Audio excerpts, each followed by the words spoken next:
What up, VOD viewers? I think I was late there.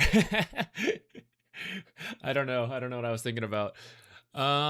Hey, we are doing a we're gonna do the replay stream like usual, but I think like the first hour we'll do a little bit of prep for a hero guide. It's been a little bit since we've done one. Honestly, the YouTube videos have been a bit inconsistent. I'm trying to be a little better about it while I still have a bit of time.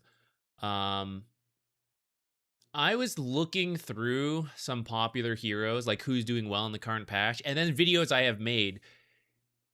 It's the same heroes, guys. It's always the same freaking heroes at the top of the meta, like for pubs, no matter what happens. And I'm like, how many Shadow Shaman, Witch Doctor videos can we make, you know? So I'm like scrolling through, and I think we're gonna try Zeus. I don't think I've ever made a Zeus support guide. Not a like a dedicated video. It might have popped up in like some compilation of like supports to try, but I think we'll do a Zeus support video. Excuse me. Zuki _ Big yo, Daddy Zuki gifted a tier 1 sub to Cap and Gordon. Zuki, thank you so much.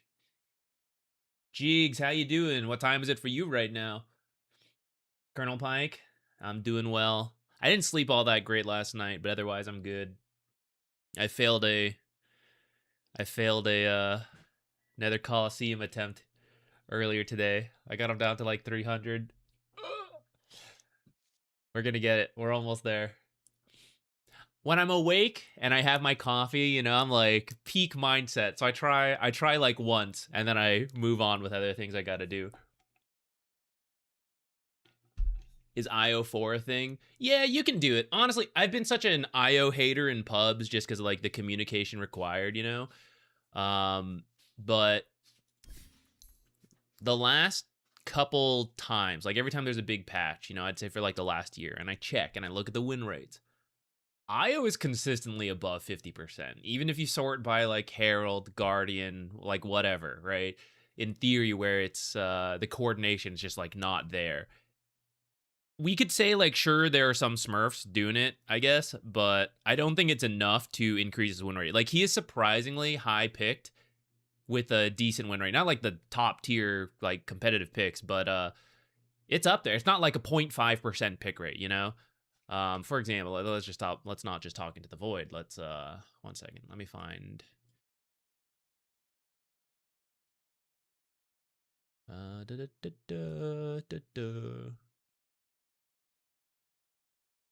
No, where is it? Where is it?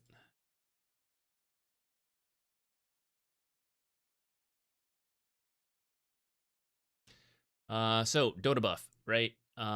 This is hard support last week, right? Here's IO, right? Already 54% win rate and like 18. Who's doing this?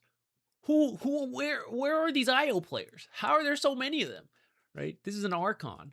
Going on to like Herald. Let's see.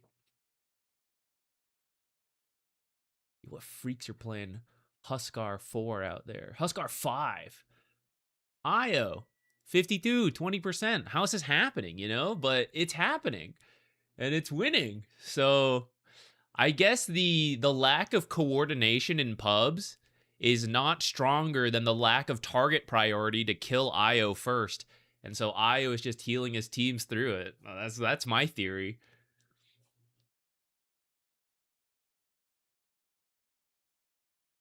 Quivers will be yours soon. I believe it. I know we can do it. I would make it to him more consistently. Recently, I know like you have to deal with some amount of double south spawns on the Coliseum. I think when I started Coliseum, I was pretty lucky. I had very few. And then the last like week, I've been extremely unlucky. Because I think it's only supposed to happen like a certain percentage of times, like statistically. Every single run I have done has had really bad like invocations and multiple double south spawns for like the last week. So it's fine. I know it'll like work out over time, but I feel like I got really close. The closest I was like 50 health from finishing it, and I died to Doom 2. Friggin' Doom 2. I even lived the hit, but I died to the 10th damage proc. I know I'll do it eventually. I just have to keep trying, and then we'll get it. Okay, I'll stop rambling. Let's do the I pulled out a Zeus replay already. It was just kind of a random one. We're going to start with this. I figured we'd do it while, that's not it. I figured we'd do the Zeus, like, guide prep while, I let some of you guys, like, tune in, and then we'll grab some replays from you all. I noticed a lot of people building the shard on Zeus, and I don't know if I'm really a believer. Don't get me wrong, I like it. It's a lot of fun, but I do think it's pretty greedy. So I figured we would start with that.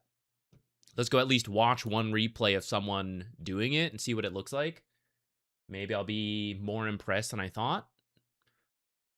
But I'd like to, do a little research into Zeus. Maybe we'll timestamp a couple examples to use in the guide video. I'm hoping to maybe make it tomorrow. We'll see. And if any of you have played Zeus support, let's grab some games from you guys.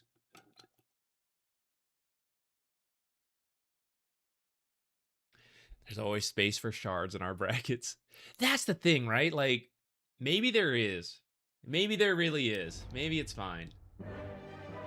Is that Miss ZQuix? Yeah.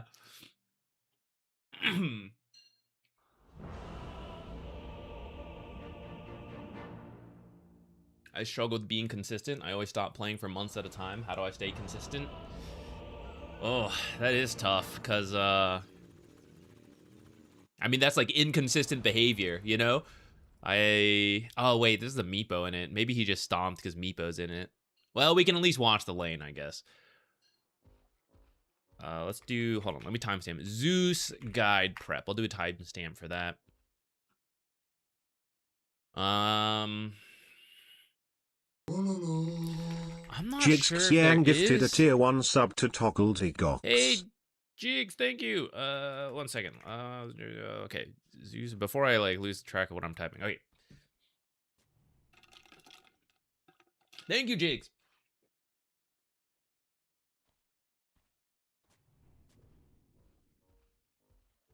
Was that for the... I see there's a submission. Yeah, we can do yours. Okay, yeah, we can do yours after this. Okay. Yeah. So yeah, sorry, to go back to that question earlier. Oh, clarity start! I don't know. I don't like it, guys. I don't approve. Here's the thing, guys. Here is the thing. Listen.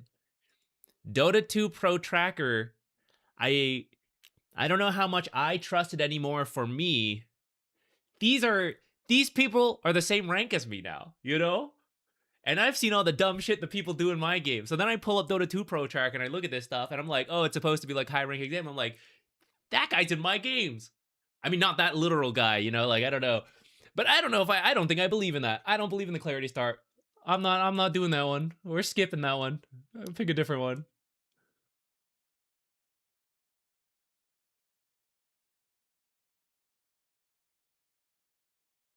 Yo, okay, let's check this guy out.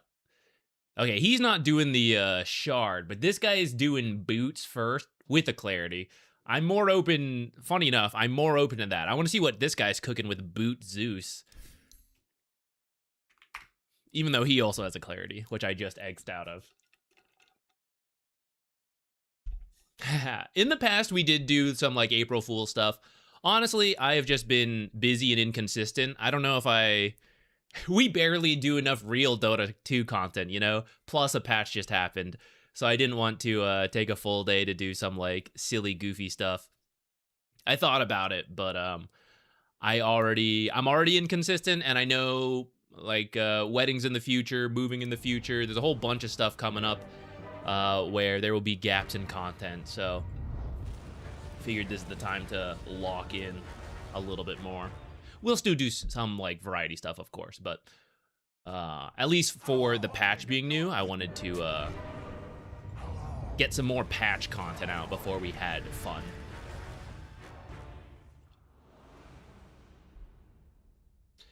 Do you still block camps in the safe lane support like patch before, or do you try to push and farm them on Venom or Warlock, for example? I think you can make the case for it, right? To try to get the Madstone bundles a little sooner. I think... Haggis, thank you for the sub. Aw, thank you. We are doing our best to improve our casting. Did you want a replay? I mean, I appreciate it a ton, you know? But also happy to offer the replay as we're here to do for that donation. Let me know. Thank you so much for the kind words. I'll make sure to pass it on to Ricky. I'll do a screenshot that. Where's my screenshot thing? I had to update Windows. Last time we were crashing, so I updated every program. I updated all the Windows stuff. I updated all my programs. Hopefully we won't crash. Look, I'm copy and pasting this to Ricky, and we're gonna see what he says.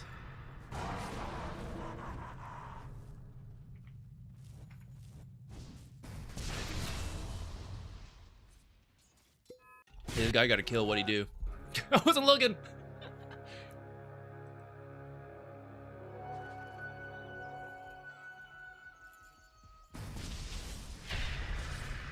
Wow, pit first to kill a Pudge. Actually, I wanted to do a little math. Calm down, everybody. I know that's really exciting. Hang on. Relax, relax. Okay, so what's the new innate? Where does it start? Hold on. Starts.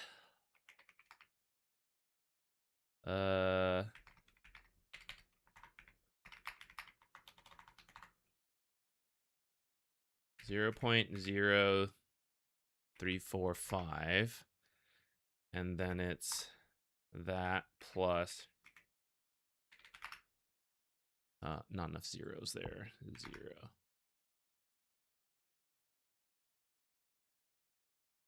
I just want to check how much the innate does, because it got rescaled a little bit.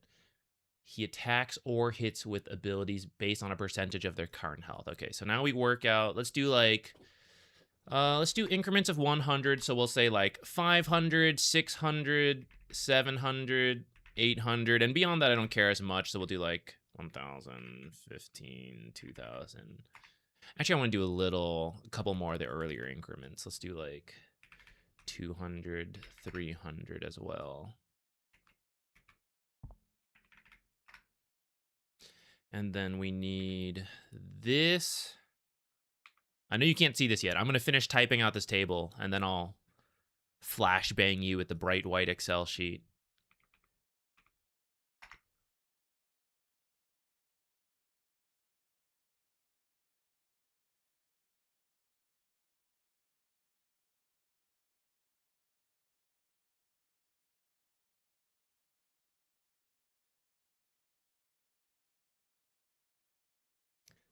I'll make it, I'm trying to make it a little better so you guys don't get completely blinded, those of you watching at night.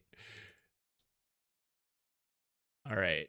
So I was just curious on how much extra damage he is getting with the new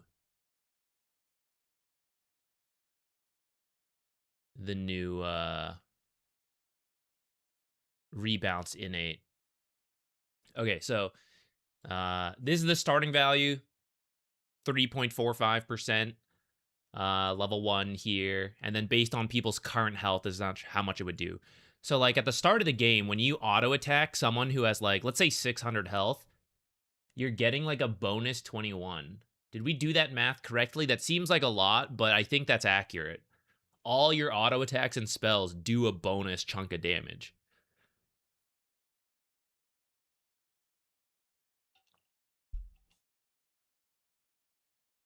You're welcome. I'd love to do a replay. Yeah, let me know. It doesn't have to be today if you don't want, but if you're here and you'd like, I guess Jigs is ahead of you, so we have to do Jigs, but then we could do yours after we do a little bit of Zeus prep. And it'll be in the VOD, of course. If you don't have one today, that's fine. You can drop by anytime. Let me know. I can have your name written down somewhere. There's actually a list. If you've ever donated and you're like, Zach scammed me out of a replay, there is a list, but those people have never dropped the buy again, and I'm sorry for that. They like donated and then their replay wouldn't download or something, and it was like, oh, we'll do it next time. They've never come back. If you feel you are one of those people, let me know. There's a list here. Anyway, so this is a whole shitload of damage. A whole bunch of extra damage for Zeus. Nice. Easy come, easy go.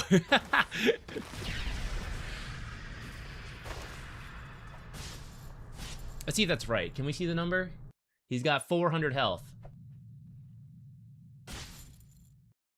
38 and something. It's like, it's overlapped. It cannot be seen.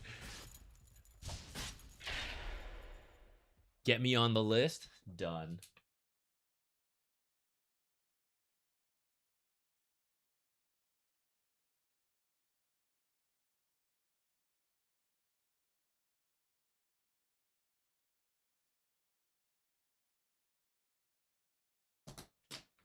The list. Couldn't be me, guys. Getting hooked by Pudge. Can't possibly be me. Buys a stick into Drow Pudge. I don't know, guys. Is this the replay to continue watching? I don't know. Zeus is a mana intensive hero, but I'm pretty confident this stick charge is not gonna work out. Mathematically.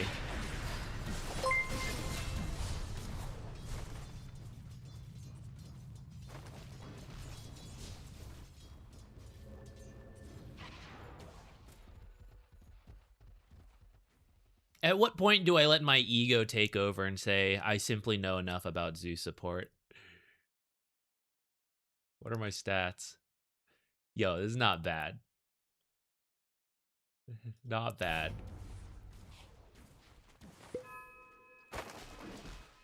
I'm looking for gameplay examples of people who are doing it when I'm not, but then I don't believe in what they're doing. We gotta keep searching.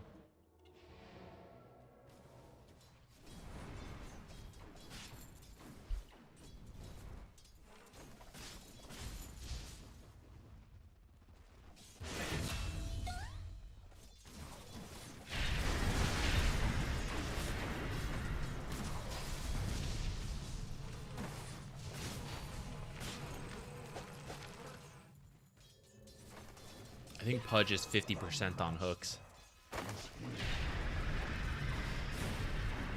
Feels like I'm griefing when I do it in ranked.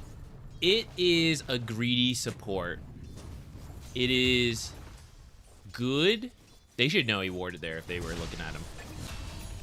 You do need people on your team to provide some crowd control because you only have like the mini stun. The lane is actually really strong, and if you know how to lane well, then in my opinion, it's pretty good. I tend to win a lot of lanes with Zeus support. That's not like a flex, that's just like, that's what he offers, you know? Holy shit, the whole power tread on that boot.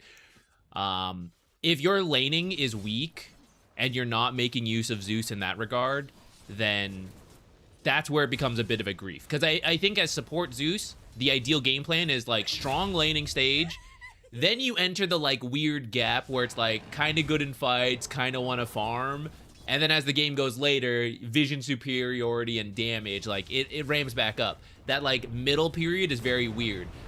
So you have to make use of like the strong start to speed up that awkward period where you just had your impact early. And if you're like on even footing or behind and you're in that weird period, then that's where I think Zeus support feels really bad. That's probably what the guide would focus on too, like the early lanes. Which, I don't know if I believe boots first. I, you know, keep an open mind, but I was not impressed with what we saw. Nor the magic stick first purchase. Okay, forget the Zeus prep, guys. We'll do it later. I'll do my own Zeus stuff later. Let me look for you guys. Jigs. Let's see, we're doing you first. Scroll back up. If anyone has a Zeus support game, please share it today. We can use it for the examples of how not to play Zeus support in the guide. Get wrecked, guys. No. But genuinely, I would appreciate it if anyone has it. We can use the good and bad examples in the guide.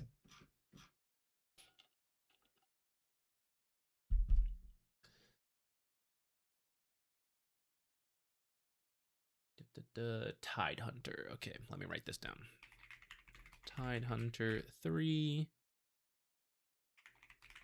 Archon. I'm going to assume you swapped since you said you're position 3 here.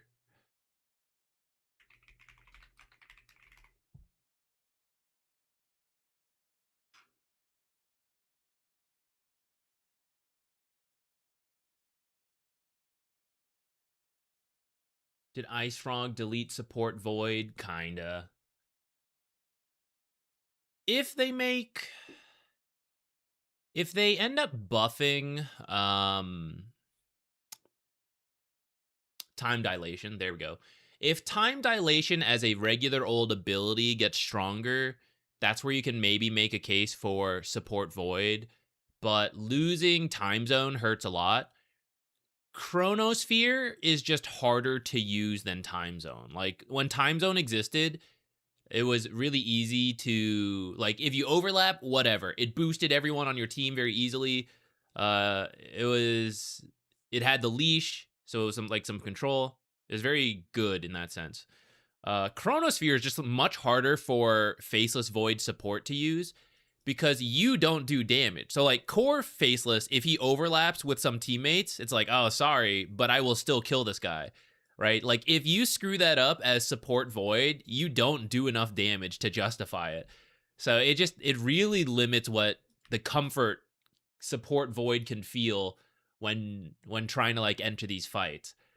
So yeah, for the foreseeable future, I can't imagine it working unless that early game is so busted around maxing time dilation. But if that's the case, with the new shard, people are just going to play carry Faceless, max time dilation, and then buy the shard, which might be a build people do anyways. So yeah, I can't see support Void being a thing for right now.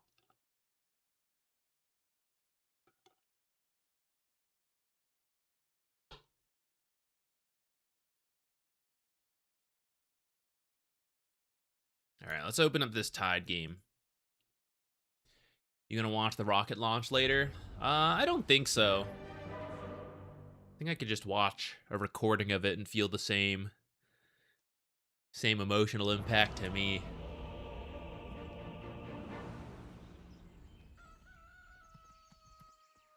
Tide. Okay, let's take a look at Tide. And you said, issue. At 20 minutes, I suddenly realized my support and enemy support are all higher level than me. Happened before at other games too. Need help on what went wrong. Okay, so let's see what that looks like. At minute 20. Okay, yeah, we're level 11, and I see some people are higher than us. Now, this is not always, if it's like one level for a moment, it's not always that bad, depending on what phase of the game it's at, because sometimes there's like some huge fight, the offlaner, in this case Tide, maybe dies first, maybe all the cores die first, and a support, gets all the XP. It can happen for moments. If it is consistently happening, or the support continues to stay higher level than you and more, then that's definitely where we have a problem.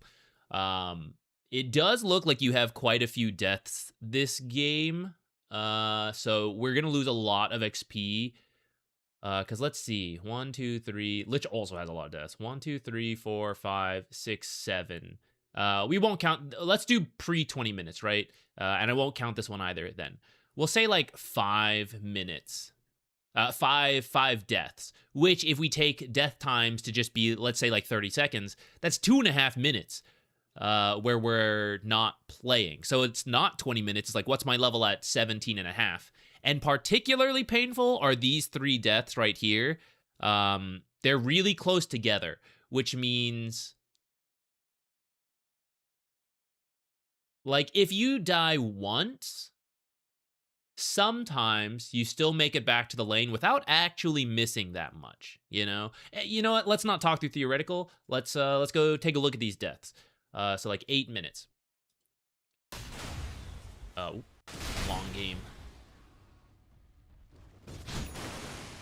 Okay, so up to this point looks fine, right? We're level 5.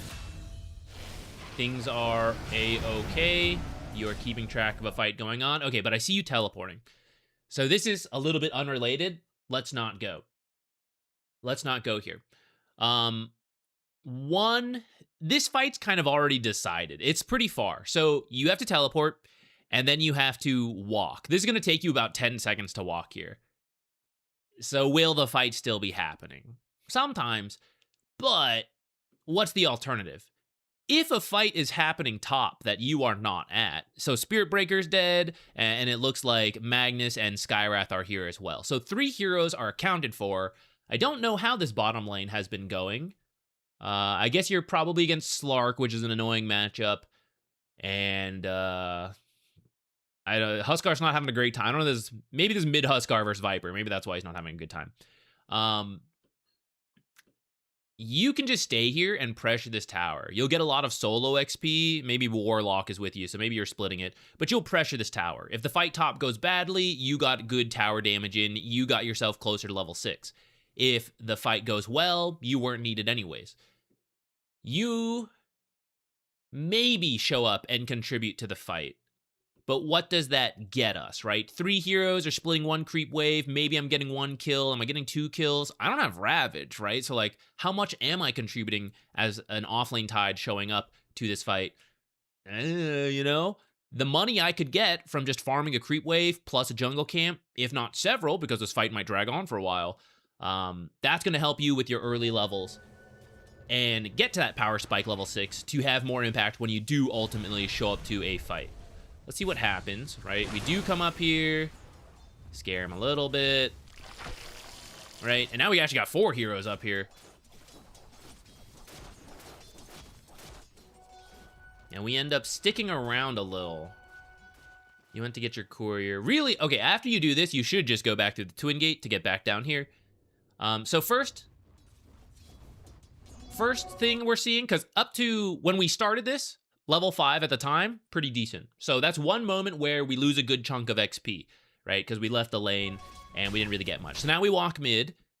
And so again, splitting XP, right? Like, look at the amount of heroes here. So this is all going to add up.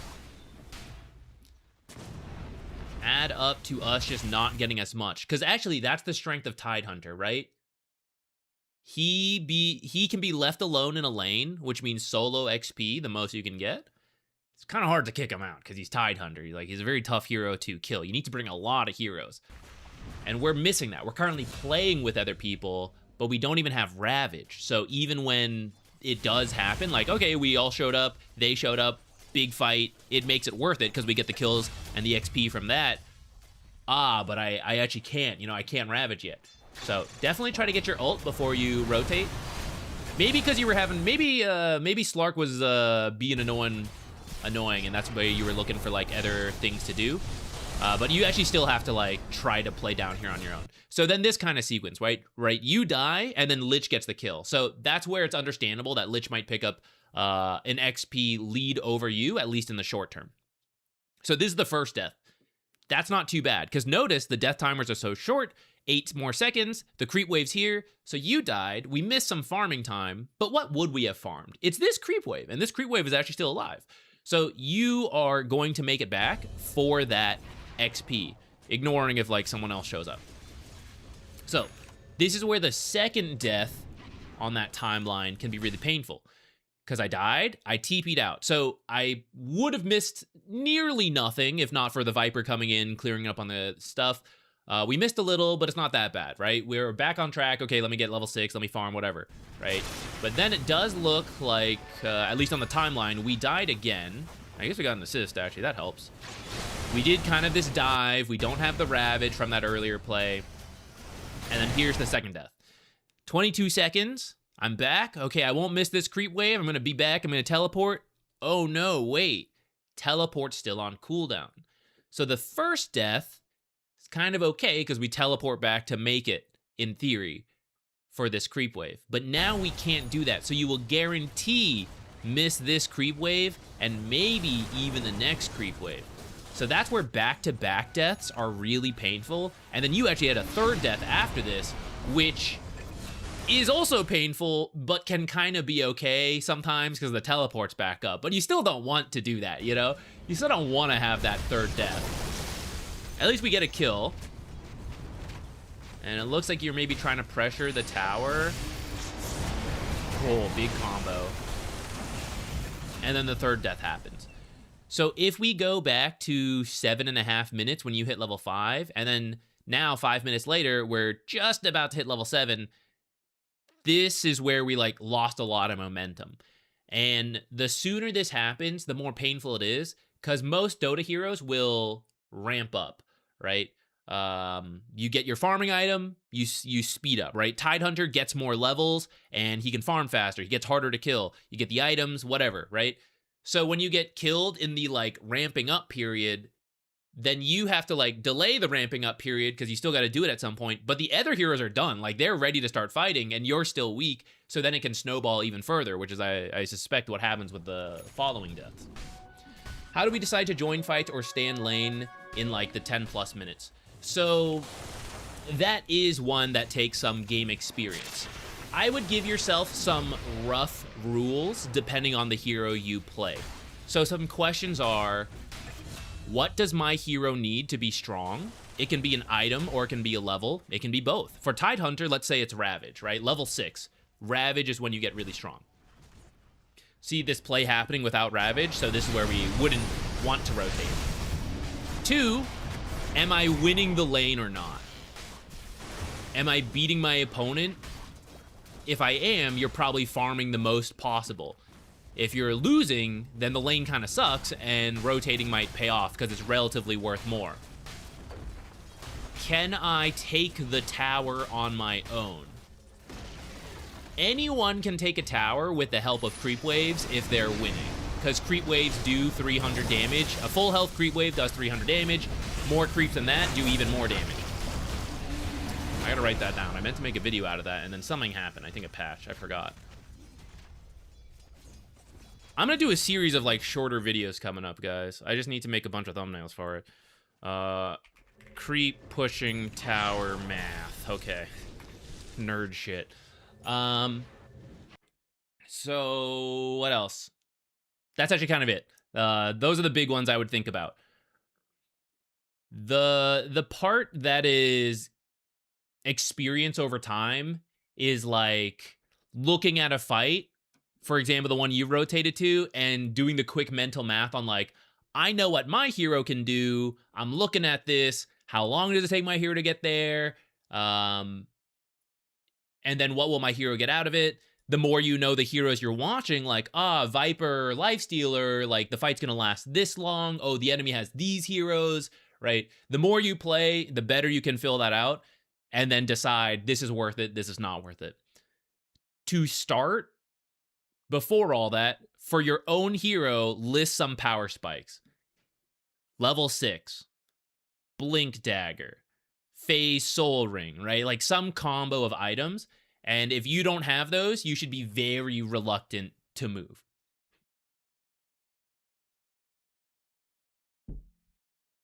I'm up about 250 MMR in the 2 weeks since you reviewed my Meepo match. Nice.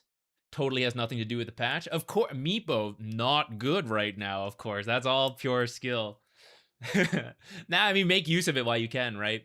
I don't think it's strictly wrong to, like, if there's a super busted hero, playing that hero and winning a lot, it's like fake in the sense like, okay, the hero's really strong. Did I really improve, or am I just playing a really good hero?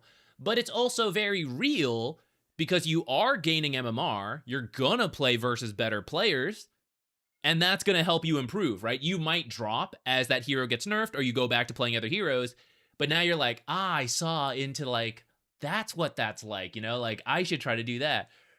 So I actually think it's like, it's totally fine. For some people, they don't like doing it, playing like busted heroes. If you do, especially if it's one of your heroes, I say go for it. Expect to lose the MMR like later, but use it as a learning experience to play at some higher brackets for a little bit and see what you can get out of that.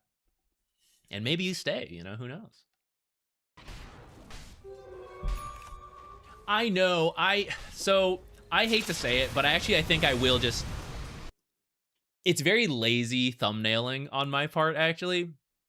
So when you do the like, oh shit, you know, you're supposed to like take a green screen picture, do the cutout, and I should do that so I can just copy and paste the same stupid face on like multiple videos, like you'll see a lot of other content creators do. And I might do that in the future. I have some built up in the past. Lately, NVIDIA has a program that NVIDIA Broadcast that we use for casting a lot. Anytime there's like a background during casts, they will they give us the image. I use that program. You can do others, but I use that program and it will like remove the background for you and put whatever image you do. You can have a green screen up, and even without the green screen, it's pretty good. So lately, I've been making the base thumbnail. I put it as the background in that, and then I just, you know, whatever. It doesn't look as good as properly doing it, but it saves a lot of time for me, who is not like a real thumbnail video editor type person. And it makes each one a little unique. So I might do that more for others because it fills up half the stupid thumbnail, you know? Half the time these videos I want to make, I just don't know what to do for the title and the thumbnail and make it like different, interesting, whatever. Because the reality is I can make the most amazing video, but if the thumbnail's boring, no one clicks it. So it's a waste of time. So it has to have something like that. And if I do on the side, it fills up half the thumbnail. And that's honestly it. Like, who even gives a shit about the rest? Who's like, oh, it's Zach making a dumbass face. Click. I don't know. But we might, genuinely, there might be a lot more thumbnails doing that if I want to increase the amount of videos we make.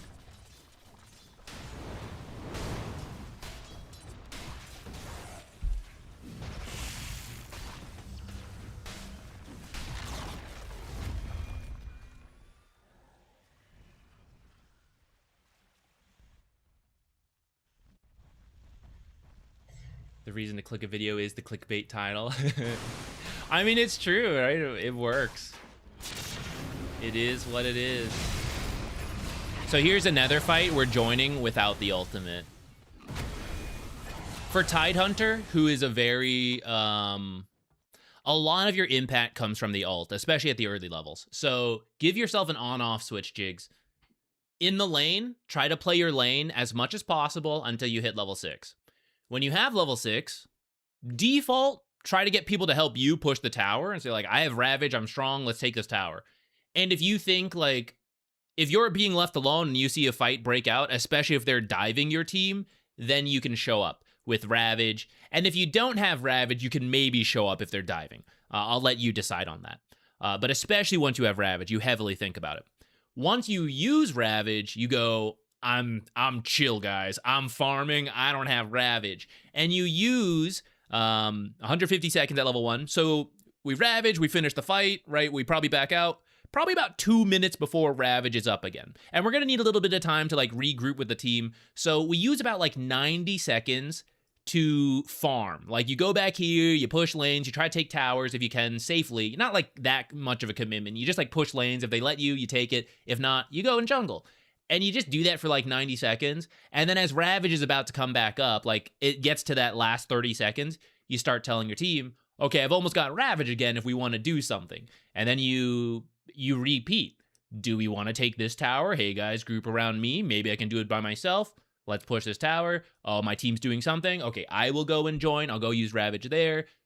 Do it. Use Ravage. Hey guys, guess what? 150 seconds. And then you just repeat that. Any hero with a really big ult, that is a very easy way to give yourself some structure and not get pulled into too many bad fights.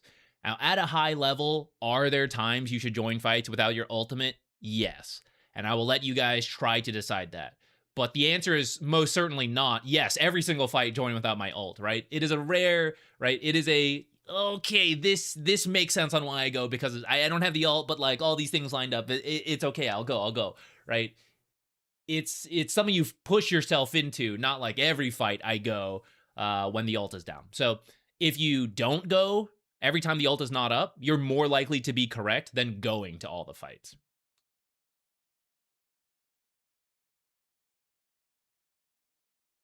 Kaka, thank you. I appreciate it. It did take a lot of work, but if you enjoyed it and other people enjoyed it, it was absolutely worth it. That's what that one was for the love of the game. That was for you guys. I did not, honestly, the viewership did a lot better than I expected. I really expected that to be like some 5,000 view video. I think the thumbnail and title, whatever, carried it in the initial clicks, which goes back to like why you got to clickbait. I really didn't expect a lot of people to watch it, just that the people who would want to watch it would enjoy it. It did pleasantly well. At least for the size of my channel, you know? But what if a kill happened and the poor Leviathan missed a tasty fish? Oh, that's true. GG out. Just quit. I guess I will take Power Spike into my future game considerations and see how. Maybe I'll wake up next 2 a.m. for the next replay. Yeah. I appreciate it. Thank you for dropping by the streams. Make sure you get your rest.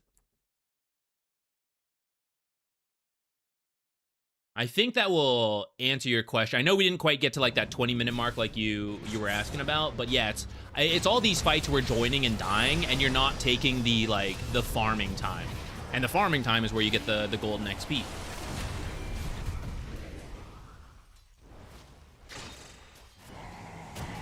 Did we have another? We're not doing Haggises today. Haggis is going to bring one another time. Unless that's wrong, then feel free to correct me.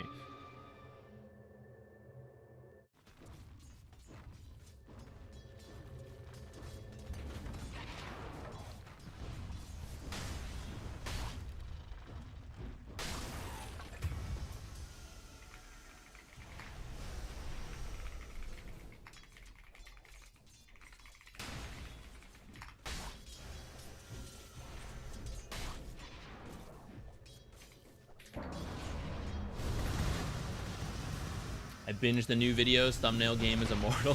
Thank you. What do you think about buying consecrated ramps on carry? Seems like a busted item. I'm thinking mostly about PL. I don't know about PL specifically. And for carries, I'm not fully convinced it will be great for them. Because if we look at the item, like, I think this item is great, but it is great at something specific, which is to help tank you up. The stats, right? Raw health, 6 all stats are like, sure, you know, there's some damage, some armor, but come on, 6 isn't a lot, right? It's mostly about the health and then the magic resistance. And then the passive, which is like getting that barrier, which if you did it perfectly is about 40 HP per second, which is insane for 2,600 gold, right? That's like so much regen effectively, but that is conditional regen, right? It's the barrier has to build. It has to get activated by the enemy. You got to back out. You got to build new stacks. You got to go back in. So people who fight like that are great. So Bristleback. Heroes that are already good versus physical damage and need help versus magical damage, and maybe even more physical damage. Because the magic resistance, magic, right, obviously. And then the barrier is all damage. So that is helpful versus everything. So you go in, you run in, quill spray, whatever, tank damage. Back out, run away real fast, right? Loop back into the fight after some stacks build, tank your damage, you know, run back out, repeat. If you're doing that, then this item has insane value. Carry players don't really do that at the start of the game, you know? Like, what are they doing? They're in the jungle. They're by themselves. They're not running into fights. So nothing is proccing consecrated reps. I think a Bristleback carry could maybe make the case, you know, like you go Ags, you go consecrated reps. I don't know if they're going to do that. I think offlane Bristle's kind of doing that. Maybe skip Ags, maybe do something else. But I think offlaners, mids, they're more likely to do consecrated reps. And maybe some supports. I do think in the right situations, this item seems busted. But I don't think every situation is a consecrated reps situation.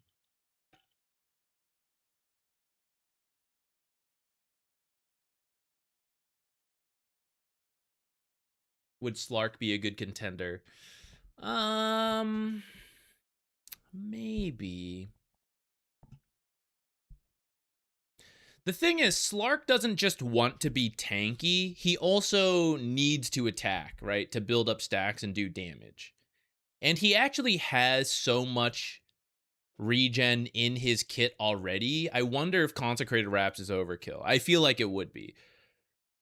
There's probably some specific case where it's useful. Some high tempo magic damage lineup running at you, maybe. But like maybe you could just do you know, something like Mage Slayer. Get some carry stats with which are like the damage, the mana regen. You still get magic resistance. It does more damage with the passive while also reducing the spell damage. I don't know if this item's like the best for him after it got shifted, but like, you know, there's like more carry potential in Mage Slayer than Consecrated Wraps. Because a lot of carries, like The first item is a farming item. And the second item is usually a middle ground item, which speeds up your farm when you're farming. And if you're fighting, it helps you with fighting. So that is something like Dragonlance, Yasha, Manta, Sanjin, Yasha, those kind of items, right? Where it's like, okay, yeah, some damage, some farming speed. Okay, fighting, yeah, a little bit there. Consecrated Wraps is like only fighting. 6 all stats, you know, for the farming. But that's why I'm a little iffy on carries. If you plan to fight a lot, like maybe you're playing carry, but you have like a real carry in the mid lane, right? So you're like, okay, can't both be carries. I gotta fight more. And then I guess I'm open to that. I guess I'd be willing to see that.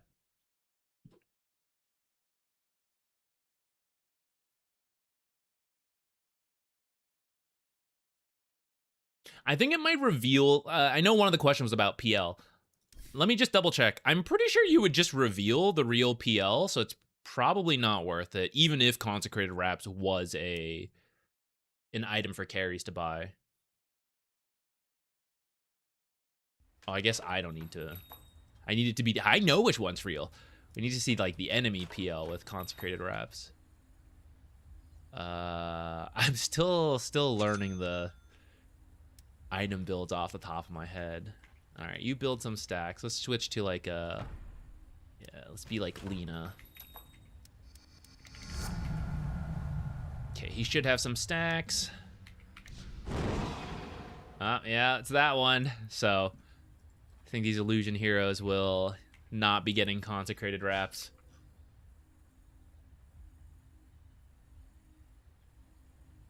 Okay, let me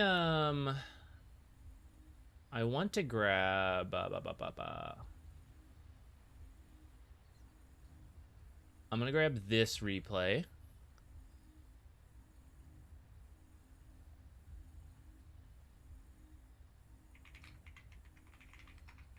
This isn't like full Zeus focus replay stream, but I did want to get at least one support Zeus replay from you guys today, if not more.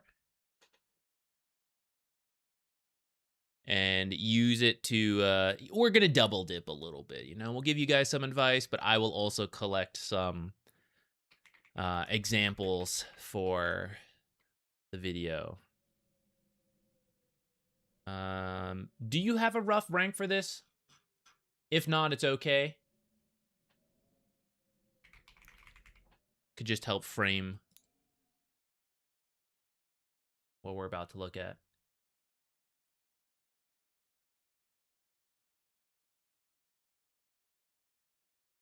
I have 2 in Guardian, but they were random teammates, enemies that lost the game as Zeus. Those can be the negative examples. That's fine. Things they're doing wrong on the Zeus support. You are Legend 5, but the rest are unranked. Okay. I'll mark you as Zeus for Legend. I think that's fine. We're going to be focusing on your gameplay anyway, so even if your teammates are lower ranked, we'll go with that. I have a game that I'd like your opinion about. How do we go about that? So Mondays and Wednesdays, as is today, we just randomly grab them from chat. You can, you just put them there. It is random. You can put a sob story. I just pick, you know, whatever draws me, either for education or because I get moved. Otherwise, for a small donation, I will do it guaranteed, but that is optional. It is not the only way. I guess the way you guarantee it, but we do these most Mondays and Wednesdays, so if you show up to enough streams and put a game forward, odds are you'll probably get some kind of advice at some point. All right, let's take a look at this Zeus 4. We're looking for a couple things. One, the laning stage.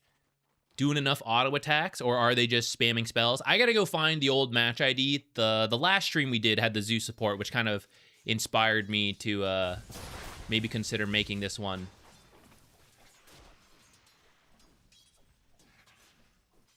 I'm gonna call that acceptable because the Viper was coming over. Otherwise, I think you'd actually want to go and fight. I don't mind using the sentry to unblock the camp, but you didn't actually finish looking. So if you're going to commit to that, you do want to, like, look around. That's not really Zeus specific. I will say, if you're always fighting over here, you are stronger than Venomancer, but some of your value is, one, hitting the enemy offlaner, and then two, just being able to deny creeps. Because, like, look at Viper. You actually have more damage than Viper as a support, so you can actually hit your own stuff. This is actually a Zeus 5, I didn't realize, but actually that's perfect, because I actually don't believe in Zeus 5, but I know it works in pub, so I was actually wondering if we would get an example of hard support Zeus. You know, you'll end up playing like the 4 anyhow, but this is overly aggressive, by the way. You should absolutely die for this. We're going to see if you do or not. It forces you to TP out. You can't go that far, considering the Viper. So what I recommend for you instead, and I kind of mentioned it earlier, but don't feel like you always have to fight them. Your damage is actually so good. You can just, like, I see 2 right here, right? Deny the range creep, deny the melee. Oh, can't Lifestealer do it? To a degree, but he can't get multiple creeps at once. So let's say he wanted a last hit while there's a deny, right? You go for the deny. But there's also cases where the matchup's bad, right? Like Viper versus Lifestealer. You think he wants to walk up and hit this? No way, right? So that's where you come in and you just attempt the deny. Maybe you don't get it, but you are making the offlaner sweat, and it's going to be a lot safer, right? You would be here right now going for this deny, as opposed to here in between these 2 heroes while the Lifestealer's over here. And that's what ultimately forces you to teleport out. And then we're going to have to walk back.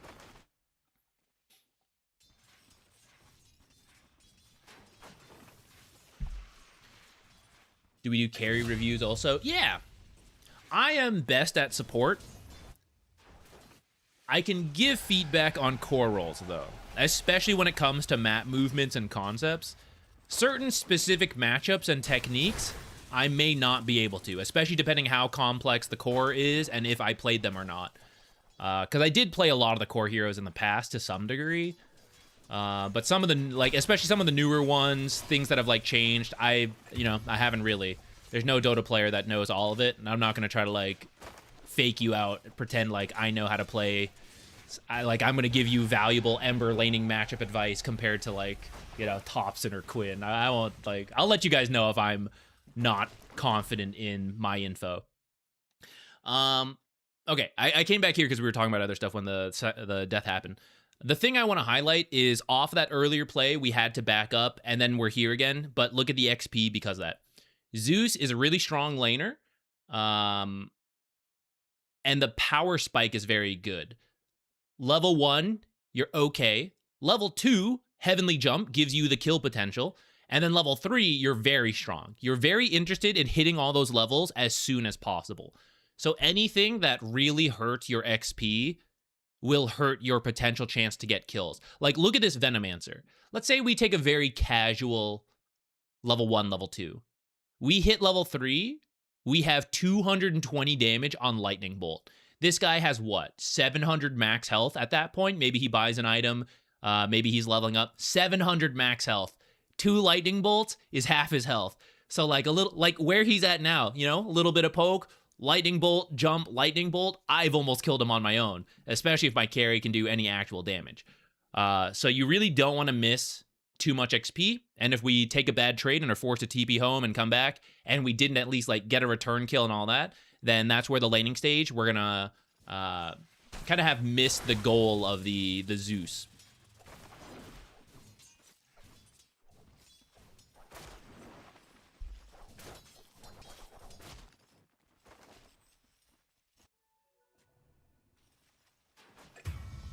Why are we on the Lifestealers? I thought it was on Zeus.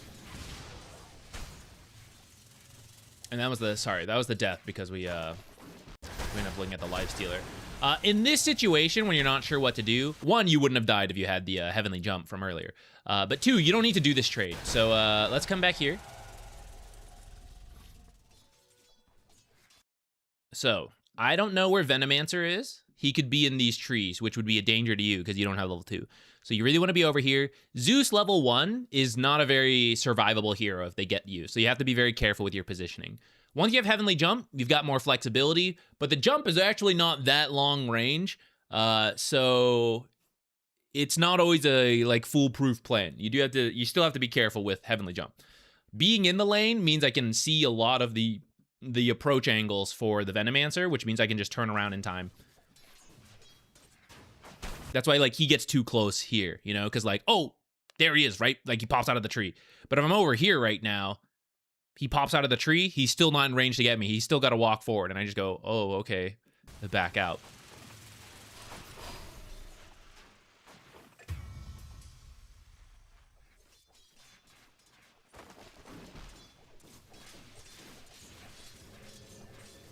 I pretty much ruined our entire laning. Don't feel that bad about it. I know I'm critiquing you for, like, what happened.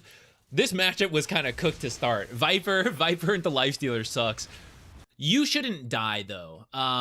Like, you, but also you as in, like, the lane. Lifestealer should not die here. Because he should just rage. Rage is the basic dispel. So when this guy builds up, like, let him build up 5 poison attacks and then just rage it off. Lifestealer will need to buy a little extra regen, but I don't think he should be this low. We could go back and critique him too, but we're not here for him, so I won't. If your matchup's no good, you want to make sure this is blocked, by the way. At the start, you put your sentry here, which can be fine, because Zeus doesn't strictly want to have to use Lightning Bolt to deward, but you can. So you can commit the sentry here to block, and then Lightning Bolt this to deward. You can buy another sentry if you want as well. If you think about it, if you buy a Clarity to make up the regen, it's kind of, you know, it's the same cost as the sentry just about, and it's doing the same thing. The sentry might live longer and do more. So it's okay to buy, like, double sentries to save the Lightning Bolt. It's also okay to buy a Clarity and use the Lightning Bolt instead. Doesn't matter that much.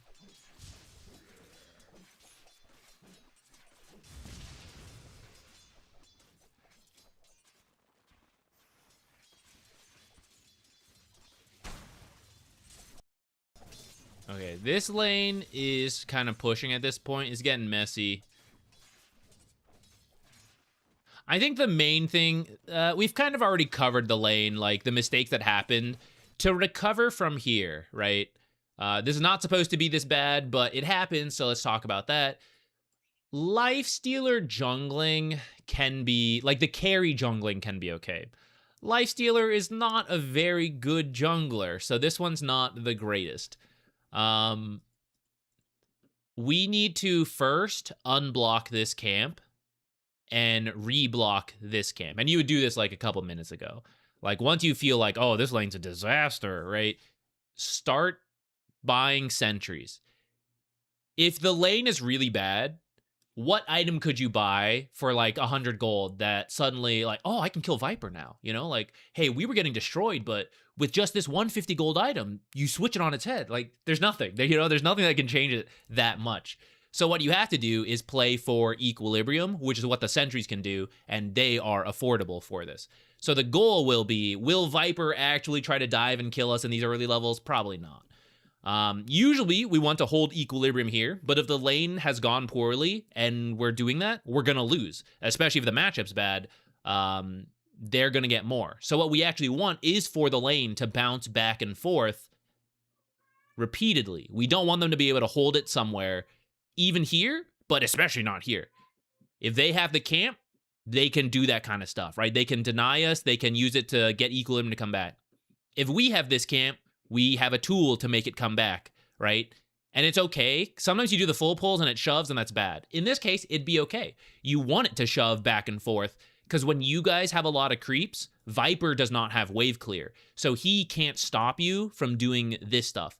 So you actually intentionally draw the creeps under your tower, clear them out, shove the wave really hard, right? Fight with the creeps if you can. If you can't, that's okay.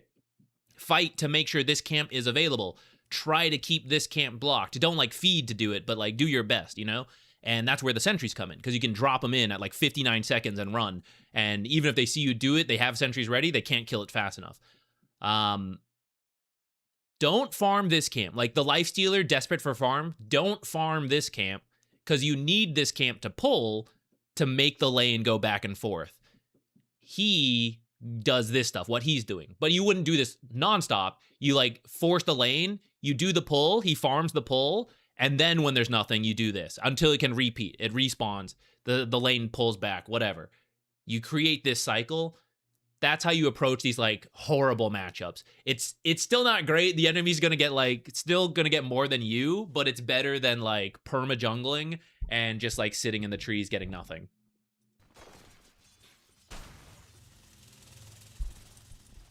Cheers! Thank you. All right, I will. I was reading what you wrote, but we'll read it again when we get to it. Thank you. We will finish this one, and then we'll take a look at yours.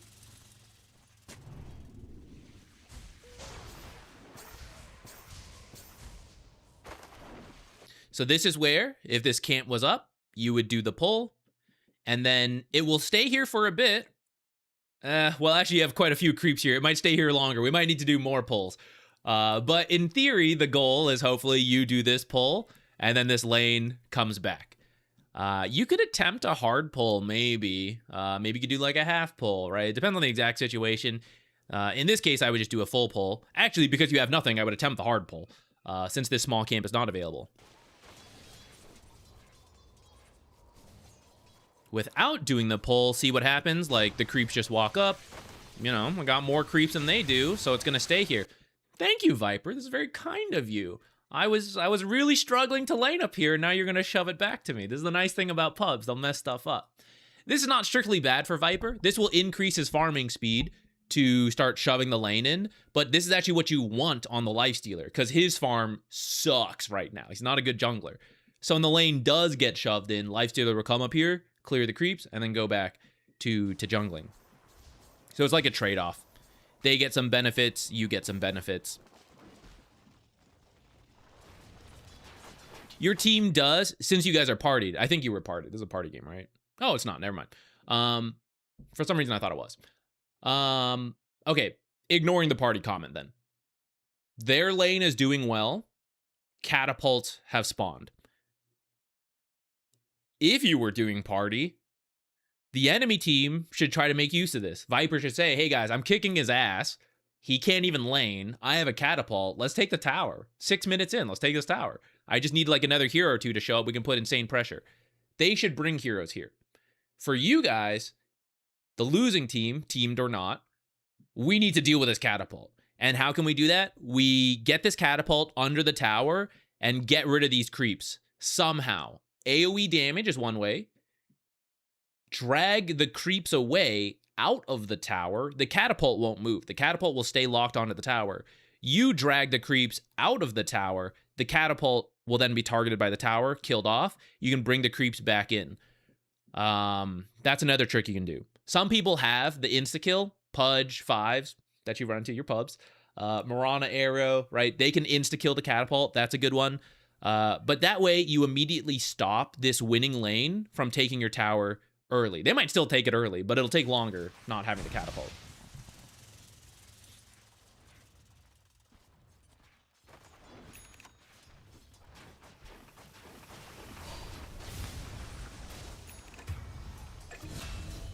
Here is where, okay, so see how Lifestealer ran away? See these creeps right here at the front? This is where you want to intentionally draw creep aggro. Bring these melee creeps under the tower. You may have to do the aggro trick twice, maybe even 3 times. Drag them further back. Viper actually could chase because you could manually cast Poison Tag, but a lot of offlaners cannot chase under the tower. And they will be too scared to in most pubs. So you bring it under the tower, you kill the melee creeps, you get a little bit of farm, and you're chipping down this creep wave because this is a big creep wave building up to tank for the tower, for the catapult. That's what will lead to the catapult taking your tower really early. But if you've chipped off the melee creeps, they do the most tanking. So you killed them ahead of time before the catapult got to the tower. Then when the catapult gets to the tower, it only has the range creeps to tank for it, which they're way easier to kill off. So they're pretty much, for the tower, it is half the amount of auto attacks to kill a range creep than a melee. So you remove a lot of the potential tower damage. We're actually going to see it come into play here because nobody is here defending. So this was a full health tower. We had 2 melees, 3 range, 1 catapult. The first melee has died as everything walked into position. And now everyone gets going. Okay, there is a fortify.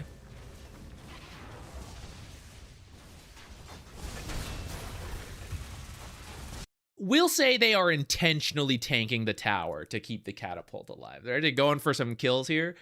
What it has led to, though, is that the melee creeps have made it into the tower range to tank for the catapult. So we'll say this was, an intentional play to take the tower.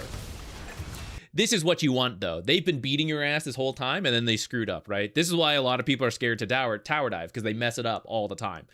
This is your chance to get back in, and why when you intentionally bring creeps under tower, they're unlikely to chase you, even if they should, because they're often bad and mess it up. All right, Lifestealer's now affecting the math. He's helping to kill the creeps, but this catapult, all right, for as messy as it was, still took 650 health off the tower. And if it had been a little smoother, that tower dive, if they had just cleared the creeps, right, and then these creeps focused the tower, we're talking about half the tower, if not more.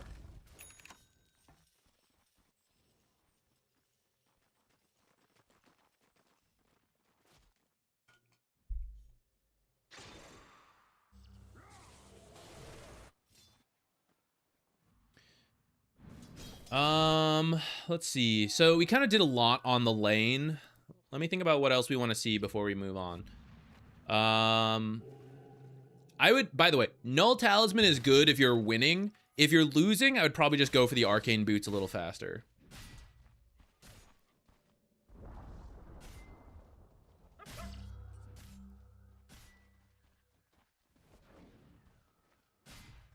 Did you do the shard? I think you did. I think that was part of the reason you shared this. Maybe we can see a little bit of your farming with the shard. Can we bounce back? We still managed to get Arcane Boots and shard by 15. Let's jump to that. Let's see what you do with it. And see where you are farming with it. I am open to the shard, especially in pub games, but make sure you are not grief jungling and you are stealing jungle farm from the enemy.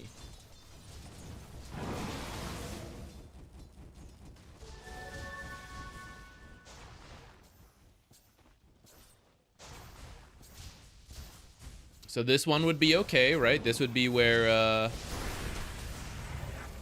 ignoring the Venno fight right there. This is the enemy stuff, right? So that would have been good. The part where you like farm the same camp as Lena was a little iffy, but it was just one camp. We're gonna let that one slide for now.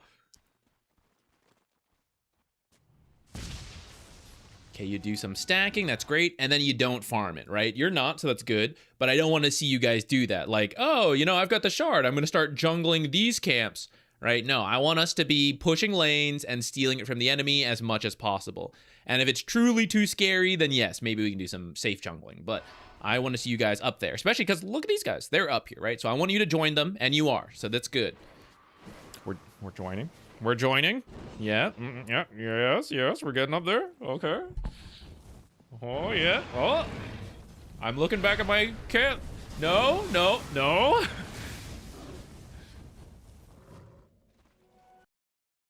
Kinda. We sort of went, sort of came back.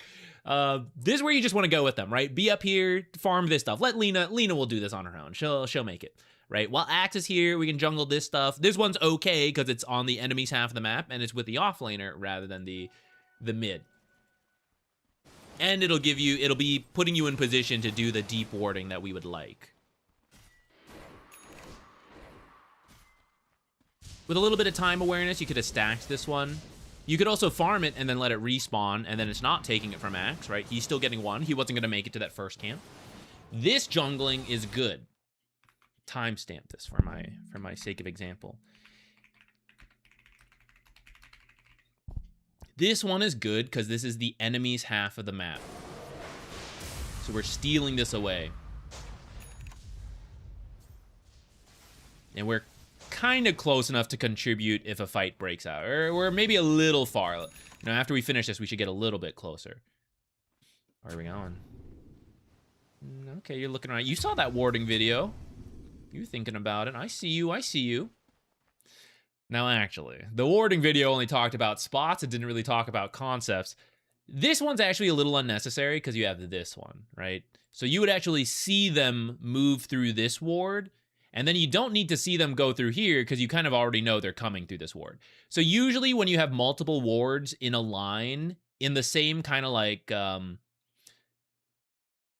know you can technically draw a line from like any two warding positions, you know, but when it matches kind of the lane like this, you know, so a line like this is bad. A line like this is okay because it's covering like multiple lanes.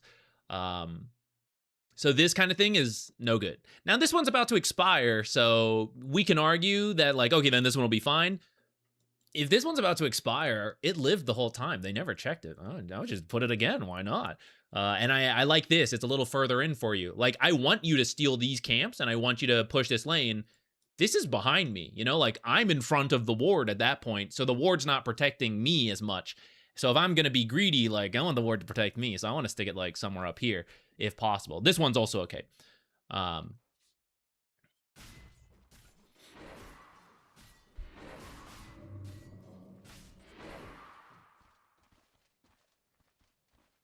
The goal is that after the timing didn't quite work out this time, but notice, okay, we get scared, we back up, right? As long as we have jungled this stuff, when we're leaving, they're pushing up, they're getting nothing. So that's the goal of farming aggressively on the enemy's team. Right now is a great showcase for like, how do we do this properly as Zeus if we want to split push and be greedy with this shard? Things just spawned, 1910, right? I see this camp pushing up, but I am a little scared. This is the downside of this observer. It's not really letting me know like where they are. You know, that's kind of why we want more spread this way. So I could see if they're here or here, then I know how much confidence I have. So right now I'm scared. I want to be in position to farm this. And I don't want to move back here because that's where like Axe is probably going to go jungle that stuff. I don't want to compete with him. I want to do something dangerous that still gets me farm and it's useful for my team. We could go here. This is max benefit, right? Like I jungle this stuff. I wait. I do this. Big risk though, right? If they're missing and they're moving out on the map, where are they likely to come from? From the middle of the map. Especially because I have wards on the side, so I know they're not coming from the outer edge. So here on Zeus, I actually want to go this way. I want to go around. I want to be waiting in the trees. I'm not even pushing this lane quite yet. Maybe I use Arc Lightning to get like a banner creep. I'll think about it. But I'm staying out of sight and I'm watching the map looking for the enemy. And if no one is showing, I either stay hidden or I choose to like nuke out the wave quickly out of sight. Maybe I have to show myself. Like whatever. We nuke the wave and then we hide again. Coming in here is more danger. Coming straight to the lane and from the inner half, also more danger than doing it from the outside. But you aren't attacking it, which is good. So you're at like 70%. If you want the extra 30%, then you're going to do it from this half of the lane. Next creep wave comes up, same deal. This half of the map, more farm potential, more greed, more danger. This half, safer, still good. And actually, as we're getting further, now we are getting access to this stuff, which is safer because it's the edge. And then also I warded it, so it's like extra safe. So that's where I want to be. I want to be on this half of the lane. What we're doing is good, though, because if we stay here, right, everyone is still missing. I'm still scared. Zeus has done what Zeus needs to do. You don't have to escort the wave all the way to the tower. You don't even have to kill the entire creep wave. One Arc Lightning is actually enough. As long as your wave will push over time, you are creating a time bomb that the enemy must deal with. So Zeus pushed in this creep wave. Now, if we cheat a little... Actually, I don't want to cheat yet. So this creep wave just spawned. That means the matching creep wave just spawned. So these creeps are all extra. They're moving in. They're going to get to like about here when they start fighting the creep wave that spawned. It's going to be right in front of the enemy tower. So that lets me know someone should defend this. It's pretty safe to farm. If no one's doing it, this area's probably pretty empty. I'm not going to like jump in and take the tower, but like I'm getting a rough idea that I think they're over here.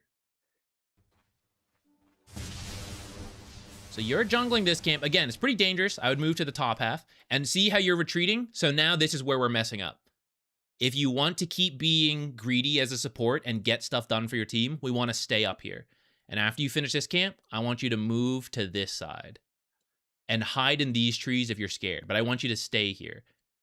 It depends on how scared you are. I will accept some retreats at times, but I want you to push yourself to stay aggressive, because a lot of people do not stay nearly aggressive, right? You just hide in the trees. There's a video I did like about last year with Sir Action Slacks that covered this. I think we released it at a bad time. Not a lot of people watched it, but actually it covers this exact same topic, and it's comedic because Slacks is in it, you know? So if you want to find that on the channel, it kind of covers this on a slightly older version of the map. But you want to wait here. You can jungle this stuff while you wait. You can hide in the trees if you're really scared. You can consider twin gating to do the same thing down here if you think they're coming up here. And that's why this ward, again, backfires a little bit. Because if I had it further up, I'd feel a little bit more confident to be jungling this stuff. Now, I am protecting the ward with my life, and that's kind of backwards. I see the backpack dropping, then is good.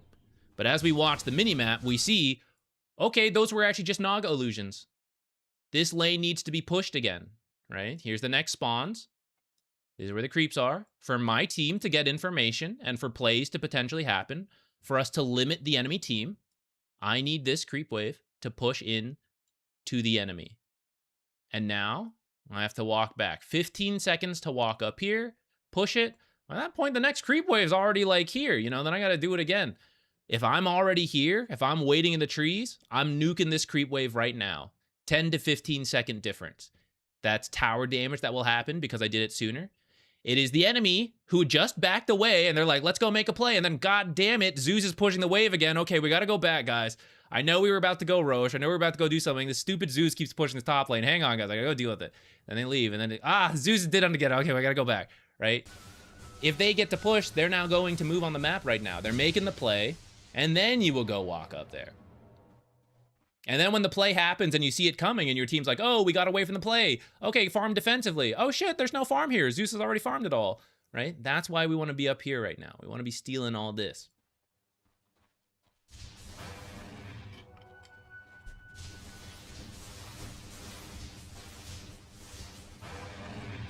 Now, this is a great example.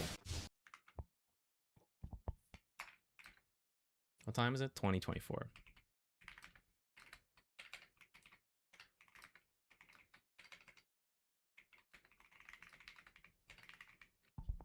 Because you did this.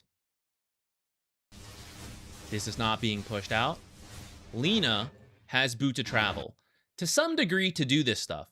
But what would be nice is if she used that to actually get a kill, right? She jungles this stuff.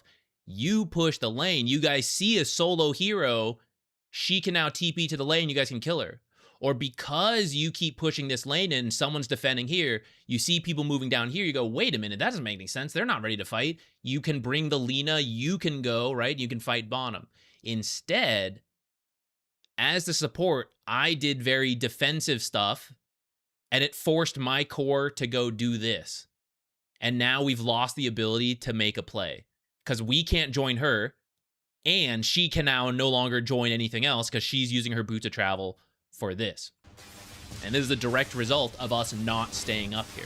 If we do stay up there, Lina, you will still farm, right? Let's think about farm first. You'll still farm because you're up here farming. Lina will still farm because she'll go farm this stuff. We have better chances to make plays. Now, what about risk? What if someone died up here doing this? Lina, my mid laner, died? Oh, that's bad. Me as a Zeus support, I'm willing to buy back in global ult, right? It's not a huge deal. So it makes a lot more sense for us to be up here, risking our lives this way. And I get money. I get money, all right? It's for the team, but also I get money as the greedy support Zeus. And that's why we want to make sure we're getting the greedy money from the right place.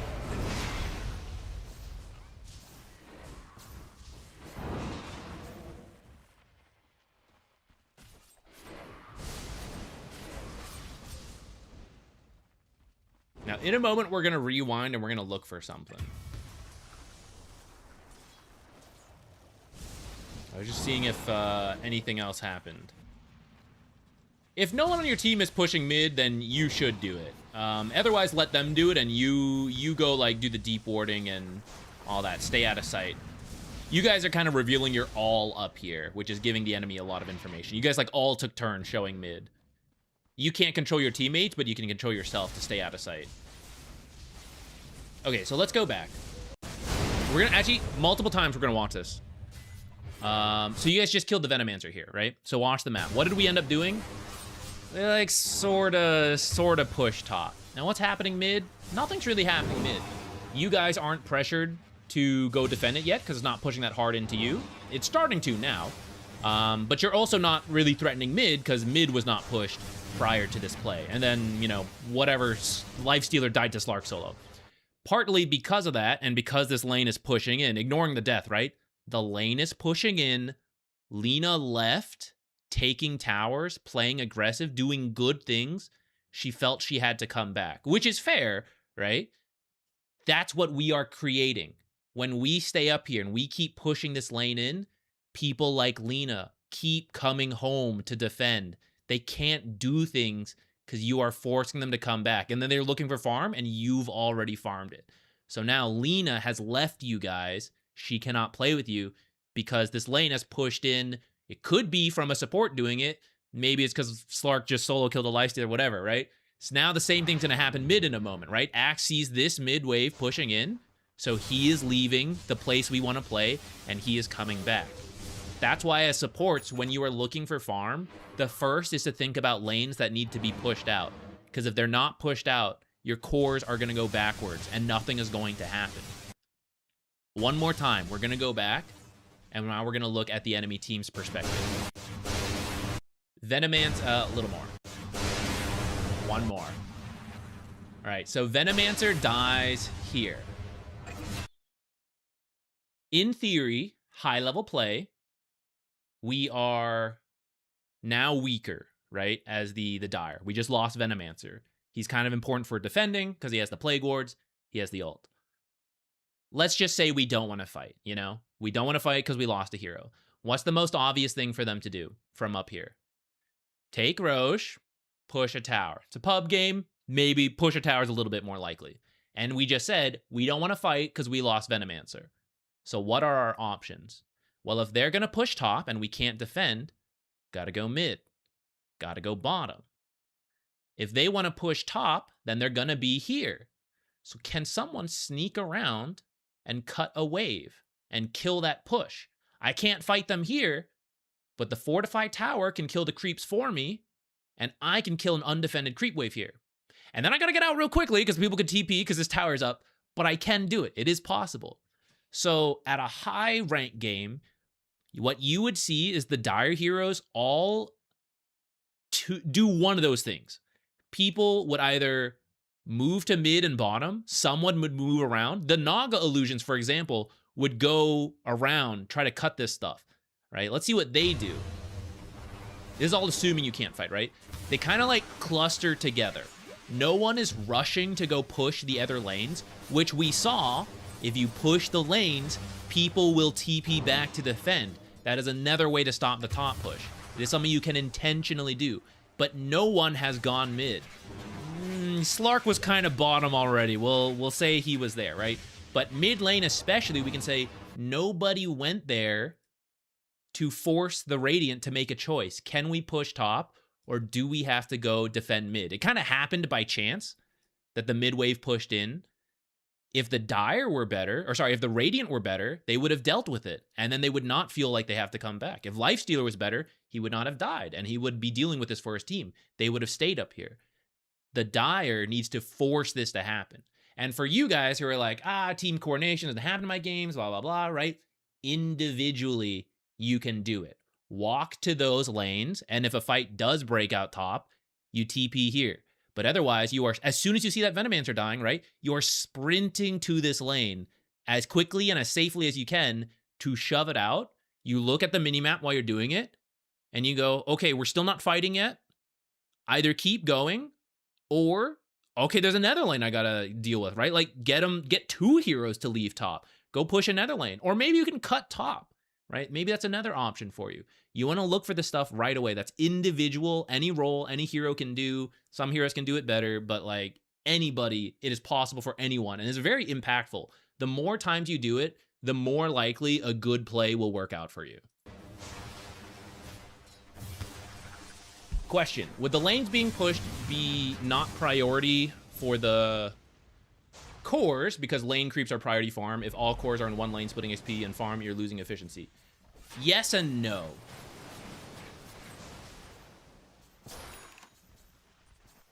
In terms of pure farm priority, yes, the cores would want to get it, right? If we're just talking about who gets the most gold, what is the most efficient way, it would be, in many cases, the core hero.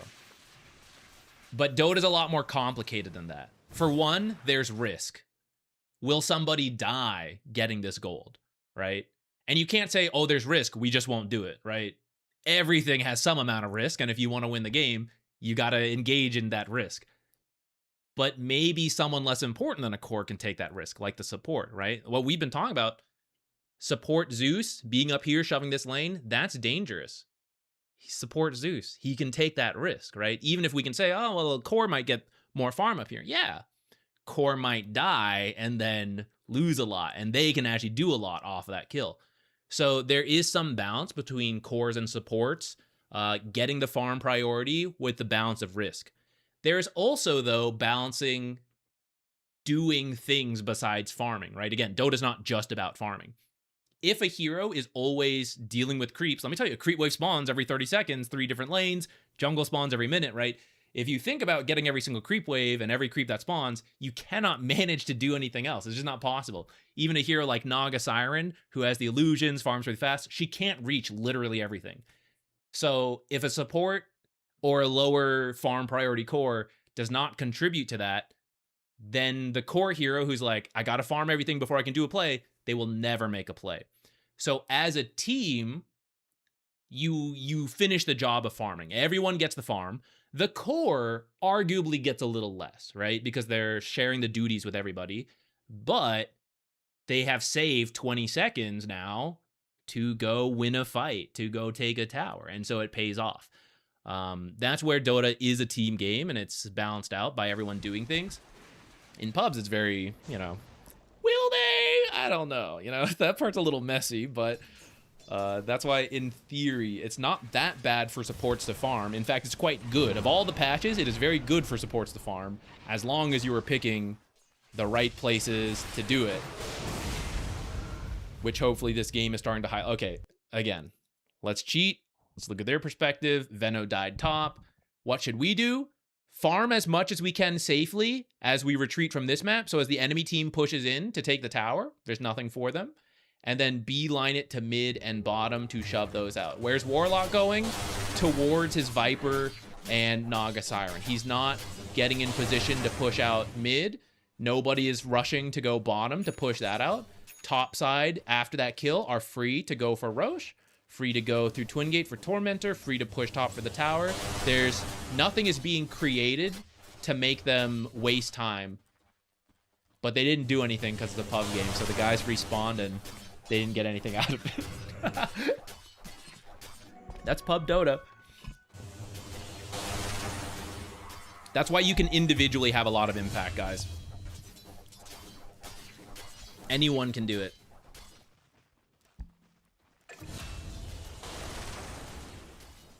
Okay, I think that was some good examples. Thank you for sharing this Zeus one. I think we saw some good cases of farming.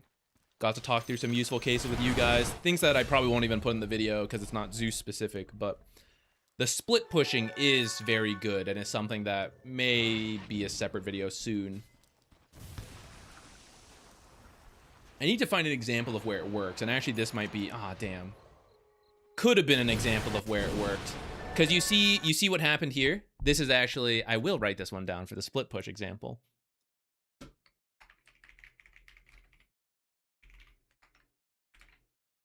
What time? 24:50.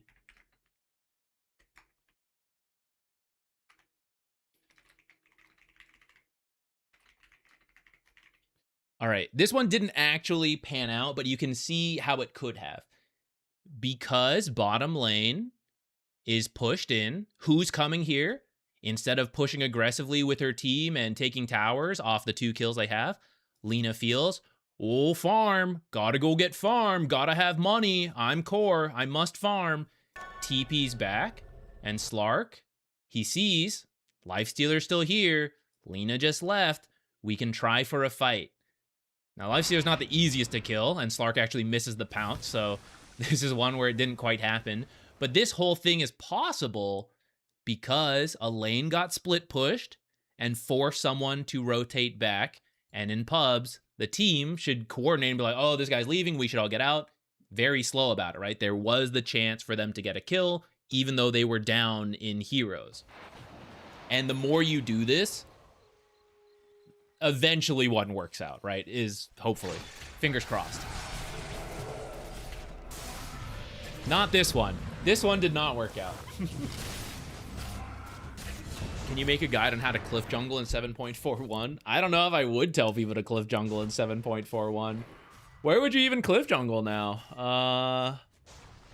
Here? Just like hit the ancients? I don't know if you can reach here. Is there anyone else you can even cliff jungle? I guess if you cut enough trees here, you could do it.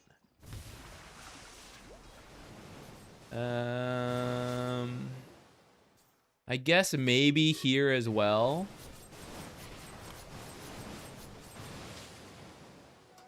Are you looking for split pushing stuff? I guess so. Some videos I have in mind to make coming up are itemization, split pushing. We're doing the Zeus, got to do that creep math one. I didn't really do... Actually, yesterday I started to record some patch stuff, but it really just felt like a rehashing of when we read the patch the first time, which has lately felt strange. Like, we read the patch live, and then I make a video, and I spend time on it. I'm like, aren't I just saying the same things? Like, there's a little bit more information. And I get it, not everyone watched the YouTube VOD, but it ends up being, like, 2 thumbnails on the channel that are, like, identical from the live one to the YouTube thumbnail. And, like, the info is, like, almost the same. So lately, I, like, don't want to do that, and I just want to do more focused things. But I don't know exactly what that means, actually. We'll see.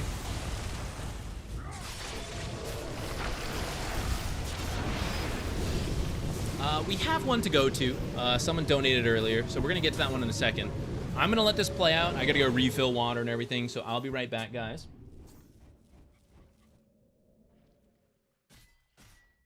Let me run. I'm trying to rebuild this habit. Run the Twitch ads, get them out of the way. Be right back.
Okay.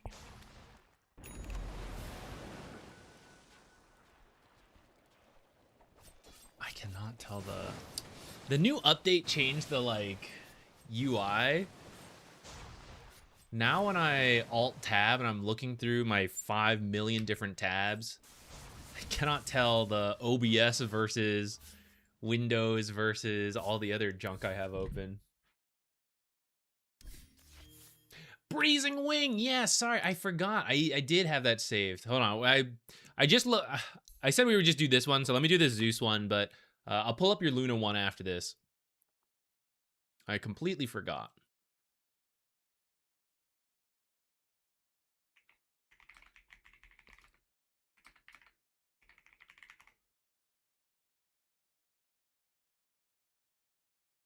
Oh wait, sorry, this is the wrong one. Hold on. God save the Tsar. Thank you for donating. I didn't realize you just did. I was about to grab yours ahead of this one. Oh wait, maybe I had the right one anyways.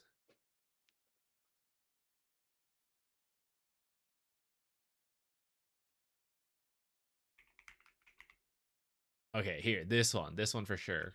Oracle. All right, we'll hop back and forth. We'll do this one. We'll get the Luna one, then we'll go back to the one that just got donated.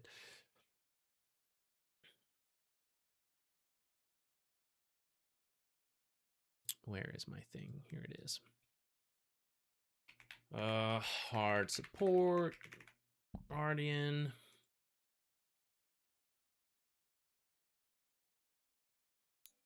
All right, let's load this one up. Hoopooey, thank you. I'm glad you like the channel. I appreciate it.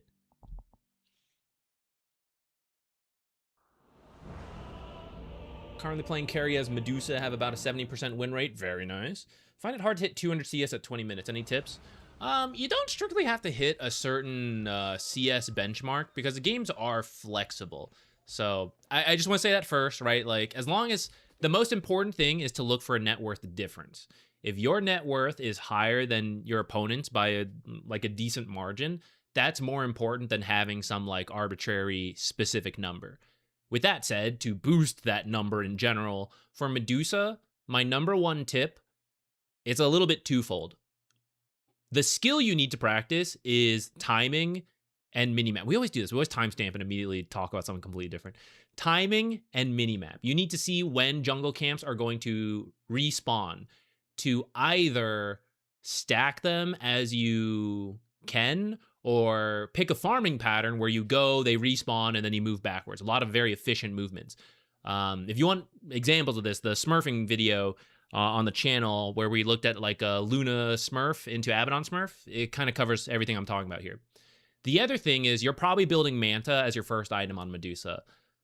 Make sure every time you back away from something, you get scared. So for example, walk down here, starting to get scared, back away, you better send those mantas forward. Like, that is the point, you know? Push the lanes with the manta. Maybe they can do some jungling, especially depending how farmed you are. That is getting you access to more farm. That's what's bumping the number up. If you use the manta to farm with you, so for example, there's a common mistake, right? Mantas and summons, people come to the camp, the manta and the summons help them farm this, helps them farm this. The hero can do it themselves. The hero is strong enough to jungle. You want the illusions, the extra summons to do new things. That's where you're getting new farm. So when you're here, like we pushing, we want to stay out of sight. You push the lane in front of the tower. You go jungle this, you send the mantas into the danger in the lane, go down, right? Maybe you feel comfortable doing this, pushing this, then before you leave, push it out. But before, maybe you don't even have to leave, because a lot of people leave by default. Maybe you should be staying here. Again, manta, the lane forward. You want to farm as aggressively as you can and fall back to safe farm when forced to. A lot of people finish farming something, get scared before they really need to, fall back. Then when they need more farm, where do I go? I gotta walk back to where I just left, right? Every time you have that inefficient move, you're losing 10 to 15 seconds. And in 10 to 15 seconds, like you felt it, you're a Medusa, 10 to 15 seconds, boom, 10 extra creeps, right? If you're by a jungle camp, 10 to 15 is a lot of farm. So think about where you're moving and if you had to do that move yet. The more you can stay close to where you want to be, and that's aggressive, and only fall back as necessary, then you'll see that number increase. Bonus tip, make use of the twin gate to access up here as well. So you pushed out bottom, you get scared. Maybe you don't have to default here. Maybe you can twin gate, pop out here. Maybe you're pushing bottom with the team. Pop through the twin gate, send the Manta top, go back through the twin gate, rejoin the team, right? Suddenly you just get pushed a lane for your team, got access to like 10 new creeps. Little tricks like that are how you hit really high numbers on carries. Again, not that important to hit a specific number, but if you want to, as part of your question, then those are the main things I would look for first. Let me redo the timestamp. Click Oracle, learn Medusa carry tips.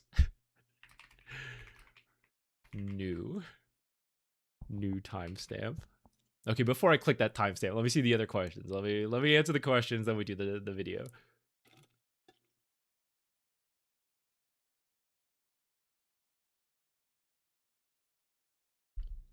I don't really use Manta that much. Okay, definitely use it.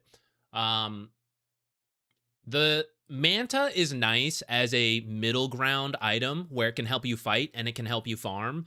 But for Medusa and certain other carries, the Manta is more for farming at the start and then for fighting later on.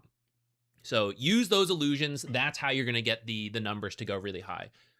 There's the smurfing video. I would look at that for the movement tips. If you need little micro tips for the illusions, there's a micro guide. Play around with it, see what feels comfortable, but you really want to take like less than a second when you're moving down. Spawn the Manta, you want your hero going one way, you want to send the illusions down another way.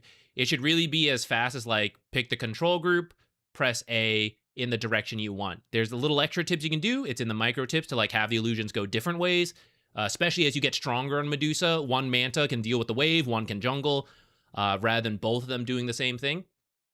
But just start with the Mantas going together away from the main hero. That's the like 80% of it. Then there's like a bonus 20% if you do extra little tricks. And it shouldn't take you that long. Just set that up, practice it a couple times, and then you'll be good to go.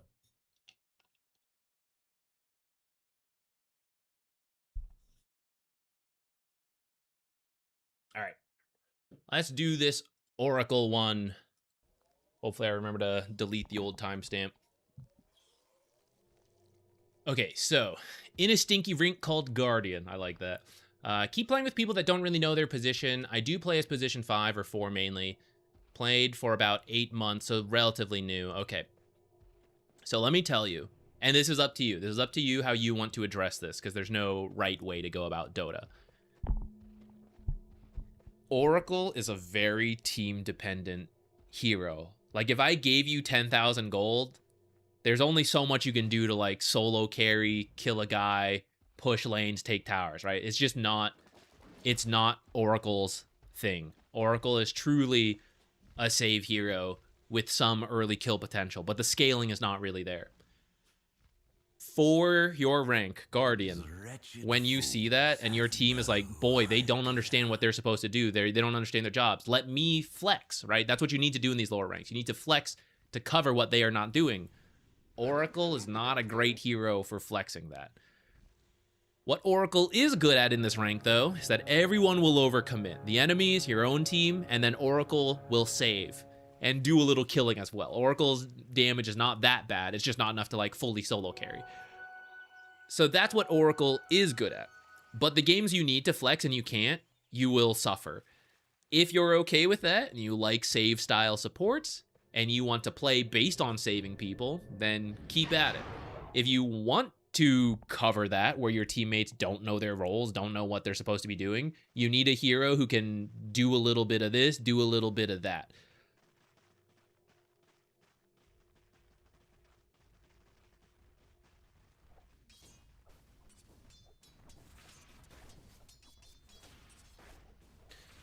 Item-wise, I would change the Nullifier. Nullifier is a bit greedy.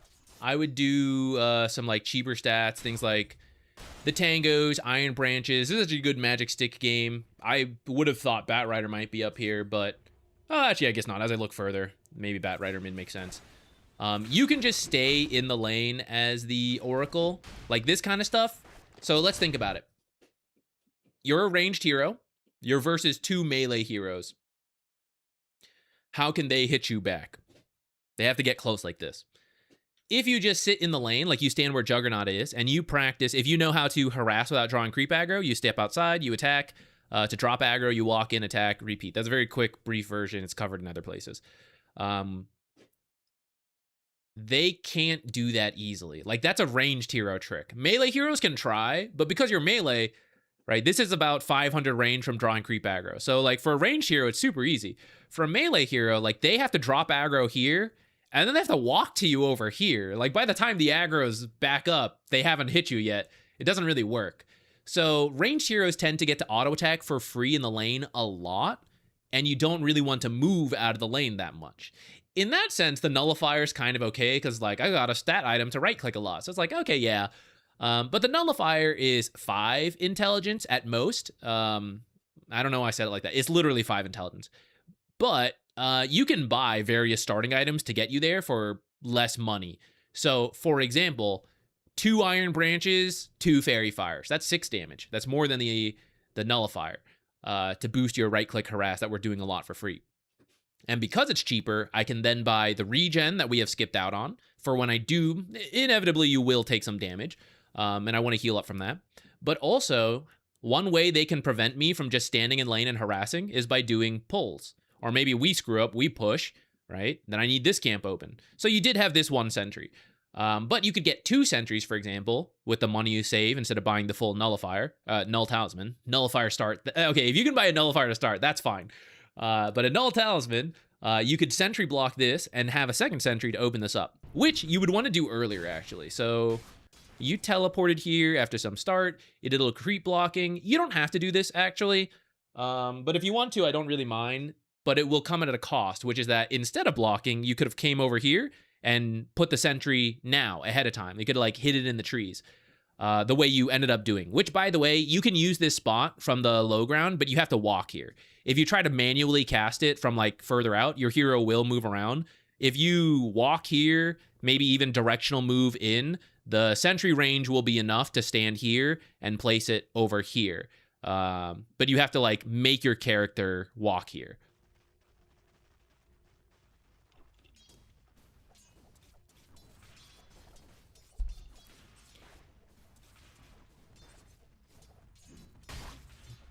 So these are the ones that are drawing creep aggro, and this is where you want to be a little more careful outside. As a ranged hero, and especially anyone with a nuke, keep an eye on the range creeps. Look at your carry. Can the carry do it themselves? Do they have some kind of, like, ranged ability that is a nuke? Juggernaut does not. Blade Fury is a good ability, but not for securing range creeps. If he's next to it and you think he can get it, you can let him have it. But in this case, we stand by. We just send Fortune's End at it. Nuke it for 100 damage, secure it. It's good play. Don't worry if your team, like, rages out.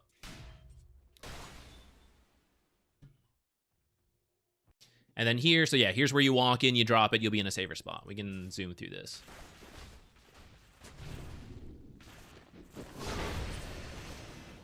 So notice this trade's not great for you. I will just, one more talk in this. And the reason we're highlighting it a lot is because for Guardian, the better you are at laning, it will be easier. Like you said, the team eventually on, like, not everyone knows stuff. If you can, like, knock out your laning stage, it's the easiest way to, like, improve quickly here. Ranged versus melee, melees tend to have the advantage, which is why you don't want to take direct trades in the jungle a lot, like this.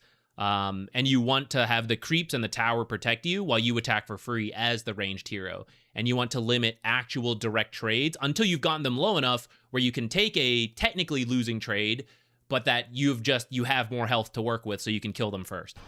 If you both have 600 health, but you take a losing trade, then they're going to win, right? But if you have 600, they have 300, we can be less efficient, but they'll die first. And then this kind of stacking is actually, like, way too early. No one will really clear it this early. No one should clear it. Someone might go, but it'll not be worth their time. And if it's not worth their time to do it at 2.5 minutes, it's not worth your time to stack at 2 minutes. If you're going to stack anything as a support, stack the pole camp by you, small camp for the safe lane, off, hard camp for the off lane. This one is useful because you'll use it to pull, and it's right here. This one's really far. As you can see, like, look how long we had to, like, run away from the tiny. Now, you were here. Technically, it's like, okay, well, I was here. I was made use of my time. Like, that part's kind of true, but the part we want to fix is, like, not to be over here. You want to be over here instead.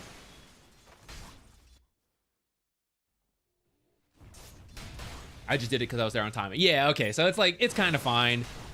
Using the observer for it, though, like, let's imagine what we need to see this for. No one really moves at the start of the game, especially in Guardian. There's very few rotations.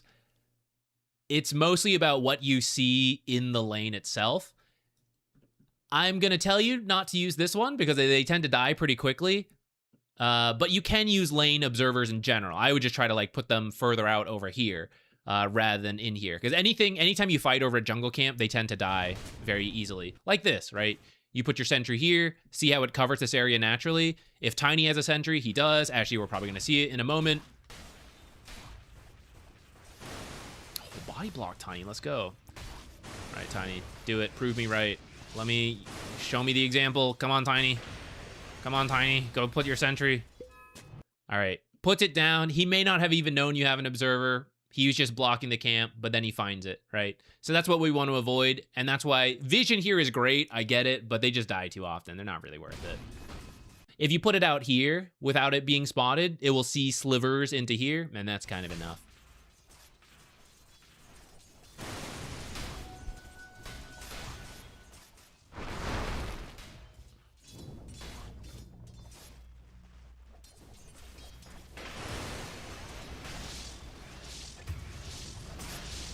Nice.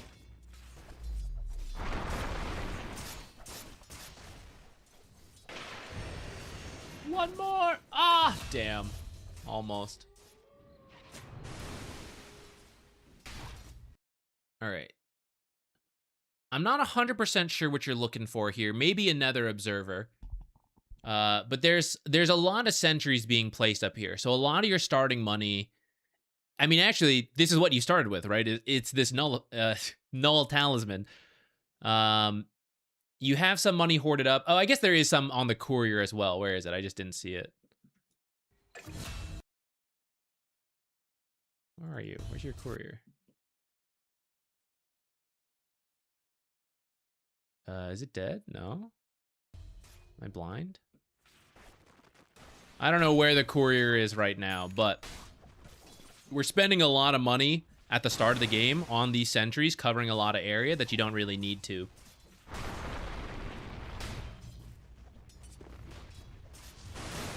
Ah!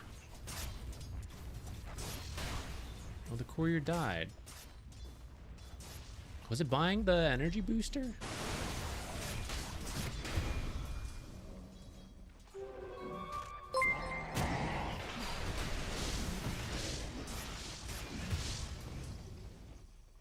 We take those.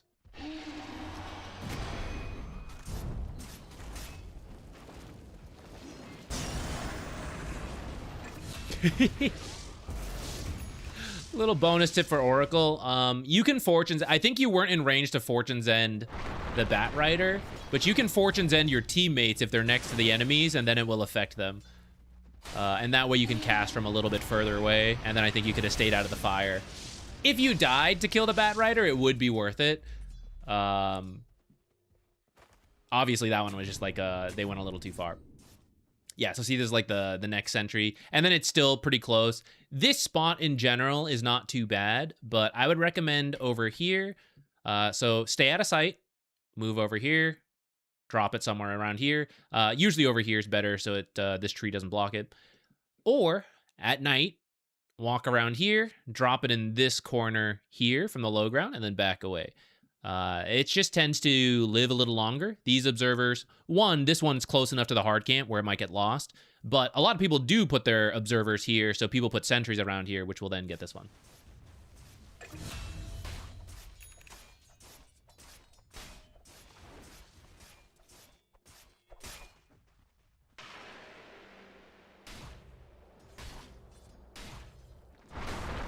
Just finished the warding video, so I'm not quite up to date on not quite working him in yet. Okay, no problem.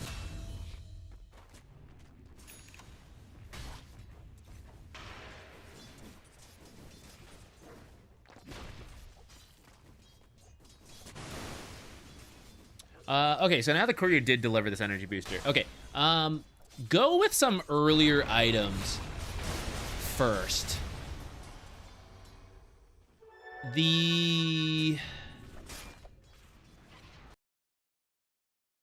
Hold on, a lot of things to talk about all at once.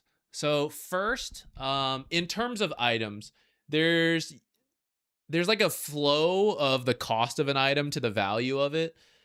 And you kind of want to get good value for cost to effectiveness. You want to make use of the amount of slots you have. You also don't want to be like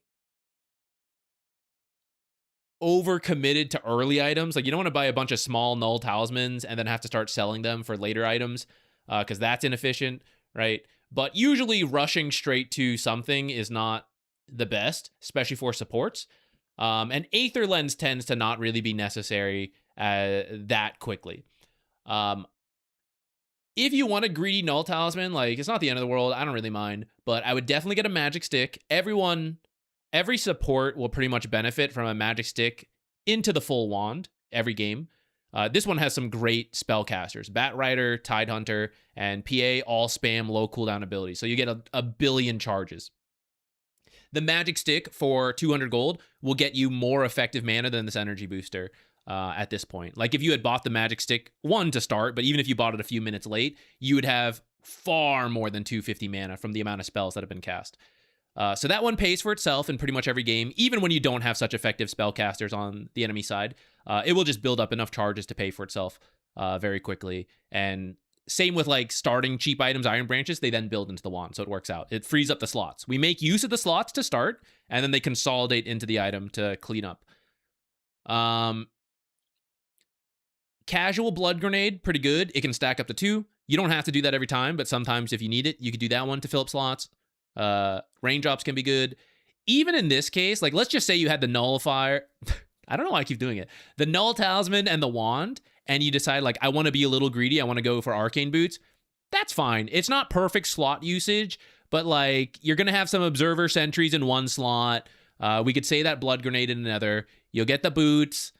You'll put Bassi in another slot. And at that point, you're kind of filled. Now we have a Wizard Hat in another slot, right? It's using the slots, and then it consolidates into one item to then start making use of the others. The same thing's going to happen to Aether Lens, but just the buildup on Energy Booster is not great for what it gives you. And by buying the smaller items, you'll be able to do more to get more money to then build the next tier of items, which is like the Aether Lens.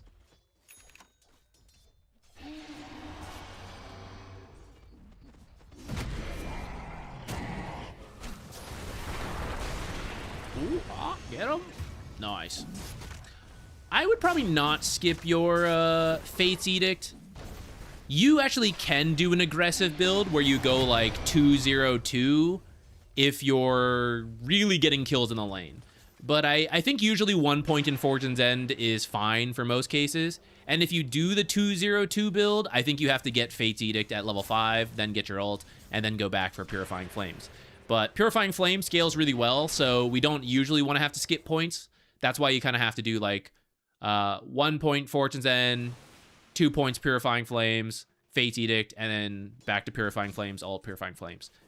And the reason being is like this right there. If you want to heal yourself, especially once you get to level 3 Purifying Flames, so 350 total heal, but 270 damage to yourself. And there is some magic resistance reducing that, but for easy math, let's not account for that.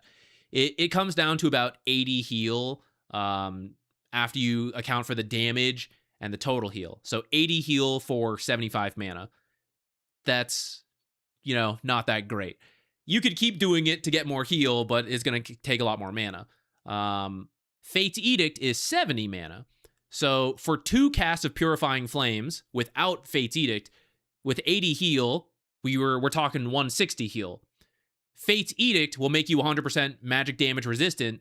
So Fate's Edict for 70 mana, 1 cast of Purifying Flames means there's no damage, but 350 heal. So cost-wise, it's way better. And then there's more uses for it too. Like say Batrider lasso someone, I don't have my ult. You can just Fate's Edict them, massively reduce the damage they are going to take from the Batrider at least.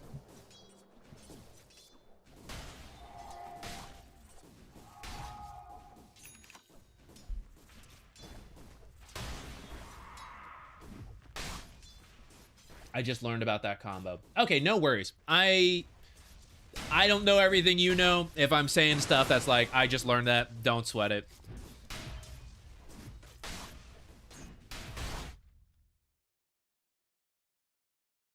Boop, boop, boop. Speed through.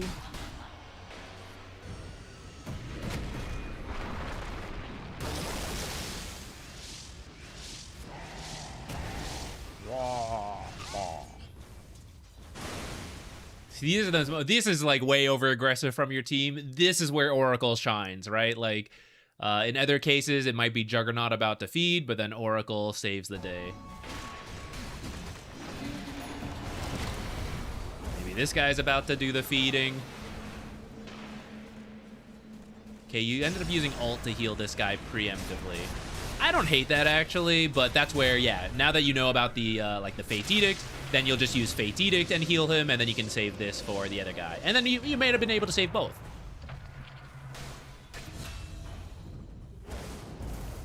And this is another case where you can see Aether Lens is a nice item, but it's just expensive to finish up the item to get its value, and the smaller items will give you more use. So like the wand here would have gotten a bunch of charges for a bit more mana, for a bit more spell casting.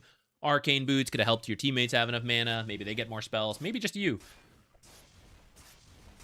Okay, conceptually here, you want to try to leave Juggernaut alone and play with other people. Before I even finished, I was about to say, to do that, to be able to do both, we have to use the teleport to come to Juggernaut when he's needed, when we're needed, so we have to walk somewhere else. In the first few minutes of laning, if you die, insta-TP back to lane. It's pretty, like, it's fine. After the first few minutes of laning, before you teleport, the teleport is like an ultimate level ability, if you think about it. To be able to move around the map, it does cost you money and mana, and then it has a decent cooldown, 80 seconds. So I want to be able to justify the same way, like, why am I'm not using this for fun. He's not using Omni Slash for fun, right? I want to justify why I'm teleporting. And to justify it, the value is, it takes 30 seconds. Let's just use that number. 30 seconds to walk from Fountain to the Tier 1 tower. So what is happening in the next few seconds, up to 30 seconds, that I've got to be here right now, or else I'm missing something. And if nothing, I should just walk. So in this case, let's find out, right? I TP here, so what's happening in 30 seconds? I move out, and I do a D ward.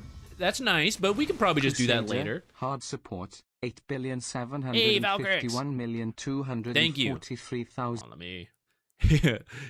it'll read the number out on its own. Thank you so much. Where do we have to go? Where are we at now? We're doing this one, Luna, one before you, and now yours. Okay. We have a queue of 3. That's good. That's good. Thank you guys. Thank you for the support. Just making sure I'm up to date with everything. Oh yeah, we did the D ward, but the D ward would happen at some point. Unrelated, you just D-warded an observer. The most important thing to find with a sentry is the observer. Removing enemy sentries is nice, but it tends to not be as important. Invis heroes sort of change that up. But what I'm getting to, you found an observer here. You should really spread out observers. The enemy should not have multiple observers right next to each other. So if you killed an observer here, there's not really a huge need to put a nether sentry looking for a nether observer here. Now this is Guardian, so actually you will sometimes find observers really close together, from people not noticing it's happened to people just thinking it's okay to put all the observers right next to each other. So it's not the worst thing in the world to do, but it's not really a good habit to build. If you find an observer, you should probably just assume there's not another observer in the immediate vicinity and check somewhere else. So you could just hold this sentry. This is also not a super common area to ward anyways. So that would be another reason that you don't really have to do this sentry until like people are actually fighting over Roche. Then you would do this kind of sentry.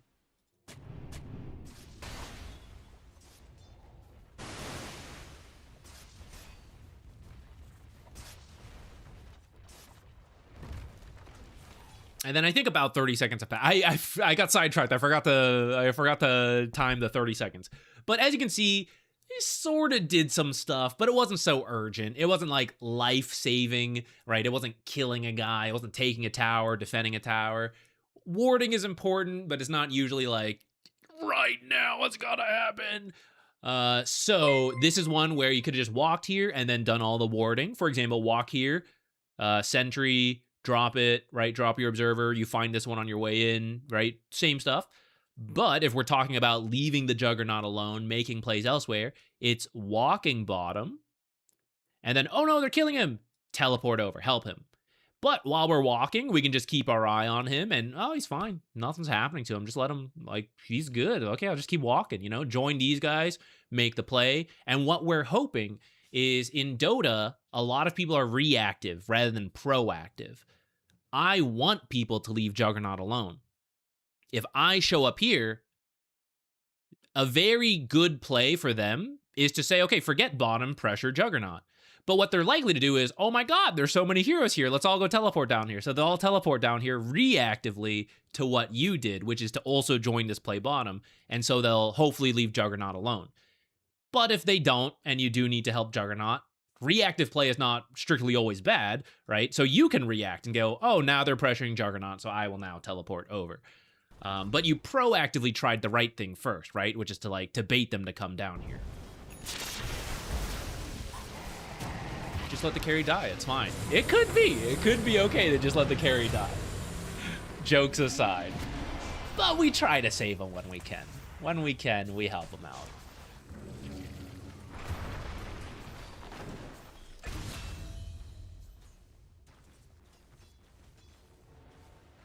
You could have saved that guy, though we can maybe argue of whether we need to save that guy or not.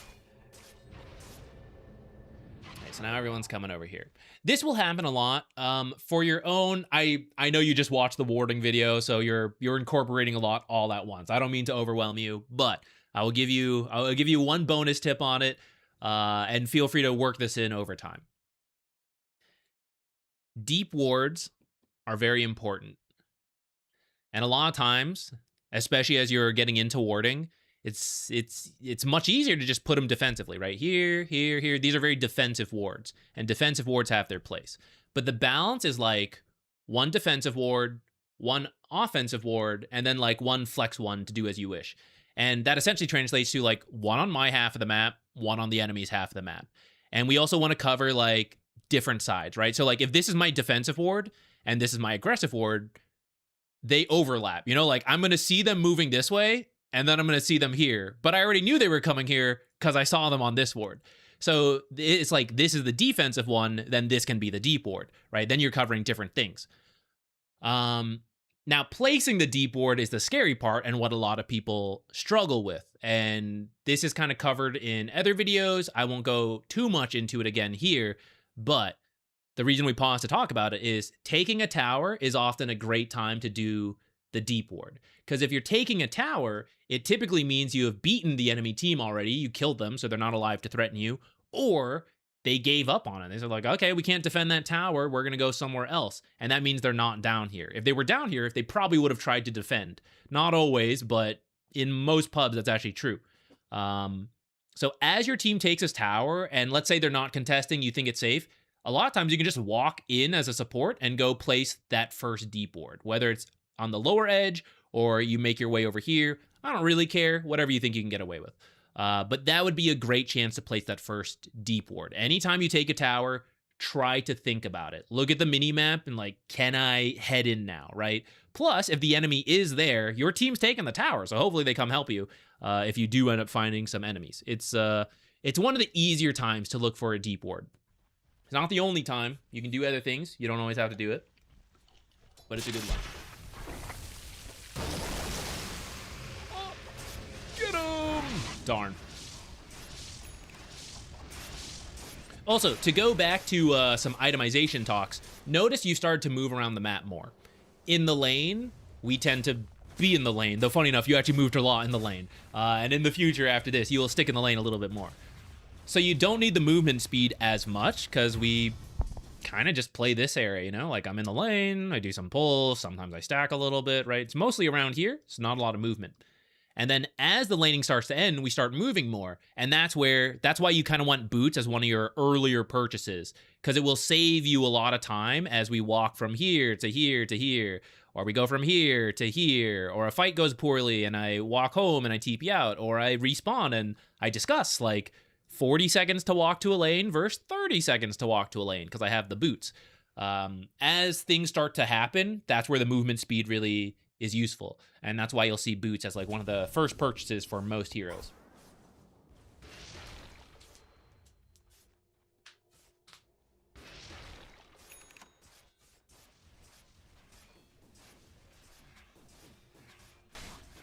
What are the things that happened over here? The off lane kept staying top. Nothing even has to happen strictly. For your rank, it's actually quite common for the laning stage to be a lot longer than it should. Anywhere from 10 to 15 to sometimes even 20 minutes. And it's just people don't know to do other things. Like Tide is not supposed to be up here nonstop. Actually, that Tide's a bad example. He's one of the offlaners where it actually is okay to keep coming up here. So it may happen whether it should or not in your games, and it's kind of what it is. I would try to... This is the defensive advantage, right? You can go elsewhere and then TP back as long as you walk elsewhere.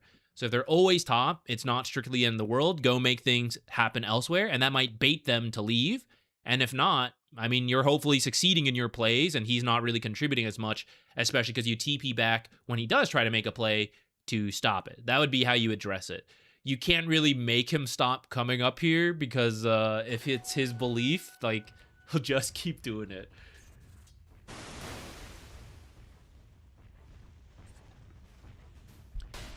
My mindset was that maybe I can stay up here and stack and make sure Juggernaut is properly farmed. If you are up here and nothing's immediately happening, you should try to stack. But if you can be somewhere else and then teleport back, that will be better. And it's a little hard to explain briefly. I tried to cover it in the Gold movie. I know it's a lot. It's like an 80-minute video.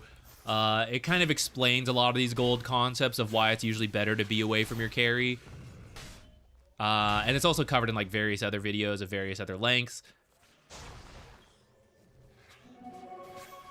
It's okay to be in the lane with the carry longer than usual because like it's not a pro match, but at some point you do want to find reasons to go elsewhere and walk to do it, so you can always teleport back as needed.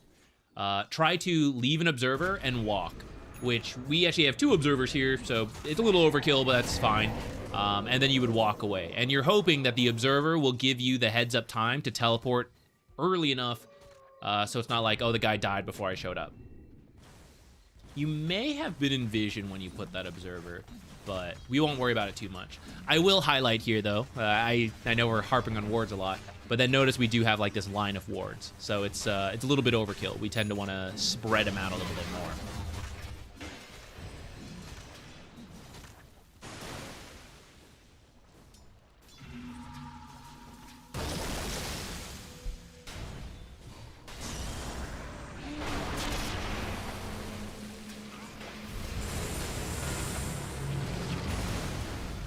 Oh, thank you for knocking me away.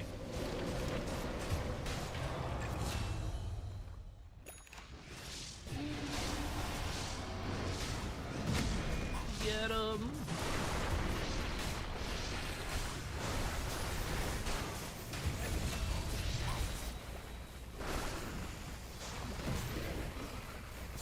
On hit demand.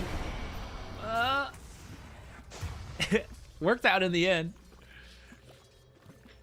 A lot of that is, I mean, that starts because they overcommit on the Viper that you save. So that's like where save heroes come in, right? You can't always make plays happen, but you can bait extended fights that benefit you. Some of that then was also the rest of the team, right? But we talked about pros and cons of save heroes versus flex, so that's an example.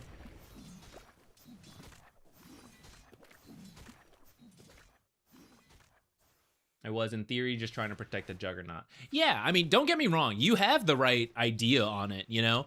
I guess, what's a good way to put it? sometimes the direct approach is not the best, you know? It's like, oh, I want to put observers here and I want to be here to help Juggernaut. It's the right idea. But funny enough, by having vision elsewhere, by making things happen elsewhere, that also helps protect the Juggernaut while giving you more avenues to make things happen. Dota is really complex. I mean, you don't need to like understand everything all at once. I know you started playing more recently. But it's not that your idea is like completely wrong. It's just like we're just toning it back a little bit. Also deny. You can deny the fish? I didn't realize. Do you just A-click it? I didn't know. I thought it was just there.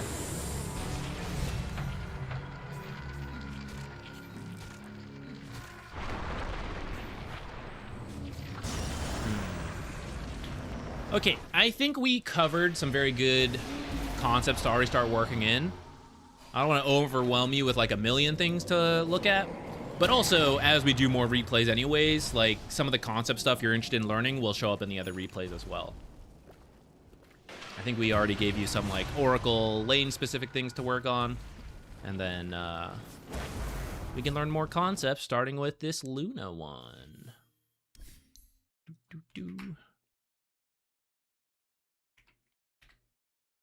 Yes, downloaded. Okay. I think this was before the 7.41a patch, but it should be, that's fine. It's not really going to make a big deal.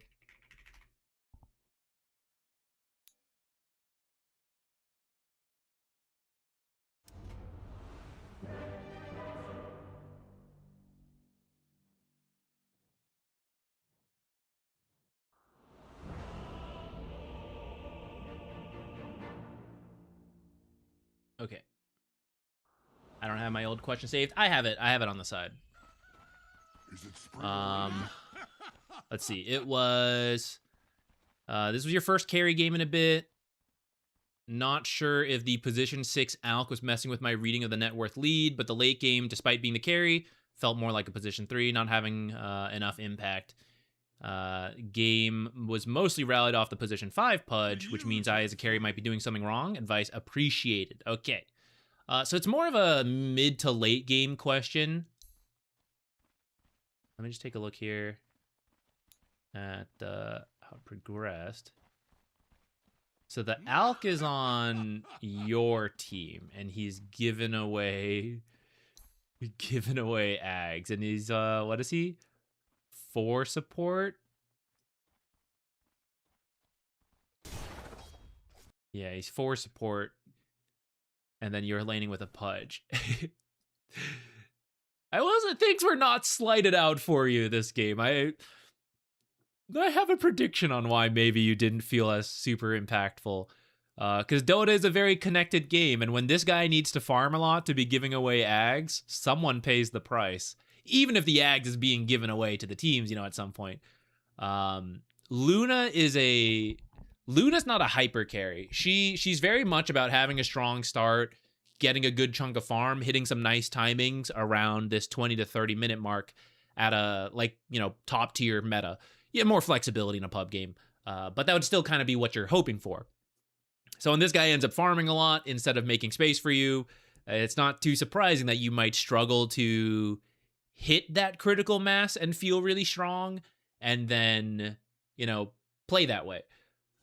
So I can already kind of see why that would throw you off. He gave you the last Aghanims, huh? I mean, you weren't partied with him, so who was it first? It was, I guess this Razor. Wait, who was it? Why am I struggling to tell? I think it was the Razor.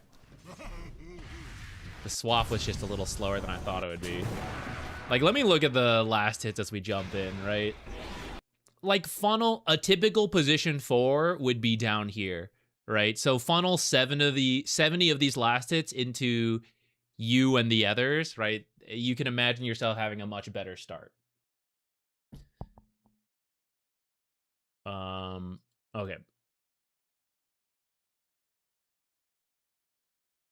With that aside,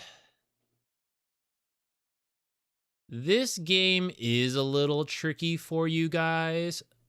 I actually think, so you kind of mentioned it feels like you guys rallied around the position 5 Pudge in the late game. I'd actually say that's the only way you can do it. Because if we look at your lineup and imagine how do we jump and start a fight, it's actually just the Pudge, right? With the hook and the dismember. Maybe this Alk can blink stun if he's done building ags to give away. On the enemy team, you have a lot of saves on the Omni Knight, right? This guy's super tanky with Enrage. Got a Golem to interrupt stuff. She's pretty mobile, right? It's not easy to quickly kill any of these heroes outside of like a hook here and there. So I'd actually say you guys are playing around the Pudge hooks. Now you can force it on high grounds by baiting probably you. Luna ends up really tanky when she gets farm, and you kind of bait the front line and pressure towers, and they have to respond, and then you take the fight around you, or you're doing that till Pudge lands a hook. I guess we'll just jump to... Let's jump to, like, here, I guess.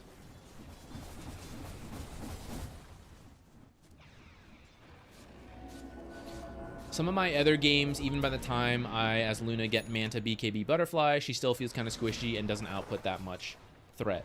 So how are... Okay, well, first, patch just happened, so not 100% sure where everyone has fallen out.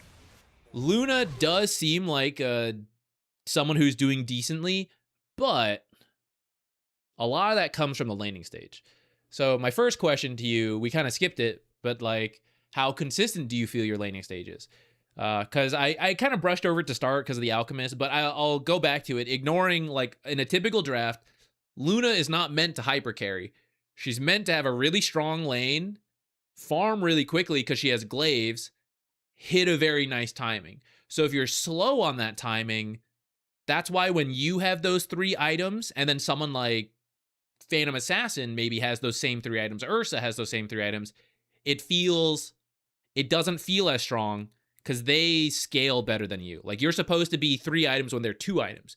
You're supposed to be 4 items when they're 3 items. And then that extra item over them is what makes you feel really strong. That's kind of Luna's thing. And to do that, you have to have a good lane into good farming, more than late game stuff. So actually, let me ask you, do you want to look at the early stuff then? Or we could still look at late, because that's how a lot of games go, and find a good fight.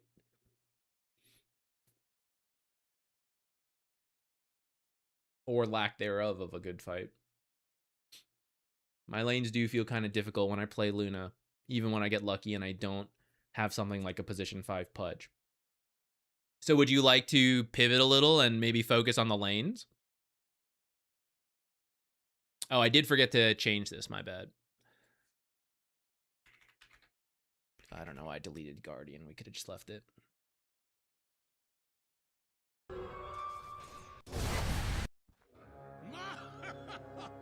Let's go back. Have you seen the, because we did the Luna Smurf video. That's actually perfect. If you're interested in Luna. First, I would change this blood grenade. I'm open to the fairy fire, but you see it more on supports than carries. Carries like the stats and the scaling of it.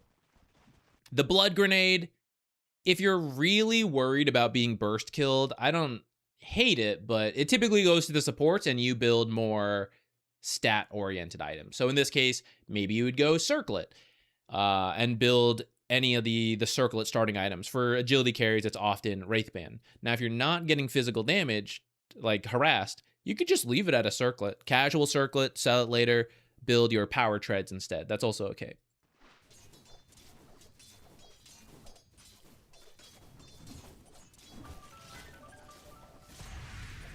Nice. Okay, great. I won't worry too much about last hit timing. I know that's something you're going to practice and improve on. I did see you deny instead of last hit there. Make sure you always prioritize the last hits. You might have thought you had time to do both, then that's fine, like, right, learning moment. Anytime it's under the towers, try to just prioritize last hits, because the towers just kill things so quickly. The cost of that kill is the lane is shoving. For this rank, low-key hoping they will push it back to us. There's a decent chance of it. But if not, it is okay. You can potentially do your own pull later. Not quite yet. right? They haven't spawned. So for now, we just keep focusing on playing the lane. Now, we only have so much mana on Luna, so stunning Skywrath, or, you know, does some damage as well, it's not as important for you. Luna is a short-ranged carry. You're ranged, but it's short, so securing certain last hits can be tough for you. Prioritize Lucent Beam to secure creeps, especially the ranged creep, because the melee creeps you should hopefully be able to reach. If your support is fighting the enemy support, that's where you can throw the Lucent Beam, because then we're making better use of the mini stun. Don't just throw it just to do it. Like here, we just kind of hit Skywrath, and then what do we get out of it? Didn't really attack him. Pudge wasn't really attacking, right? So don't worry about that one. If later you're trading Skywrath, Pudge is walking up, that's when you use the Lucent Beam. And now here, when there's no worry about losing a last hit, we do the deny. And then here, he hit it for free, right? And then we do another deny. Great. Backed up a little too far there, ended up missing 2 creeps. If you want to back up to tango, you can creep aggro to draw the creeps towards you, so then you don't have to do such a long like back and forth, and then like, I missed a creep in that travel time. Bring the creeps with you, and then the travel time is less. Yeah, this is one where you use the Lucent Beam. If you're not confident, Omni-Knight has a lot of damage. Even though Luna has a lot of damage, his is also good. He's a melee hero. That's where you can use the Lucent Beam to secure it.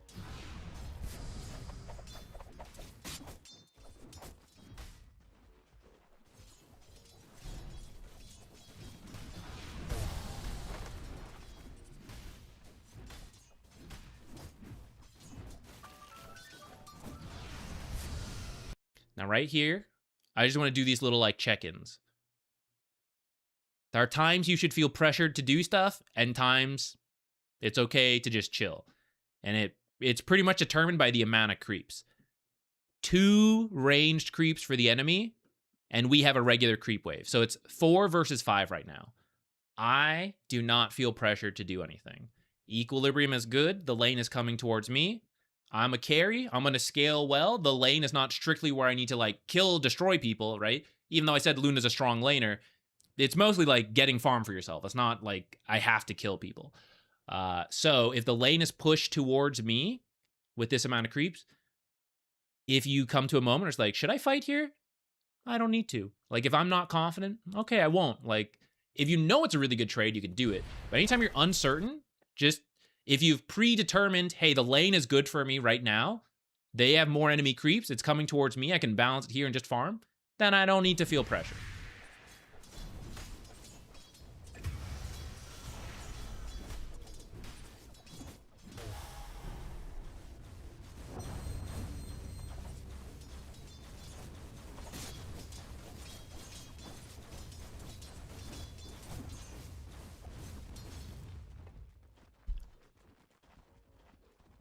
I did see some missed creeps there. Tower lasting's tough. I don't blame you, but something to potentially practice. My random tip for you, I don't understand the math because I don't play core enough, but somehow, in my experience, rather than letting the tower and the creeps attack a creep and then you wait for the last hit, if you attack once and then you go for the second attack, it doesn't have to be like right away, but like it starts getting focused. You attack a melee creep once and you wait. Somehow that timing always works out better. It is a lot easier. Maybe it's a me thing. I don't know. But I feel like if you hit a creep once when it is being focused by the tower and the creeps, it is a little easier to last hit. There's probably something in the numbers and the timings. I don't know. But that would be my rough advice. That's my experience as a support player who sometimes plays cores, lasting under tower. Definitely for the melee creeps. Range creeps, it's usually easier to let the tower hit 3 times than you hit once, but you can just, you can also hit the range creep once and then let the tower hit twice. Now here, so this is where I want you to be careful.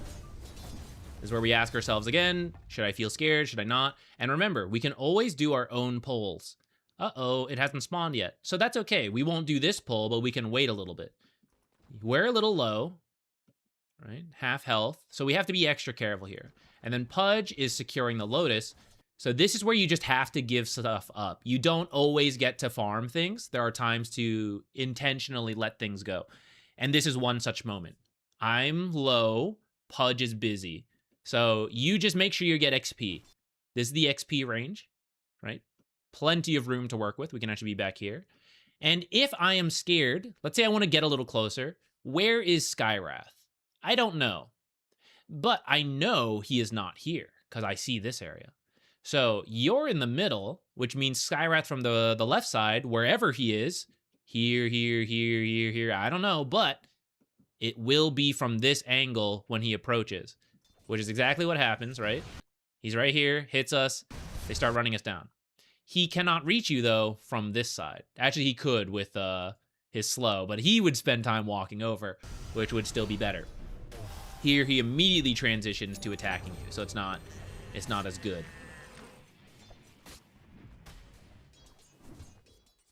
You could actually turn to trade that Skywrath a little sooner once the creeps are on him, but that's kind of advanced. I won't worry about that right now. Okay, if Pudge does not buy a sentry, buy it yourself.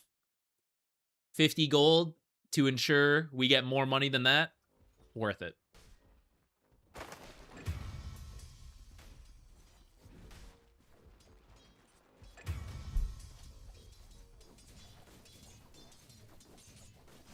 Thanks, Kaka. Good luck with the games.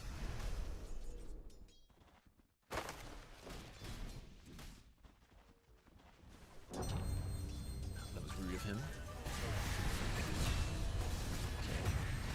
Ah, scary. All right, we already gave through some tips here. Amazing. You could potentially, if this kill happened sooner, shove the lane in and then just go and die. Kind of an advanced tactic, but it'll reset the lane for you, and then you'll be back with full health. You kind of have to go home now because you're missing so much. So if you stay in the lane, they'll just come back and kill you at some point. I'm not gonna worry about that. Let's jump ahead a little bit to see like some of your farming as the laning stage is like ending.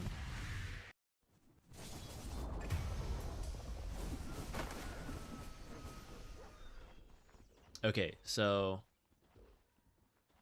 once you have Power Tread's Morbid Mask, you can kind of do any jungling you want, because you will regen. So this creep wave goes in, right? And then see how you walk past this hard camp to go to the small camp?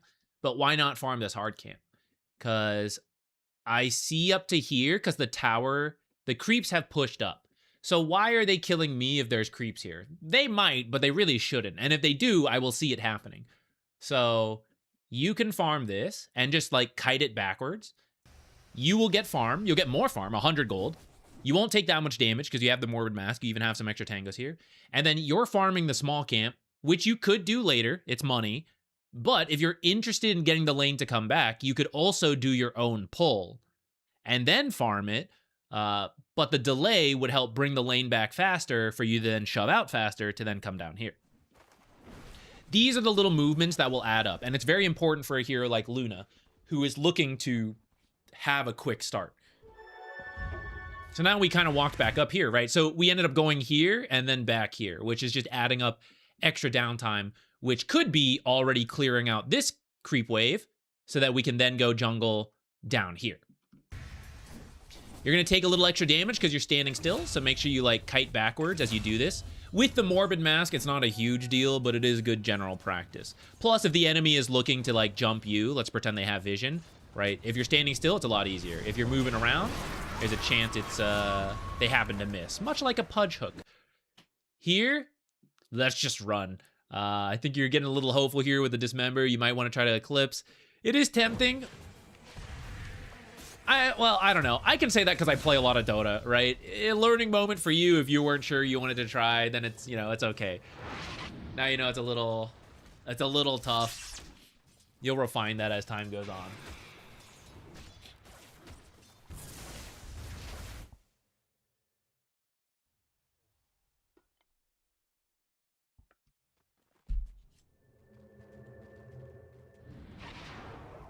Okay, we TP here.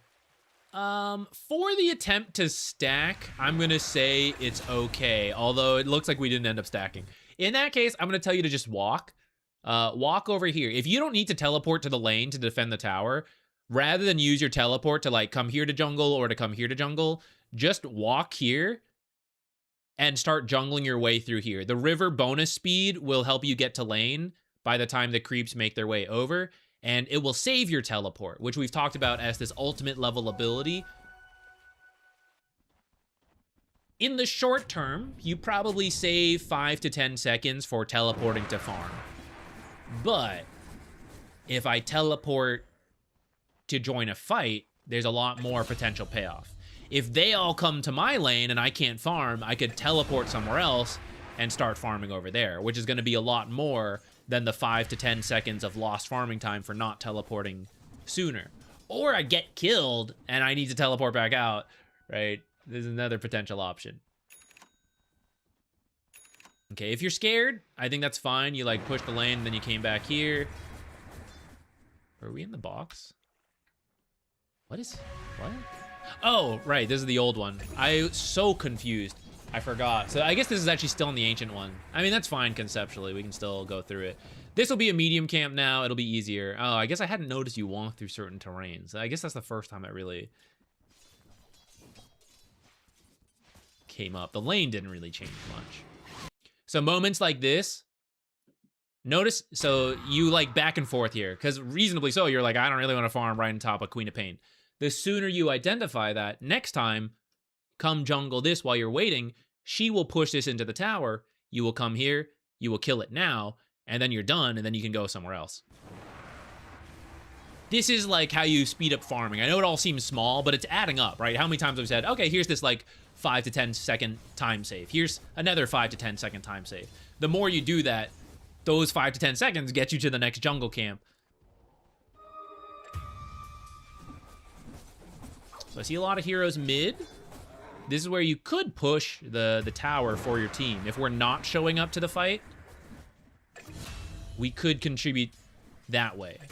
If we're not actually hitting the tower, that could be okay. Just make sure the lane is pushing in.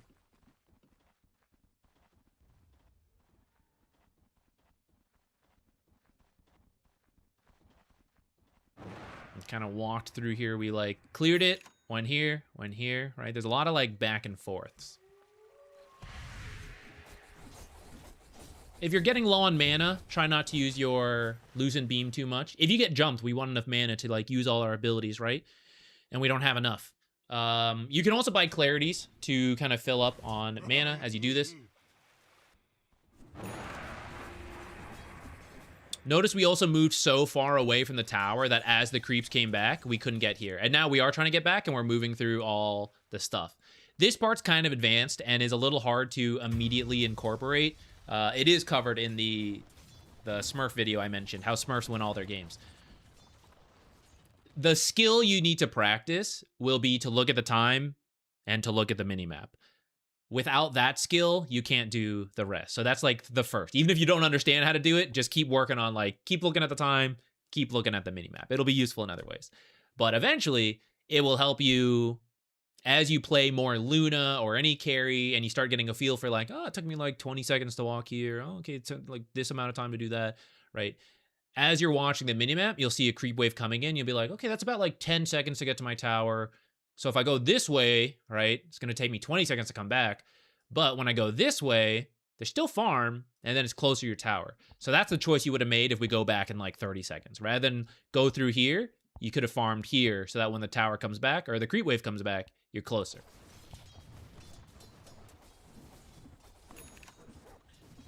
I wanted to try to yoink a creep with Q, but she zoned me correctly. One creep is, well, let me just show you actually. At this point, 36 to 41 gold. It's okay to give up a creep or two, sometimes a lot of creeps, in the lane if you're jungling, right? This jungle camp you're getting is 100 gold. So who cares if Omni denies one creep in front of you, 2 creeps in front of you, right? It's actually not that big of a deal. And then there's no risk to you.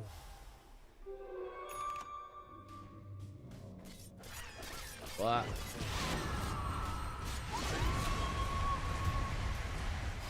Yeah, don't worry about that kill. Don't worry, don't worry.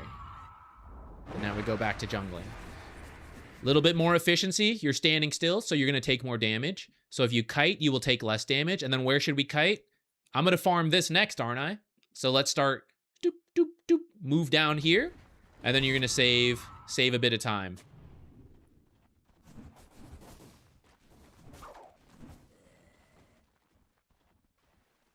If you know the creep timings and the mini-maps, I know this creep wave is here. It's coming in. So you walked over here, but now I also need to deal with this.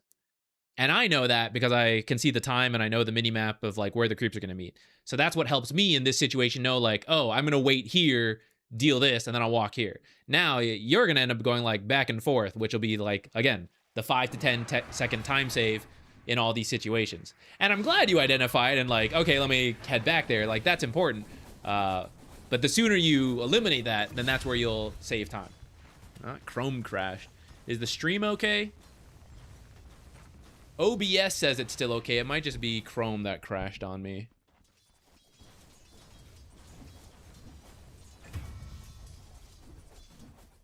Stream's fine on my end? Okay, thank you.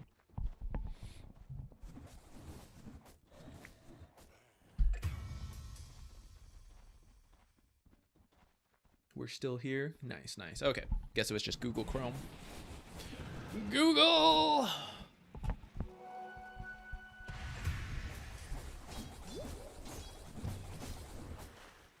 Okay, what's going on here? So, another case, I see the creep wave about to push in, and then from here, you chose to go left, but you can move right. Actually, you don't even have time to, like, farm these camps. You just have to be, like, going to the lane.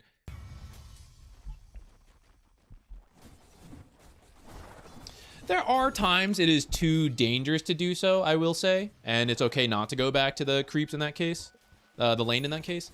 But I think your team just got killed top, so odds that they have enough heroes to kill everyone top and then kill you at your tower, like right after, is pretty low.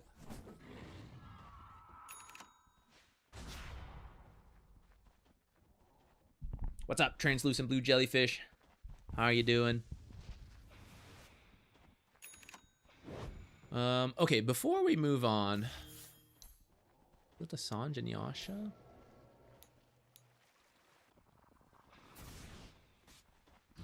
Change your mind on that? Oh, you built it after the fact. Sorry.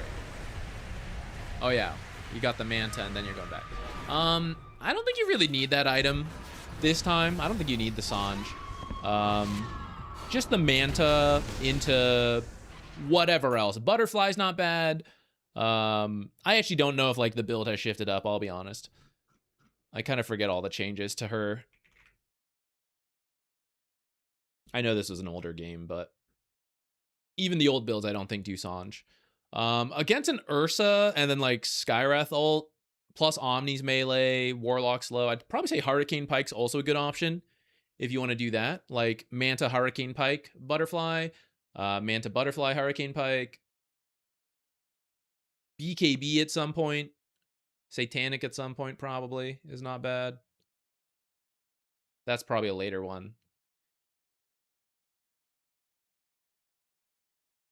Yeah.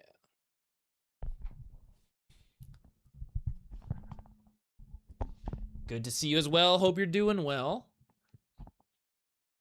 We're just about wrapping up on this Luna one, though, I think. I think we gave some farming tips to speed it up. I will let it play, actually. I'll just let this play out. You guys can give any, like, couple extra bonus tips before we go. There's another one in the queue. Actually, 2 more in the queue that we're going to get to. But I'm going to go refill my water before we proceed. I will run the ads again and get them gone. All right, 1 second. Well, 3 minutes, actually, is the ad time and how long it takes me to get water and everything.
so small, the world will hardly notice.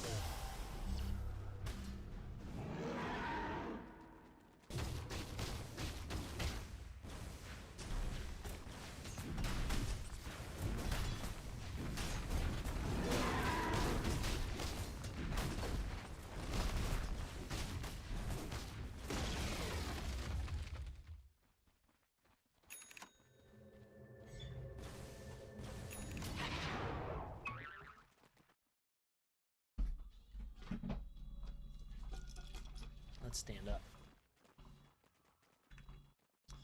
Well, it's because there were some map changes from this replay. I mean, it's running, right? That's relatively backwards compatible, all things considered. But for it to be perfect, they would have to have multiple iterations of the game, like, ready, which is just... like, the one barely runs properly, you know? So... it's a lot. Okay.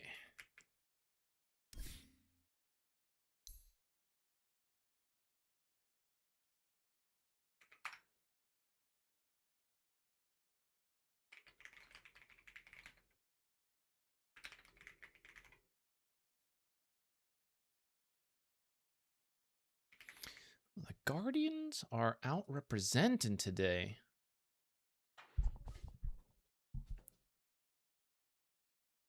Okay, so we have a Death Prophet offlane party game, and you said your Guardian, but you ended up laning versus Divine to Legend safe lane. That's going to be a rough one.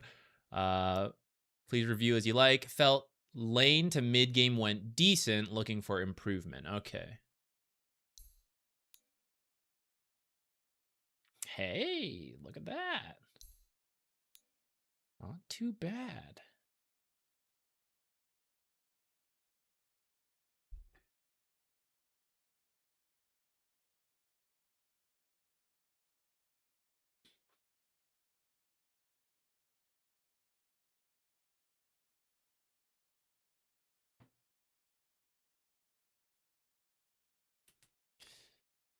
There we go. Should download it before we did the timestamp. Oops.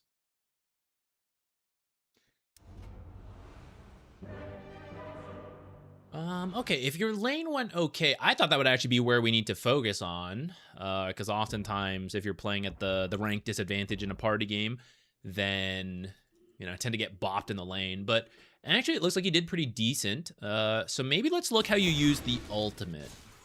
Ooh, some Creep Dragon, party games, amazing. Dota is being played. I don't know what the brand new, like, Death Prophet build is. I think I saw some, like, consecrated wraps, as one does nowadays. Let's see. Well, that's what I wanted to find. I want to see the ult. Let me go back. You're doing auras for the team. Interesting. Do you have someone doing Spirit Vessel? I guess the Veno, probably. Okay, okay. Because I was going to say that is an item that Death Prophet can do, and it's like a pretty good game for it. I would be interested in this game, the Krella's Crozier. I don't know how good it is in theory, but I feel like you are someone who could build it on the Death Prophet, and it's solid this game. Although into this is like, I don't know. But maybe comboed with BKB, and it could be something. So we just kind of like run down the Warlock, get a kill. That's pretty good. How much tower damage can we get out of this?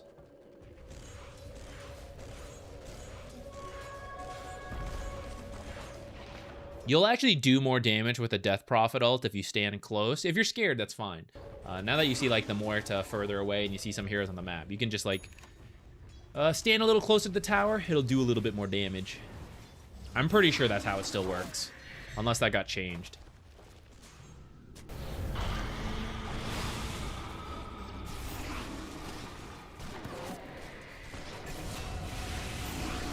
Nice. As you run away, you should try to like drop the Spirit Siphons on multiple heroes. I think you got hit by a silence just before you could do it, and then you ended up just running away. If you end up doing that a little faster, it'll help your odds of running away alive, which you did anyways. But also you might have an easier time turning, which you also did anyway, so I'm kind of nitpicking, but that's my job.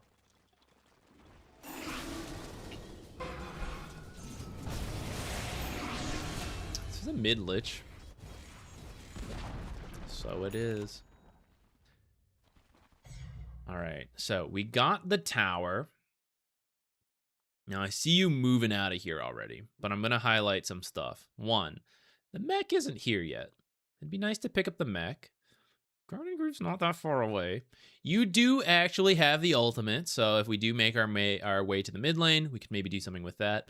But I also feel, you know, no need to rush. Like, let's finish shoving in top, you know?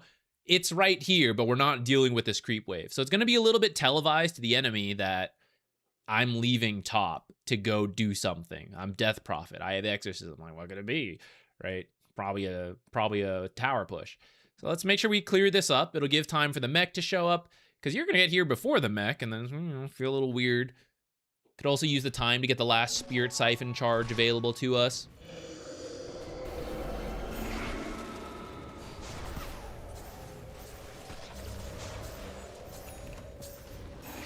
Fortunately, it seems fine in this case.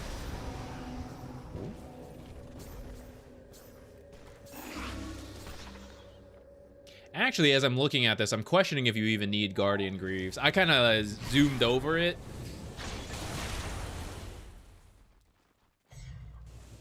I'm worried more about magic damage in this early game. Bristle's the main physical damage. Muerta's mixed. What does Lich mid even do if you have magic resistance, you know? Is this a consecrated Wraps rush? Pipe rush? Now, earlier we talked about, I forget what game it was, actually. Sorry, I got sidetracked. All right. So, you use the ult, you use the mech, ignoring if it's the right build or not. Let's skip over that. Is the right build this game? Let's just go with that. We used it. We forced a response. All right. And then we immediately end up in another fight. Okay. We react. We kill the IO. Okay, not bad. Let's chill. 90 seconds on Exorcism. What Slark got? Blade of Alacrity. I guess the Diffusal is on the way. Okay. I was like, yeah, maybe we could do something, but how strong of a hero are you when your Exorcism is down and your mech is down, right? This isn't like, oh, I'll play with Slark Diffusal maybe. It's like, okay, I'm going in now, bye, right? Is this the time to be diving this Bristleback, right? What have I built? What am I strong around? We're even levels, but like, am I really? No. This is a great time to relax. Okay, we help Slark. Let's look at our mini-map. Do I want to farm with Slark? Probably not. Hey, look, top's real empty. And the whole point of taking the tower is we get control of this area. Now, fortunately, she also responded to some stuff going on, so she hasn't been making use of this, but I got to make sure that stays true. So maybe I just head back here, and I push this back out, and I keep farming, and I wait for those cooldowns to be back up. This feels a bit forced to me.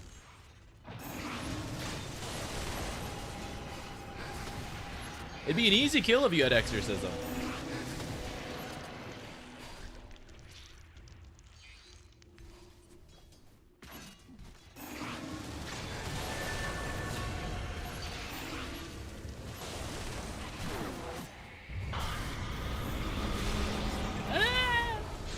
It's working.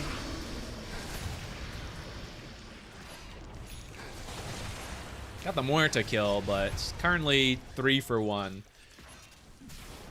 And here's Exorcism. And now Exorcism. Right? That means we're going a little bit too fast. A little bit too fast.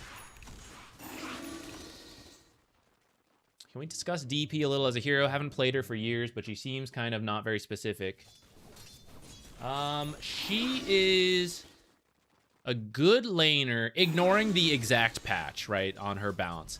In theory, she is a strong laner due to Crypt Swarm being a fairly low cooldown AoE nuke, Spirit Siphon being a very strong trading spell, and then her right clicks are pretty solid. Her stats are pretty decent, right? Lane's good. gets Exorcism, which is one of the few abilities in Dota that affect buildings.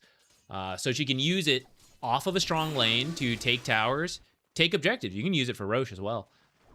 So she's like a momentum-based hero who tries to play fast. Her scaling is not amazing, but it's like enough as long as your early game is going well and you're picking up the gold lead off of taking these early fights, early objectives. But it tends to be around Spirit Siphon.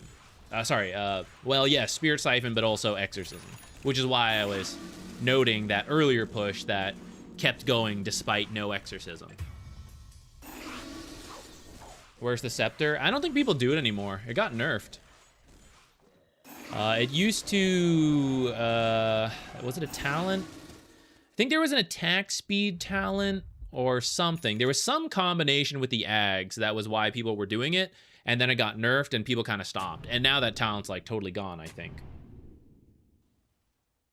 Okay, solo smoke. What if you find someone? I don't have anyone, right? I want my teammates with me for that. They're all bottom and I'm not there. So, as a team, things are getting a little wacky, actually. I missed exactly what broke out bottom because I was reading the chat. I'm not going to lie. You're the aura builder. Auras are good with heroes. You're the tempo hero who has the tempo already. So why are we on our own and then everyone else is around the carry who wants to farm? The combo's a little funny. Is it our fault? Is it their fault? I don't know. Maybe it's no one's fault, considering, like, I missed what happened. Maybe this is a very reasonable thing. If it is, then once it's done, I want to see that fixed, right? You guys come to me, I go to you. Whatever it is we're going to try to do, let's do it. Zach, we took all the tier 1s. What should we do? Roche is doable with the Exorcism we mentioned.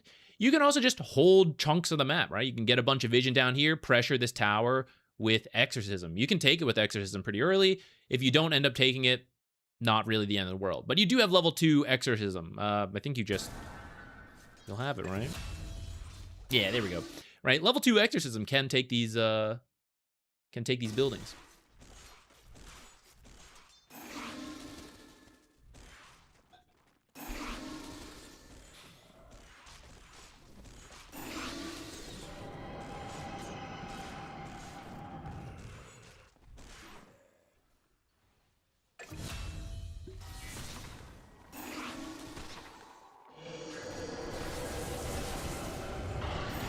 Now, you might be about to kill him anyways. But I will say this is very dangerous of you. All right, so let's come to this. If we're not joining and we're in farm mode, this would be great if Exorcism was not available. Let's pretend, okay?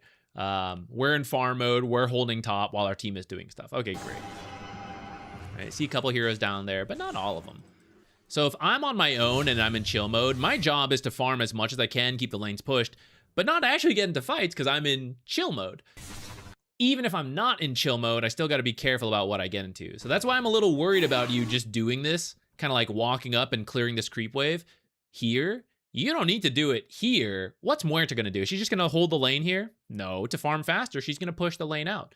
So you can just be jungling this stuff right now, which is a lot safer. And then when the lane gets further, you can clear it out there. The danger of walking in here is that they know you're here. So one, people can rotate to the tier 2 that we're right in front and fight us. And I'm not near any of my team. No one can get to me. Uh-oh. The other thing is, I'm not with my team, and now they know it. They see me right here.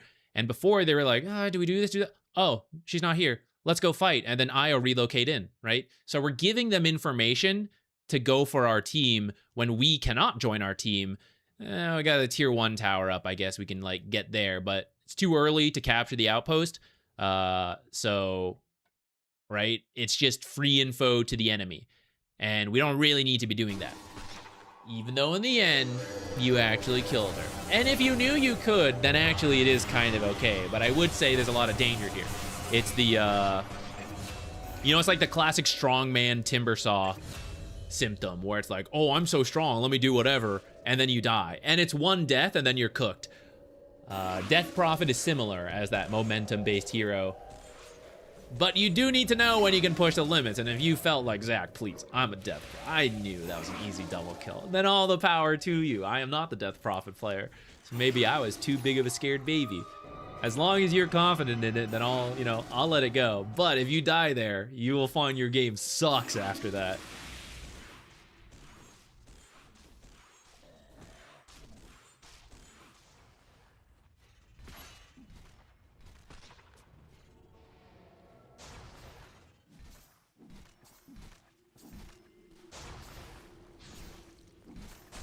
Was it the magic resist talent? We can go through the changelog later in a bit. See how you guys are posturing to fight? But if we go back to the idea of, is exorcism up? Are auras up? Are we good to go? Kind of okay, right? That was sort of the Lich mid. At the same time, I actually see the Nyx was also a lot of money to them because he had a kill streak. Starting the fights. Might be fine. But it is right before our ults, right? So there is the risk to it. It's a little scary. Worked out. Worked out. Brother Lich, this is not the time for you. You should definitely be in chill mode, Lich.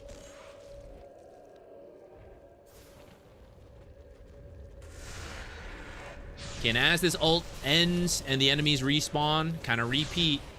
Chill mode. Let's farm up. You just got 2,000 gold to spend. They don't have much initiation. This wave clear is probably okay. If they have more jumping heroes, be careful of this.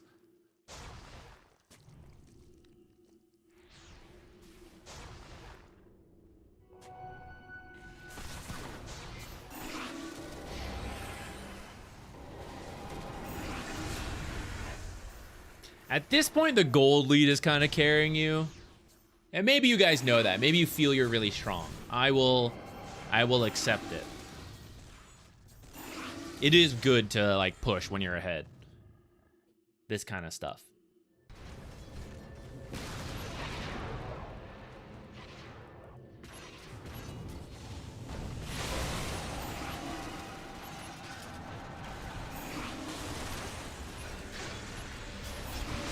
Uh-oh. I think you walked in when the Lich ult was on you. You might need to move away from your team. That's fortunate it bounced to the neutrals above.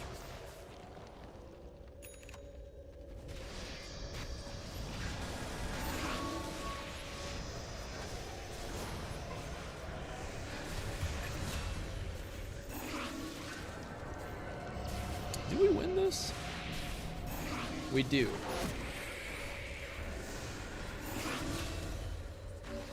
It's snowballing out of control.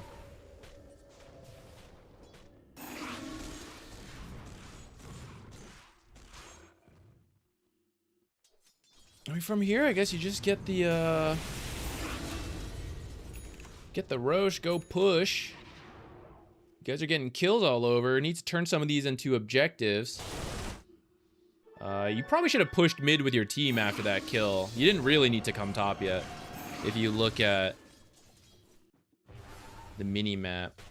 A little after this. All right, killed Lich. So 3 of them are actually dead right now. 3 dead. Slark's about to be up. Tower's right here. I guess Bristle's about to respawn as well. You guys pick up an amplified damage rune.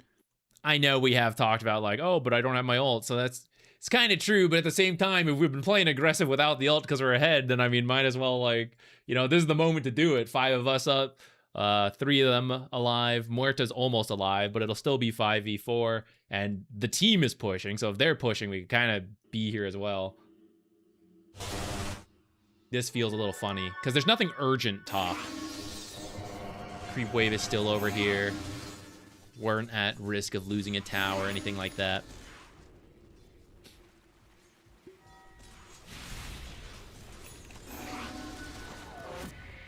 Hello, can you review my game? Hello. There's one more in the queue that we have to do. After that, we will pick one from chat. It's usually random. I don't make guarantees just because there's a lot of people here. Can't promise to get to everybody. But you can submit it and put a sob story, put specific questions. I usually pick based on either educational moments or whatever. You could try to move me. Or guaranteed. I'll do it for donation, but that's not required. It's optional.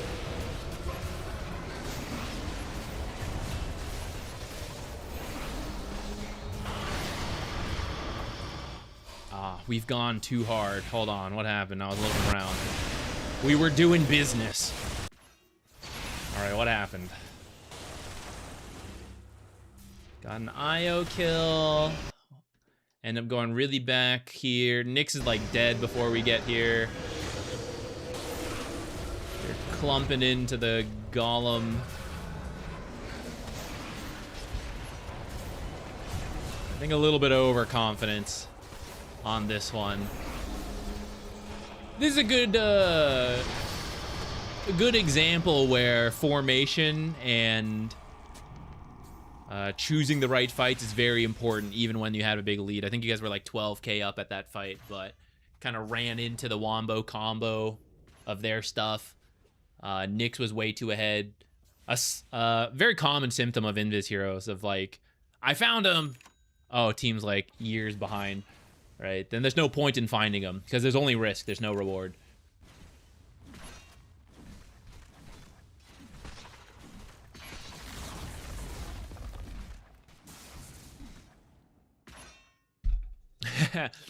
I mean, technically it is true. I think Spectre got the nerf after winning in the tournament, but I don't think that's specifically why she got nerfed. I don't think he was like, no, 1 tournament win per month.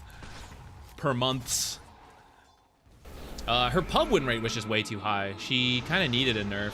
There are certain heroes in Dota that are really hard to balance between pubs and pro matches. And Spectre is one. She's very bad at pro level Dota, typically.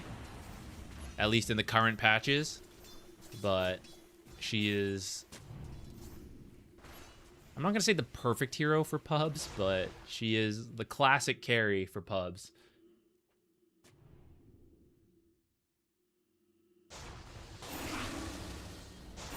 I will say, if you thought it was both a pipe and a Crimson Guard game, you should probably be building pipe first. Because if you think about the scaling of those damages, magic damage is typically level based on the abilities, so there's like a drop off at some point. Yeah, there's some like damage boosting stuff, but for the most part, the biggest scaling comes from the leveling up, right? So like this Lich mid hitting level 6, hitting level 12. That tends to be a lot of the scaling of magic damage.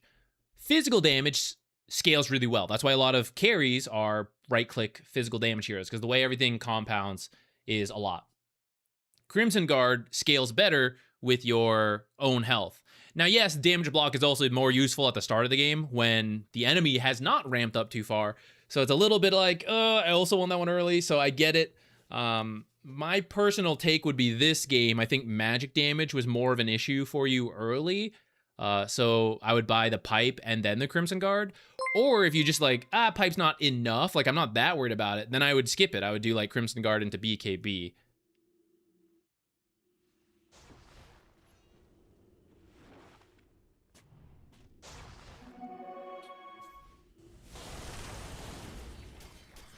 All right, I think we'll move on.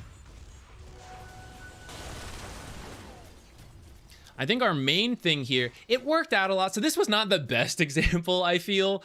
There were a lot of moments you fought when you weren't actually that strong. And in this particular game, it was okay.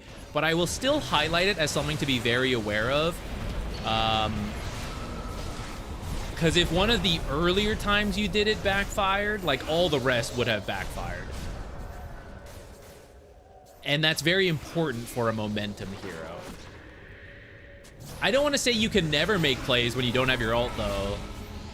And in fact, it's actually good to know when you can. And maybe this is the perfect showcasing of like, oh, it's okay. We knew we didn't need exorcism.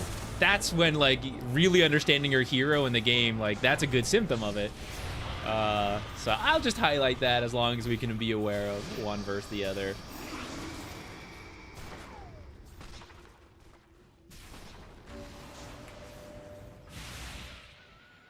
All right, one more in the queue that we got to get to.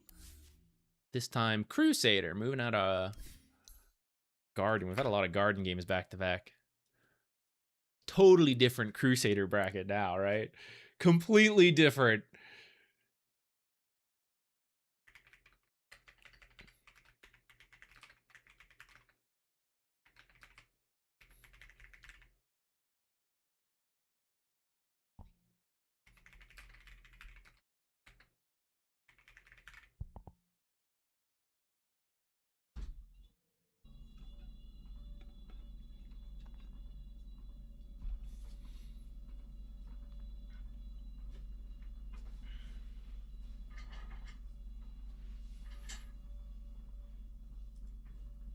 All right. Playing Crystal Maiden, what could I have done in lane to help my carry take off? And did I start pushing side lanes too late to be effective? Excellent. We'll get some side lane pushing examples. This game was weird, some communication issues, and had a warlock mid. Yeah. He's one of the ones people like to do mid sometimes, like the supports. Warlock, shaman. I mean, last game we saw the what was it? The Lich? I don't know if I believe in that one. Oh, Lion mid. How could we forget Lion mid? That's another one people like. It wasn't awful, just caught me off guard. Yeah, I feel that. I would definitely be like, what do we do around this? I mean, I guess the answer is play around the ult, right? It's still almost even more so if it's mid Warlock and he's investing into it. You definitely need his ult. You need his ultimate to be useful.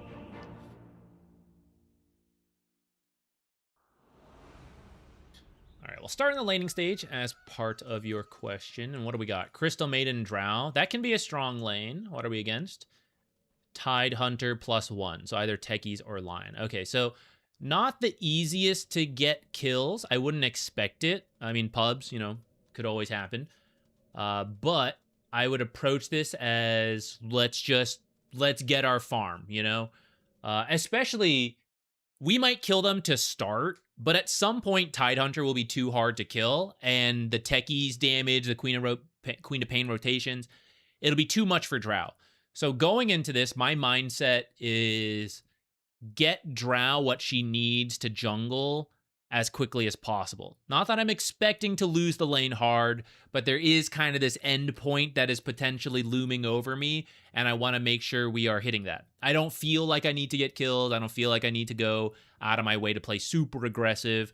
Help secure some range creeps. Drow's like okay at it, but we could do a little bit as well. And I got to make sure I don't feed. Tanking up. I like what you have right now. I would maybe consider a Fairy Fire on top of it. Crystal Maiden kind of needs mango, so I get that as well. But if the enemy has a lot of spells and you're getting that magic stick, you can arguably skip the mango to tank up further, like a Fairy Fire. Buy more mangoes later. I would definitely buy more regen with a bounty gold, tangos, salves. Doesn't have to be both all the time. This game, I think I would, because of the tech. If it's techies, you can maybe see who's in your lane first. If it's techies, I want enough health to survive the kill attempt, which is where the Fairy Fire comes in. And then right after, I gotta heal up. Otherwise, they're just gonna kill me later. So that's what the salve will be for. If it's Lion, then it's not so much of a burst kill attempt. It's more whittle you down. Then you could do double tangos.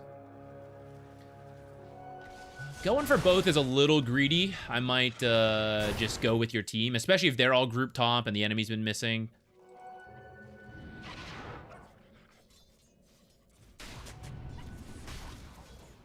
If he sees you, you just have to give up on it, because there's too high of a chance that this will happen, right? Which is like, he instantly kills this, and we're not in position to stop it. I don't know where it is. So if he sees you, just hold it, go play the lane, and you have to watch the time, and at 50 seconds, swap that sentry in, body block if you can, otherwise drop it in the corner at like 59. it's more on you. I know you got to like keep track of the time, but that's the correct thing to do in this situation. Because if you try to do this, which is easier, yeah, gets dewarded right away. You can also check the enemy hero first to see if they have a sentry and then still do it if you really want to, but I'd probably just hold it. I'd probably do the Crystal Nova. Okay, yeah, so you body blocked anyways in the end, right? You still paid attention to it and you did it. So that's good. I'd probably start Crystal Nova here to help you secure the range creeps with the Drow.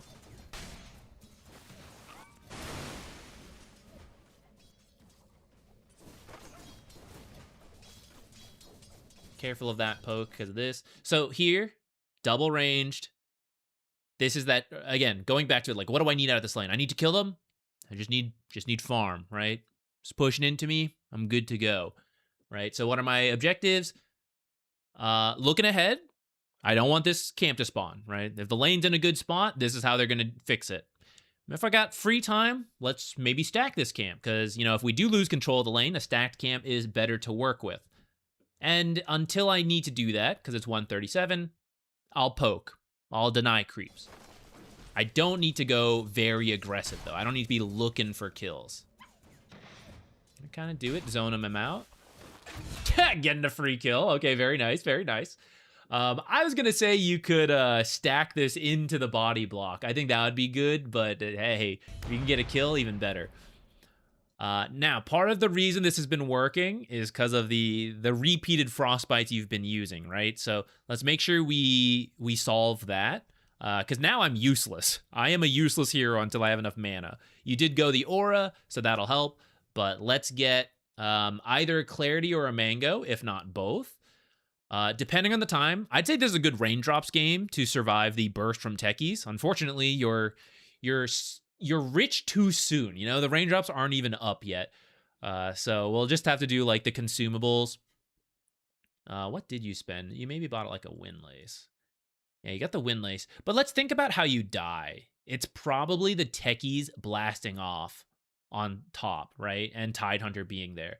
So what we need is not the move speed. It's the straight up health to survive the blast and stand the ground.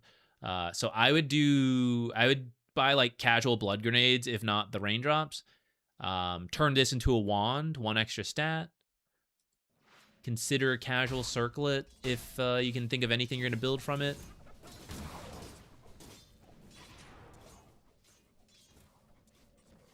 Or if you want to keep spell spamming, then, you know, maybe instead of the windlace, you get an item to help you spell spam. Offlaner requested an early aura point. I don't mind, especially if you were going to do a second point in Crystal Nova, you had to already buy more mangoes.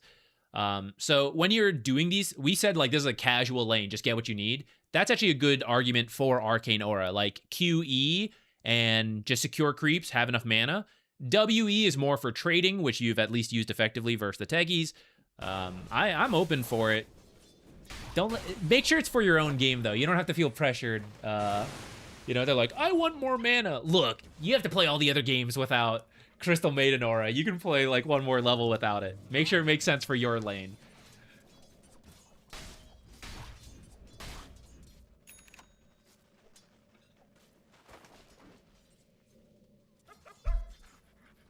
Buying an extra sentry and observer could be great. We're reaching that point you might think about rotating. In fact, killing the Tidehunter right before the water rune is actually an amazing time to consider rotating. And then I would love to make sure she is safe while I'm gone. So this is a nice time to just have it backpacked, that sentry, observer. Maybe there's more fighting over the pole camps. This is the tail end of when you'd still fight over this. But maybe I want to. You still have tangos. Well, I'm going to need them because I just tanked all these creeps.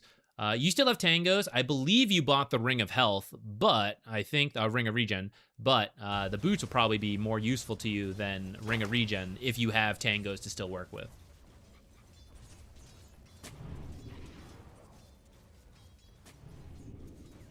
This is in his vision. If he's paying attention, he should see that. That should be a dead ward.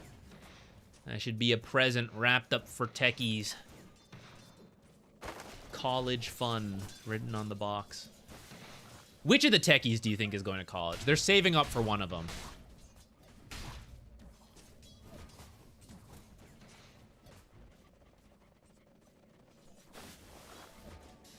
I would probably get 1 point in Crystal Nova before going for the 2nd point in Frostbite. I think there are just more cases where 111 is more useful. I'm still up for the max Frostbite. I don't know if that's actually going to change in the current patch, but I played 1 game of her and I did that. Felt fine.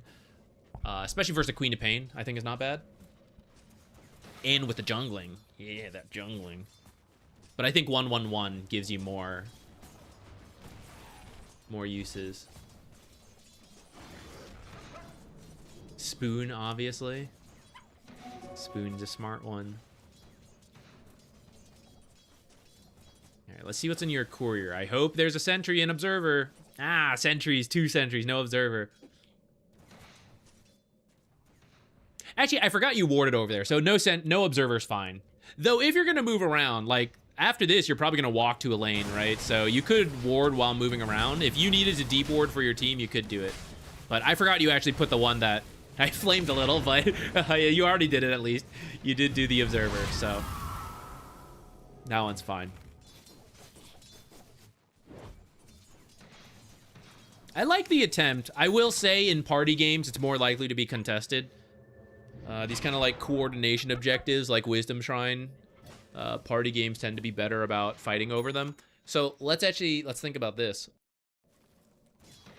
We talked about teleports being an ult level ability.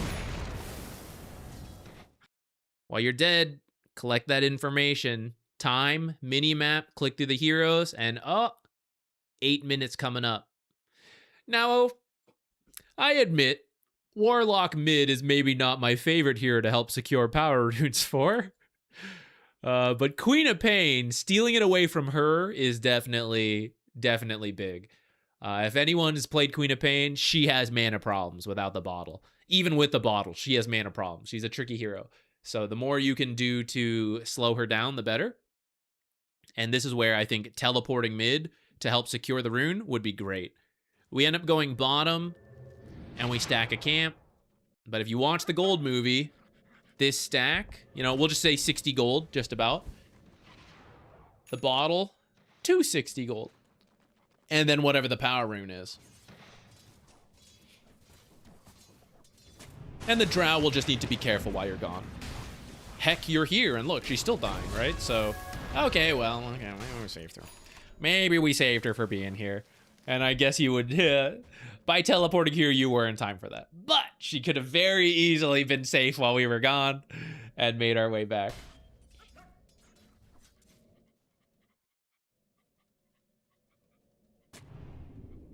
Hard focus on keeping drow alive for a while, kind of forgot about rotating to the other lanes. So that's a good thing to identify. And it lines up with what we said earlier, right? Like what's our goal here? Get drow the ability to jungle. And oh, look at that, level 6. Now I think she just hit level 6 with some of your kills that just happened there. But like when she's hit level 5, that's kind of enough, She can jungle some camps with multi-shot till she gets level 6. So you can just, if we establish that in the draft and we're thinking like, okay, what's my job? How do I help the drow? As you are dead and you're reevaluating what you want to do, then you kind of know, right? Like, oh, didn't I accomplish my goal of getting drow the ability to jungle? She could go a little further, sure, but it's like, it's mostly there. Job mostly done. So let me start thinking about transitioning to other things, and that'll help you, hopefully that'll help you not tunnel vision on just keep going back to that lane, and it'll get you to think about, okay, what else can I do? Who's the next person to help? What's your chess rating? Probably not very good. I never really learned proper chess. I played like in middle school, and it was purely off of just like what I understood. I never really learned strategy and all that. So nowadays, I still don't really know strategy. I've like watched a little. I casually understand a bit, but really not much. I'm probably a purely average chess player just based on like my strength of logic. Not trying to flex, but like, I tend to be good with like strategy games and all that. And I think chess applies some, even without knowing like proper strategy and studying the game. I'm carried by that to be average. Probably even below average nowadays. I feel like there's been a resurgence in chess. Maybe it's just more popularized because it's like easy to play in this like day and age of mobile internets and everything. The average player's probably gone up a lot, and I have not, so. What's your dragon chess? God damn it. I'm ass at dragon chess. Let me tell you. My fiance and I will play a game to determine who does cat litter every day. And would you believe it? I tend to do cat litter most days. But, unrelated to that, when Dragon Chess came out, she liked Dragon Chess. And she is so much better at it than me. There's something about finding that stuff. It's not in my skill set. It is not something I am good at. Finding those swapping patterns, I'm very bad at. She destroys me. Every time she plays Dragon Chess, you know, however many levels, she almost always makes it to the end. I fail, like, the first one, the first two, all the time. I am just not good at it. And I don't know.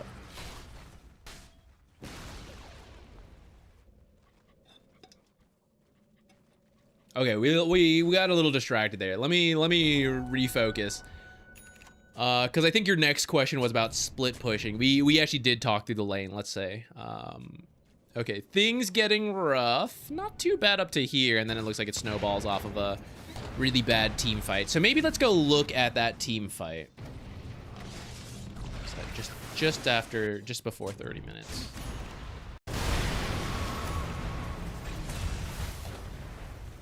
Zach, squirrel. I can see the movement. I'm really good at seeing movement. The dragon chess jewels, they stay still. They're invisible. You can't see that. They're not there. But if they moved, boom, I got it.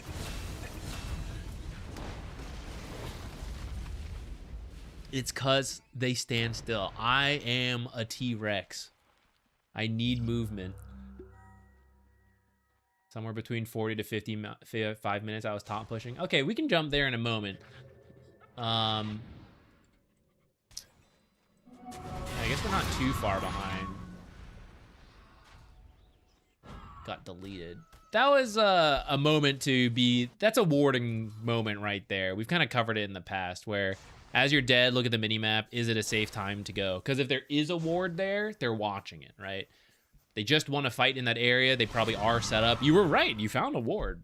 And then they found you and killed you. So, the lesson learned there. Got to make sure the team is pushing in with you. Or make sure, like, the split pushing has happened. So they're rotating out of that area to defend. And then you can move into that part of the map.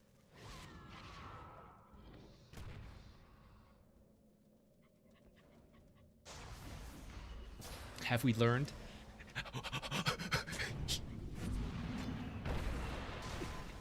This one's a little better because there are more teammates nearby, but I will highlight there's still a lack of information on the map.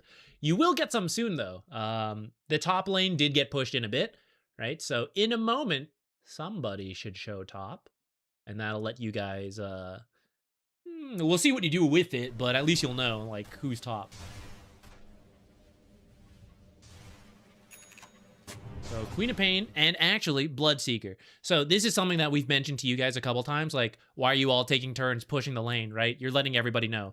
Queen of Pain could have done it. Bloodseeker could have done it. But they both did it. And now I know both of them are up there. So now anywhere else we go, there's only 3 heroes at most, ignoring the teleports. And that gives you a lot more confidence to now make a plays. To be a poor support hero looking to ward, right? I'm really scared of Queen of Pain, and I'm really scared of Bloodseeker. Unfortunately, they both showed top. The Crystal Maiden gets a little bit more confidence to move on the map.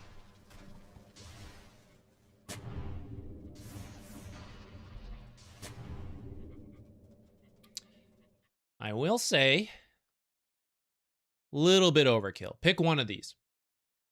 Pick just one of these. Because now we have this one, we have this one, we have this one. Now, if you had hoarded observers and you now had a third one in your inventory, I'd be kind of okay with this. Now, you miraculously team wipe them. believe it or not. Because they both showed top, they now all die. That's just how it works. And now is the perfect time to deep ward, and then, no ward available, right? So try to have one ready when you don't have a deep ward. If the deep wards are down, you can do all the defensive ones you want. But anytime you don't have these kind of deep wards, you got to save one, because I don't know when I'm going to get to do it, right? I don't know when they're all going to show top, like just now, right? And actually, then, perfect example. I suddenly feel a lot more confidence to move in, to do some of the split pushing we're about to start looking for, and place that deep ward to help me with the split pushing or with helping my team find that play. And now that I saw not all of them, but like 3 of them, right? It's enough to help me feel confident to move in blindly now. But for what? You should still do it here, actually, just to split push the creep waves and steal jungle camps. But I would have loved to place an observer while I was doing that.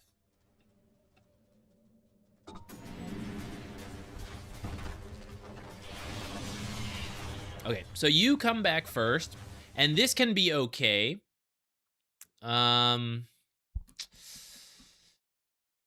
like, the question is, like, are we actually defending? Or we're going to get a little advanced here. Are we actually defending this? And what is the correct order of heroes? Supports first can be okay.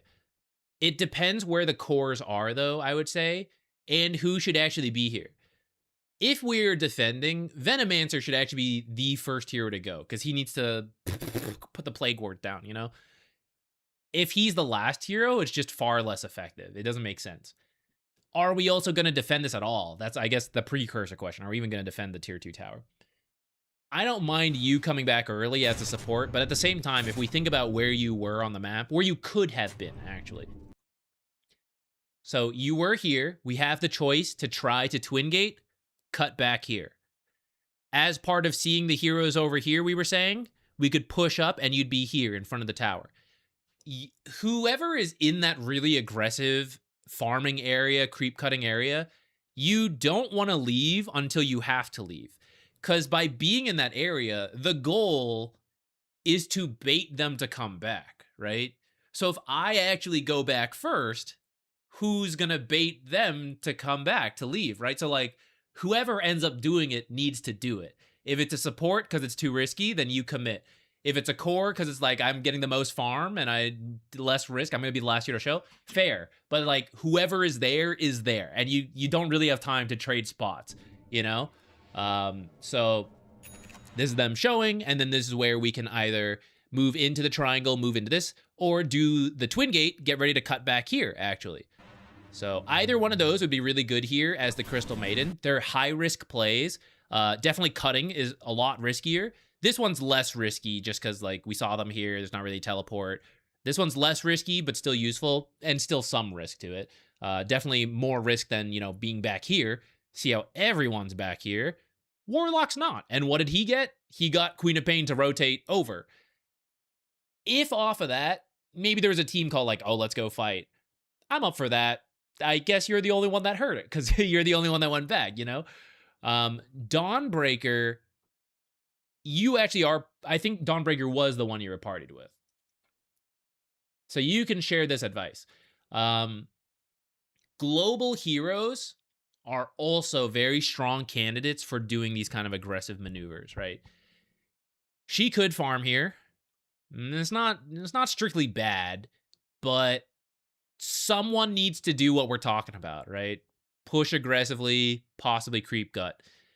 And global heroes are one such candidates for doing so, especially if multiple heroes are going to be defensive, right? We have Venomancer here, we have Drow here, we have Dawnbreaker here. So who's going to go and cut? Who's going to go up here and still be able to join the team?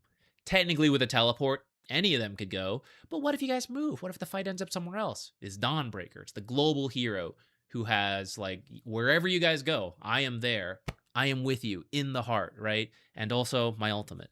So she's a very strong candidate to move out on the map and do that scary stuff.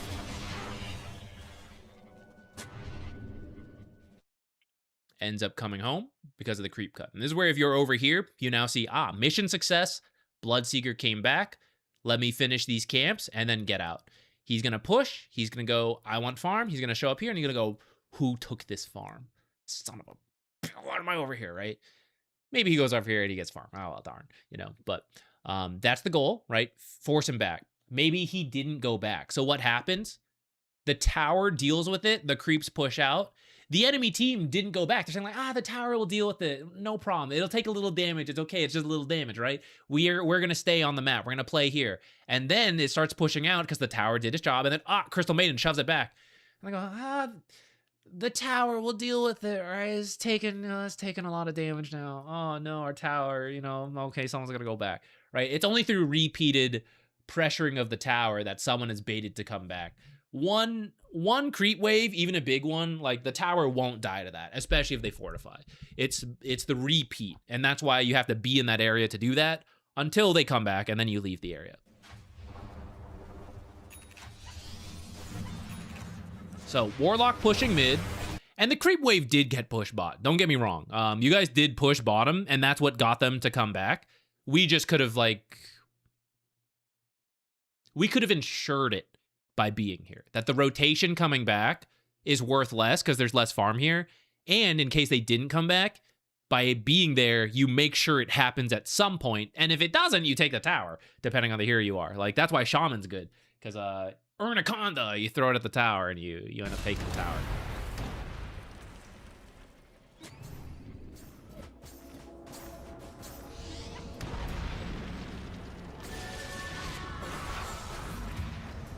Oh, not my Warlock mid. All right, let's see how this plays out, and then we're gonna talk through something.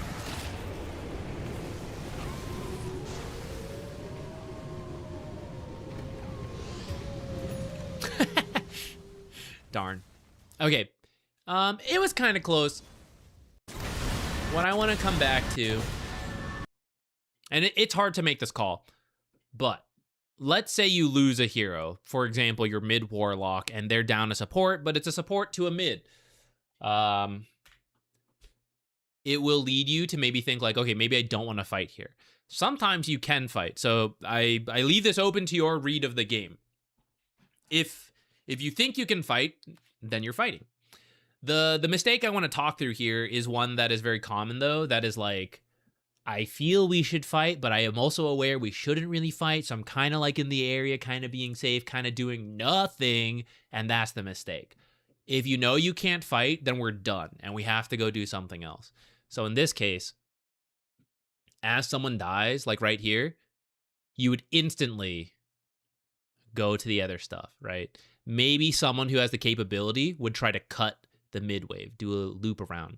But posturing here when you know you're not going to fight because you've lost a hero, posturing here, waiting for them to finish the tower and then push up, and then still probably not fight, right? Just poke creep waves, that's wasted time.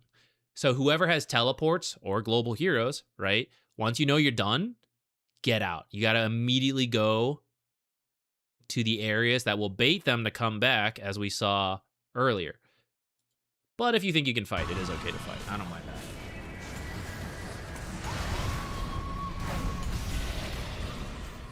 Wouldn't it be better to walk safely to the left and get back to high ground in case they try to high ground? So it's if you have the teleport. Definitely don't blow teleport, right? Exactly. So like, if you see this fight happen and you go, oh shit, we can't defend, let's go push out lanes. And let's pretend you had the bottom tower still alive, right? So you TP here to the bottom tower. Then they push high ground. Then you go, oh, sorry guys, like, can't be there, right? That they should push at that moment. So that's why walking is so important, because this is our base. I am always 5 seconds away from my base. 3 seconds at best, but then all the teleports after that up to 5 seconds. And then it increases, but usually it's about like 5 seconds, right? So it doesn't matter if I'm here, or I'm here, or I'm here, I'm here, I'm here. I could be here, you know? As long as I have the teleport, there's so many teleport locations, you're in the base, ready for the defense. So that's why you walk out when you want to split push, try to punish them for doing this. They're probably still winning, you know, like they got the kill, they're taking your towers, they're pushing the high ground, but I want to minimize that. Instead of them finishing the push and being, 5, 10K up, I want them to only feel they have time for half the barracks. And they're only 3k up. They're only 5k up, whatever it is. Because we farmed, we pressured other lanes. Okay, they got our barracks, but hey, I opened up top. I took that tier 2. Something like that.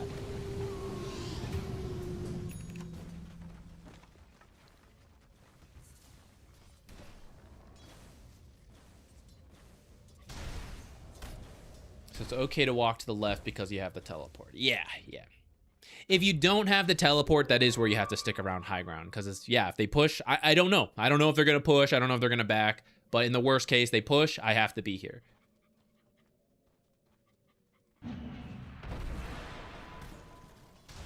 Good question.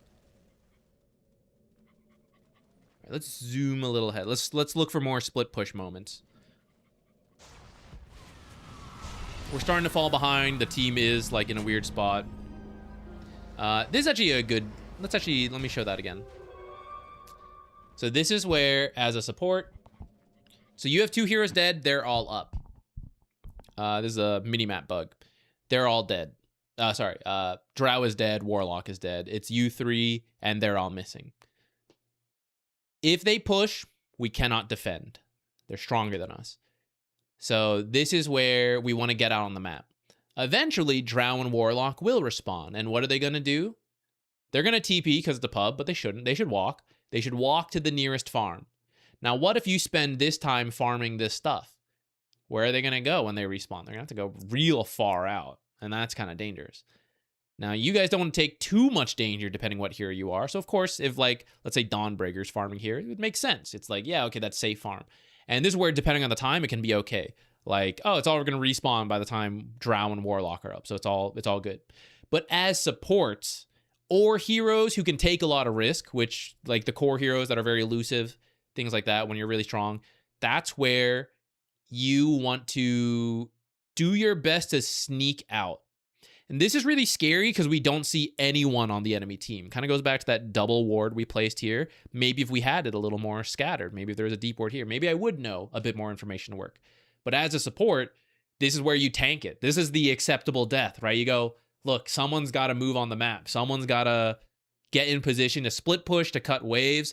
If someone's got to die, it's got to be me as the Crystal Maiden, you know, the least valuable person on my team, literally net worth wise, but not in like value, like actual value, you know, but like net worth wise, the least. So I have to pick, and I don't really care where. In pub games, it doesn't really matter. In theory, think about Roche location, think about like valuable towers and objectives you can get. In pubs, wherever you can go safely. Side lane is usually the best because there's most. So here, going down the river into this area and then decide if you're committing or twin getting out over here, or spend this time going through the top to do that. Either one's fine with me. If you think mid is doable, you can try, but mid just has the most. If they're top, they'll kill you. If they're bottom, they'll kill you. If they're here, they'll kill you. If they're here, they'll kill. There's so many ways to kill you. So the side lanes give you the more chance to survive.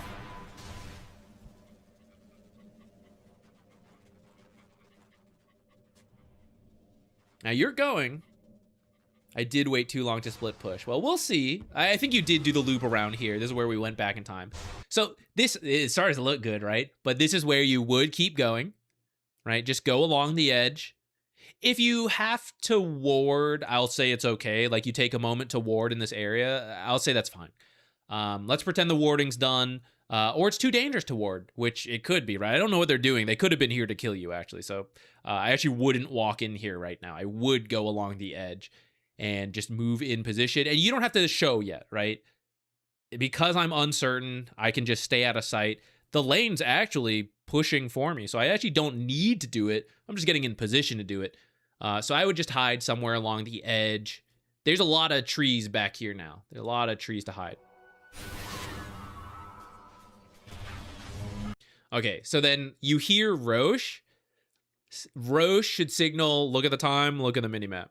So, Roche, I guess you don't really need to look at the time anymore, so let's just look at the minimap. I look at Roche and I go, oh shit, Roche was near me, right? In case you forgot like what side it's on. So, what could they do from here? Direct approach, as we see a lot and was a recent video, right? The most direct approach to the nearest lane could be this, and I am in that line of sight, so I got to get out of here. They could scatter to other things, right? They could go here. So if I was in position, I'd be careful about showing because, yeah, dealing with the top lane is a very reasonable thing for them to do. Teleports back could be another. Where could they really not be, you know? Down here. I have no idea how they're getting here. From Roche being done, what's the teleport? Outside of, like, Nature's, you know? But this is pretty free. So this is where Dawnbreaker, her job in this is to go, okay, gotta go push out bottom in case they do the pub classic straight down mid. I gotta push bottom. These guys have to first get out alive. And then once you get out alive, okay, what do I do? If they're pushing mid, I gotta think about creep cutting. If they're pushing mid and I don't want to creep cut, okay, let me get to top, right? So I gotta move around. If I go directly, I might run into them and then die, and that defeats the whole purpose. So step 1, get out alive. Step 2, get to the side lanes. So let's see. We're getting out. A little dilly-dally a little bit. I saw Bloodseeker top. Where did that drow just teleport from? Oh, she was dead. Okay, so we'll talk about it, I guess. Drow is here. She has items. I'm going to say it takes like 10 seconds to get to this camp. It might be a little more. It's about 10 seconds to get this camp. And she's going to TP here. Bloodseeker showed top. The others have not shown. At a high level, I think it's safe to say a pro team would not push mid without the Bloodseeker. So they're probably backing and resetting. In a pub, you don't know. And there's a very high chance drow just teleported here, Bloodseeker back, but the rest were like, ha ha ha, nearest lane, here we go, right? And then they find drow, and the rest of the team is not ready. So it's pretty dangerous. And then she has now lost the ability to go down the side lanes and split push. We all have to take that responsibility. Whoever can do it and get away with it has to do it. And she just said, not me, guys. I'm not going to do it, because if I go out and do it, I can't teleport home. So she just lost a very powerful tool just to show up here to a creep wave that isn't even like hitting her building yet, right? And Veno and Dawnbreaker are right here. They could have done it, though they should be over here right now. Dawnbreaker should be here. You seem like you're making your way up. Let's see. You're getting the Wisdom Shrine first, okay? And then we most definitely go north. We definitely go here, hide in the tree lines. We're definitely moving up and not south.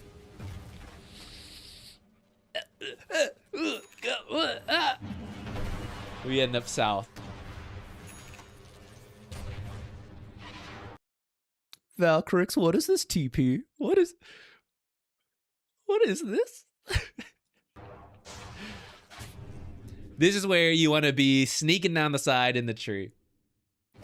And then we're not sure what's happening. We're not sure what's happening, right? They might all be here, and I'll be honest, you might die. You might walk up here, and then they're actually here, and they just kill you. It is certainly possible. That's why the sooner you're in position, the better, because you can already be in the trees. Turns out they are mid, and this is where you jump on it. Now, Bloodseeker could still be here, so rather than deal with this wave, and actually we see Blood right here, so he is here, right? But maybe you see that. You see them here, you see Blood right here, and you go, okay, so this is it, right? You run out. This is where I check the time, guys, and as a support player, you guys have an advantage, because you know the pull times, right? You know 35, 48. If I was a safe lane support, I would be doing like a small pull right around now. So that means the creep wave is like somewhere here. Somewhere around here. I don't know, the speed changes a little bit. So it could be a little further out, whatever. They're somewhere in here. So if I want to catch that wave, I got to be here and I got to be meeting them, you know? You can go based off the pull times, plus or minus a few seconds. Now, because we didn't really go down the sides, right? We didn't go top. Dawnbreaker and Veno didn't go bottom. So here they are, sieging our mid lane. And they feel a lot of pressure to do this quickly because they're going to lose these buildings, is what I would like to say, but here are the creep waves. So they don't feel that pressure. They feel very comfortable just sitting here until they find a kill, until they throw on the high ground. They might do that. Who knows? But I want to have made them feel that pressure. And it's better than ever for supports. We'll see if I ever end up making a video on it or not, but you can actually farm this stuff now, right? Before these were ancients at this point. Crystal Maiden can't do ancients, so really all you were farming was this one camp, which was sad. But now you have 3 camps up here. It's worse for cores. Get wrecked. But for support players, you can actually farm that stuff. Okay, we didn't do it before. You come back to the screen. It's all on the minimap, guys. Boom. Here they are. So what should the gut reaction be? Who has teleports? Who can take the risk? Who needs to be set up to defend? Are we defending tier 2? Or are we waiting high ground, right? So how much time do we have till high ground? Actually, quite a while. So the whole team, if you want to fight, we move in. If we're not fighting, the whole team moves this way. And as needed, the heroes teleport back. Venomancer can maybe wait to set up Plague Wards here, right? And everyone else should be moving out. Someone get to the Twin Gate, cut the top wave. Pushing mid is a little dangerous because they could be here and jump you this way. So whoever does mid also has to be a relatively safe or sacrificable hero, and you want to do it from the bottom half. Don't do it straight from the mid. Do it from the bottom half. Maybe even skip one wave, go cut like back here. And see how the team is feeling that urgency. See how they're all rushing out. I see your mouse. Ooh, do it. Yes. He's on the move. He's going. He's going. Ah. Okay, he's got to be here. And this is where you would teleport back. So to be fair to you, you feel the pressure now because they finished that tower and now they're looking at high ground. So you feel like, okay, maybe I got to be here. But this is where 1 or 2 heroes who are already on the map are teleporting back and specifically looking for this. Look at this. Holy shit. Huge creep wave plus catapults. This is enough creeps to take the tower. Depending on the creep spawn timing, it might get a little unlucky. If the creep spawns under the tower, you're no good. If the creep spawn and make it outside the tower and then they fight, this wave plus the next one coming in will be big enough to take this entire set of barracks on its own. That's my feeling I have right now. So that is a timer on them. They have, it's either like going to handle itself in 5 to 10 seconds, but will take a chunk of tower damage, or in like 30 seconds to a minute, we will lose our barracks if no one goes back. That's the pressure. That's what I'm looking to create as the Radiant in this situation, and what my eyes are on the mini-map, looking for these arrows to zoop, aim back, and then you go, let's go fight. Like teleport and go fight. Let's see if any of them do it. All right, they're all, boom, go, smoke, go, fight. I need this timestamp. I need this, we need this as an example. 37:09.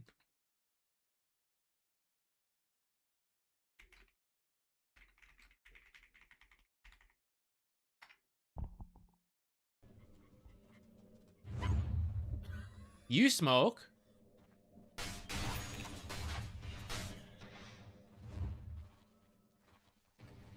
I will say, unrelated to you, this is where your draft sucks. It's not your fault. I'm confident you picked in that first phase as a support. This is where the believe it or not, the Warlock mid has some weaknesses, and starting a fight is one such weakness. This is one of Dawnbreaker's few weaknesses as well. She's a pretty versatile hero, but she does not like beginning the fight. And Drow is the same. I do see you coming up here, so this is the split push we're kind of hoping to see. There's no way you guys get the new Tormentor, which is 2 of you. This is where you want to keep going. Yeah. Yeah. And then as they force it, we come back. We didn't quite make it, but this was the right idea, right? Once they force my hand, I come back. And look, you're here in time, right? All my teams are still alive. They're deep under the tower. Do my little Frostbite. Do my little Crystal Clone. Crystal Clone there. You might kill the Queen of Pain.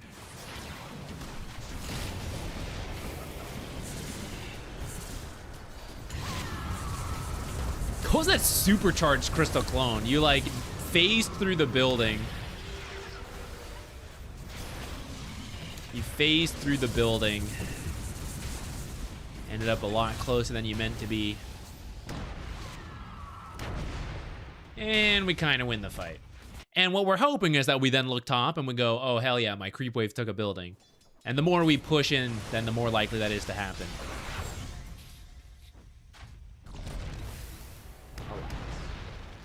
Alas.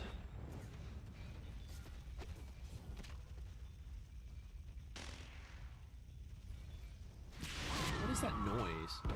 Is that the taser? Is that the reactive taser noise used on allies? I never hear it. I haven't played versus him since he got that for free.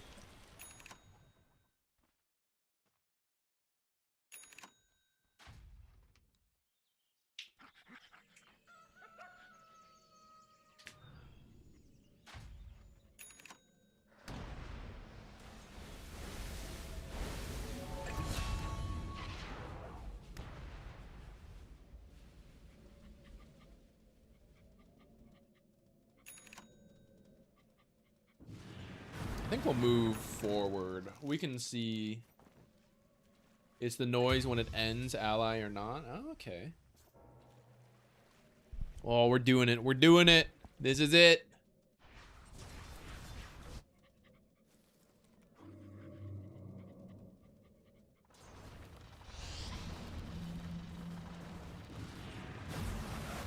Excellent. So this one move, this is job done at this point. If Crystal Maiden were forced to leave, it's fine. This creep wave was supposed to fight this creep wave that has now been Crystal Clone deleted. So the pressure is going this way. It'll take some time because of the catapults, which actually works out because it'll build up a bigger wave. This and nothing else will force somebody to show up top, or it will do structural damage. And you can keep going, right? Crystal Maiden can stay here, can do more. You kind of base it off what you see. But that's all it takes. That's the split push. You don't actually have to bring the creep wave all the way to the tower. This is good. From here, I would say for Crystal Maiden, if you had an observer, you could choose to now put a deep ward to help you do this more safely. You could just hide, because I'm pretty scared right now. Everyone's missing. One person's dead, but everyone else is alive. Lost spots behind the twin gate you could hide. If you had some information, like I see this bottom wave coming in, right? That also has to be dealt with. This front wave will get dealt with by the tower and the heroes here. Cutting the next wave is what really delays the push, especially if they're planning to push with this, right? They're moving up, they banner that catapult. You cut the wave after, that's it. Now they have to wait for another creep wave to spawn and then walk all the way here. It's like a minute of time bought.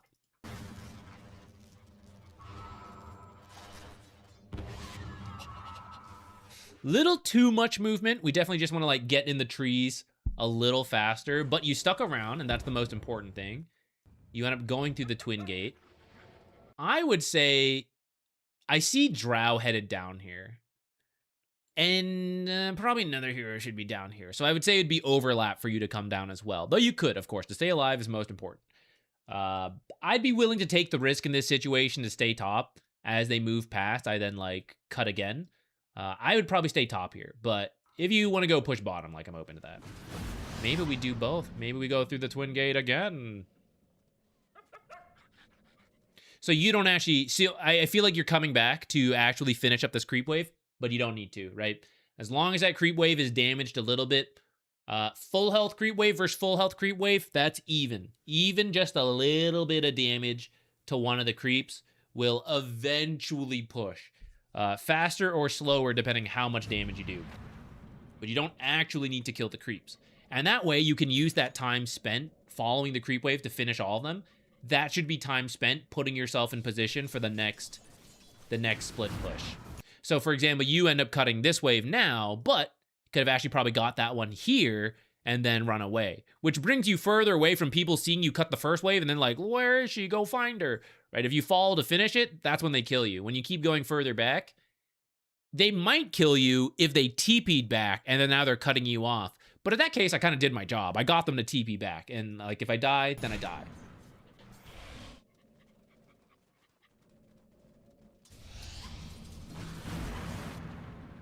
Juzzy, we kind of touched on it.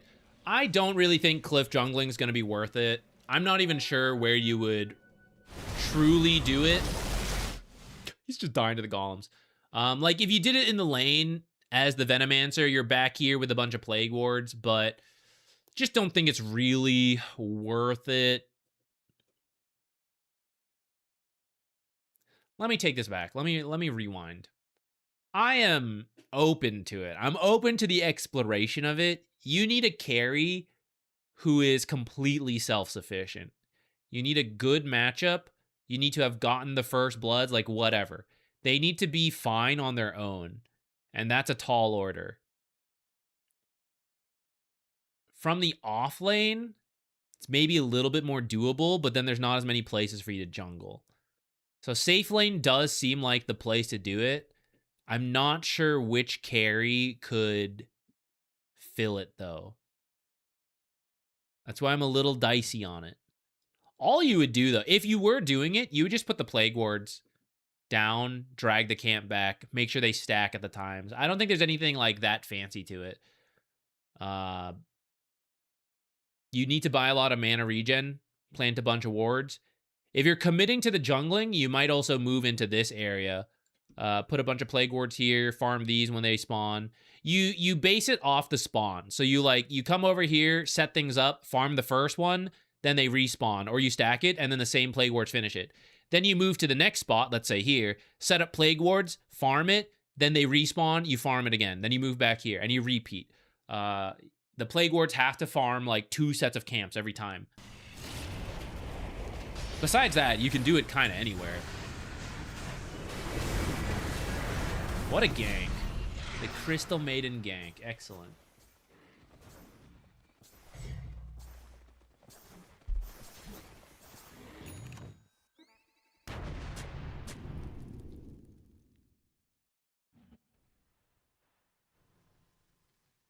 Oh, you went Hydra's Breath. Is this one about creep wave pressure? Sort of. If you do end up looking at the VOD of this, I'd say the second half of this replay was about split pushing and like putting yourself in the correct position to do it, and then what you're looking for, like when you stop, when you keep going.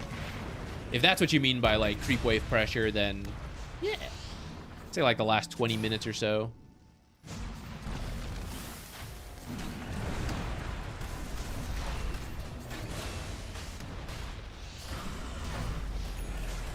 I think you could basically full-time lane and just place 2 level 2 Plague Wards down there, and they clear out the big camp completely on their own. That'll be pretty slow, and I would need to verify that. I'm not sure if 2 Plague Wards can do it. I think it would depend on the camp. Maybe there is some godly positioning. I'll tell you what, if there is a place that you can just put like 2 to 3 wards and they do the entire camp, that's worth it. But I don't think there is. I think you need a lot more than that and a lot more commitment. Plus, for level 2 Plague Wards, that means we have like QEE. So we're skipping Snakebite. If we're doing it at level 4, we went like 1-1-2. I mean, I guess that's fine at that point. I am open to that.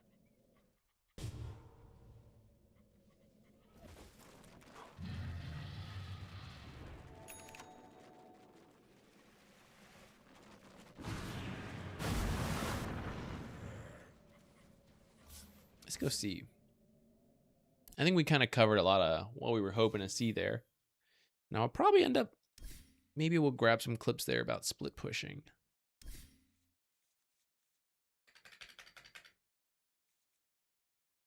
Where's Veno?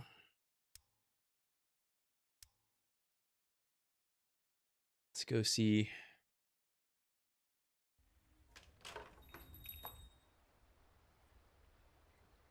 Further in after I had my blink, I spent a lot of time pushing top out. Blink's really useful for that stuff. For sure. Happy to help look at it as well.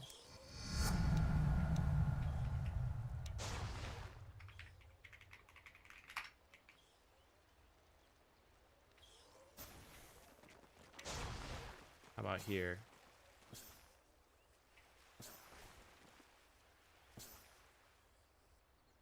Second one's not really doing anything.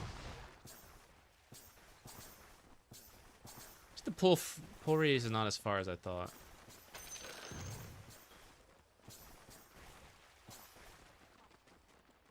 They are kind of doing it. I will admit, they are doing it.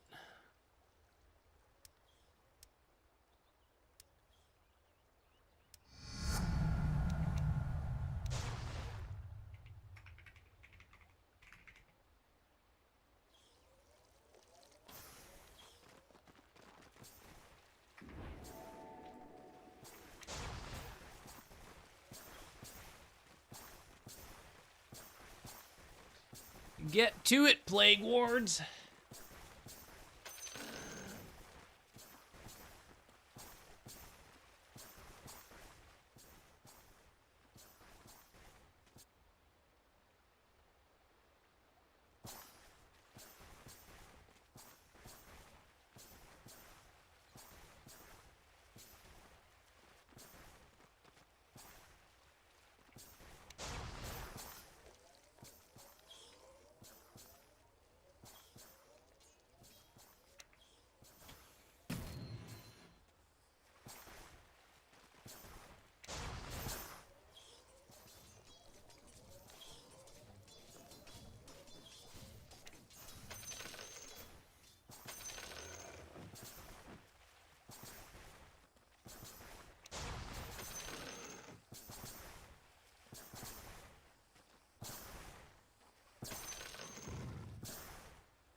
That's actually much better than I thought.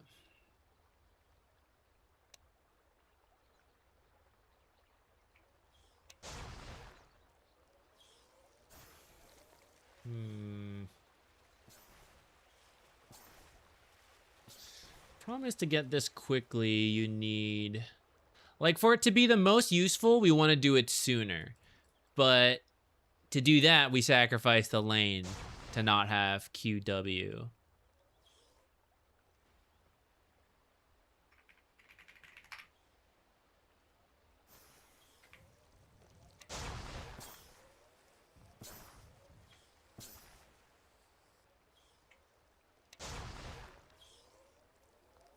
Come back. Was I just unlucky with the timing of that?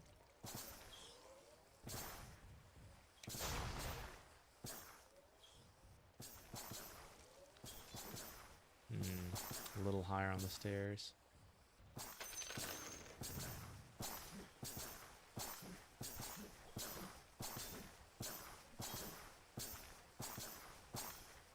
Oh no, I can see this working. That's terrifying.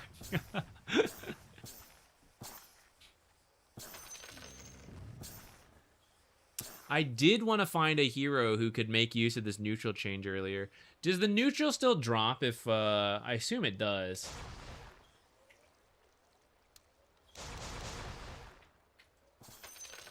If we're not there, it still drops, right?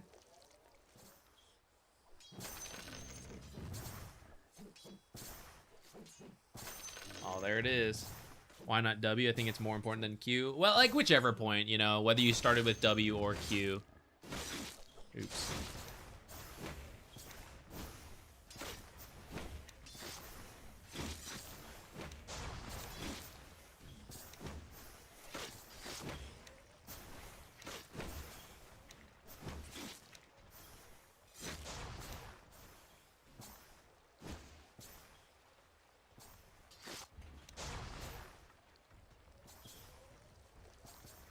This is actually what's really scary.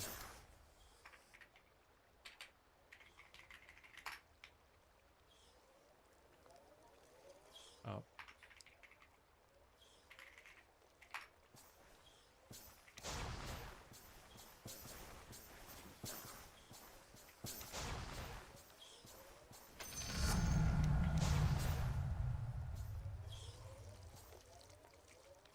What the heck?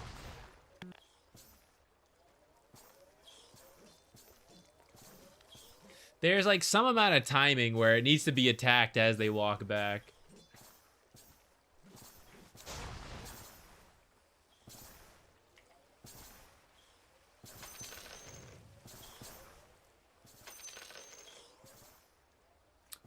do this.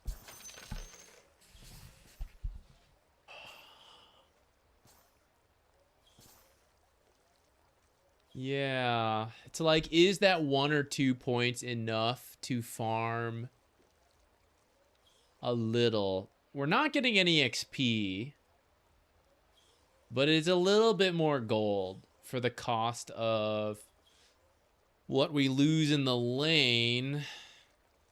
But we get Madstone bundles, which is extra money that it's hard to quantify. I'm willing to get reported a couple times to try, I suppose. We go to lane, we start with Q or W.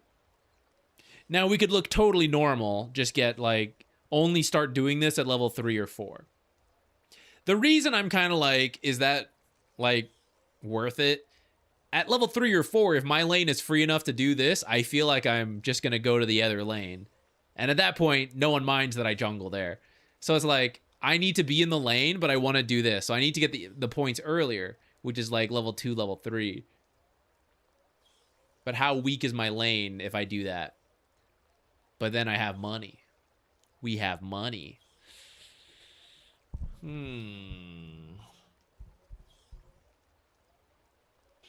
Lollerbot, thank you for the donation. I was the position 1 morph. Okay, let me find that match ID in just a second. Let me finish thinking through this lane jungle Veno.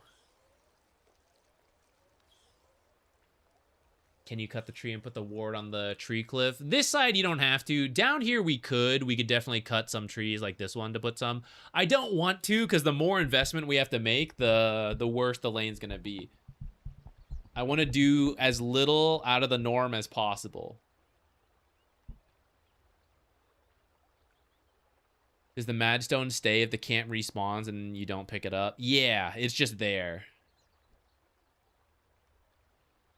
There's probably some timing where you can get this to...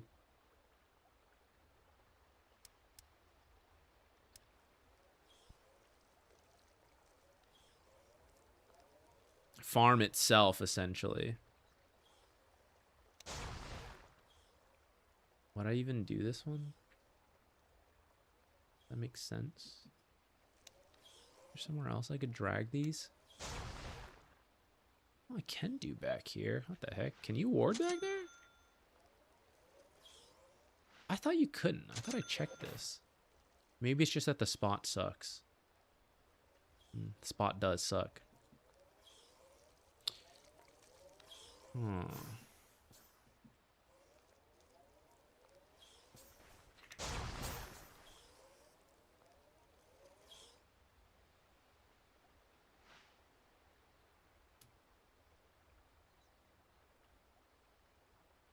All right. Can we do, like, boot Veno? Because we got to walk back and forth to do this, right? So we need move speed, and we need some mana regen to be able to be using the wards this often. How many Madstones do I need? Just 6 for level 1, right?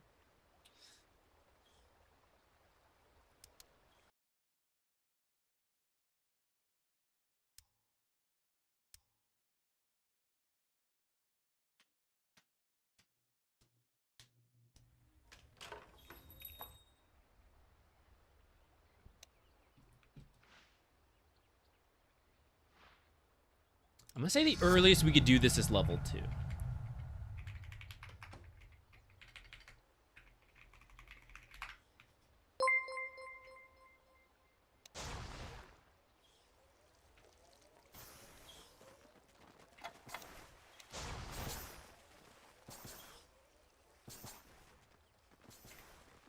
What time did I place those? I wish I'd paid more attention.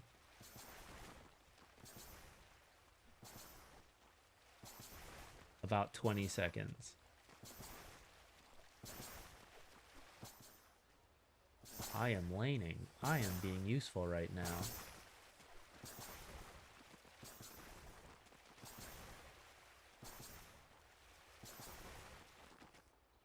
No! There is some amount of luck to it. of whether the camp will self-stack / clear itself. I mean, that was level 1 Plague Wards. So the more we did it, the better. My hope, though, is that the first 2 get us the 2, we come back, we re-aggro the next one, or hopefully don't even need to re-aggro. It stacks itself. We place like more Plague Wards to clear it out. So we get 4. And the soonest we could do this is like right around now. It's 1:30, right? We hit level 2 after starting with Q. We come over here, like, hey, I'm gonna go stack, be careful. Maybe I use a Plague Ward to block the hard camp, right? Can I multi-stack? Do I have the ability? I don't think they'll walk out far enough. I stack this camp. I put this here. We don't stack. We grief. The game is over. The jungle Veno hasn't paid off. We get reported. I lose my job. It's over. I never cast again. Hey, we put 3 Plague Wards. We return to lane. This is what?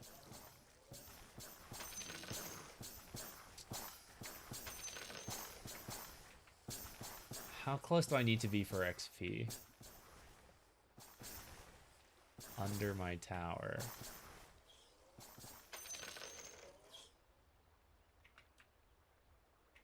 Madstone acquired, guys.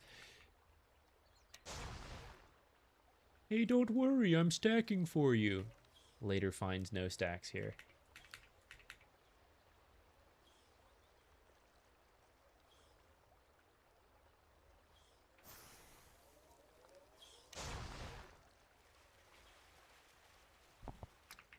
And then it spawns, because it's totally regular game, not a demo mode.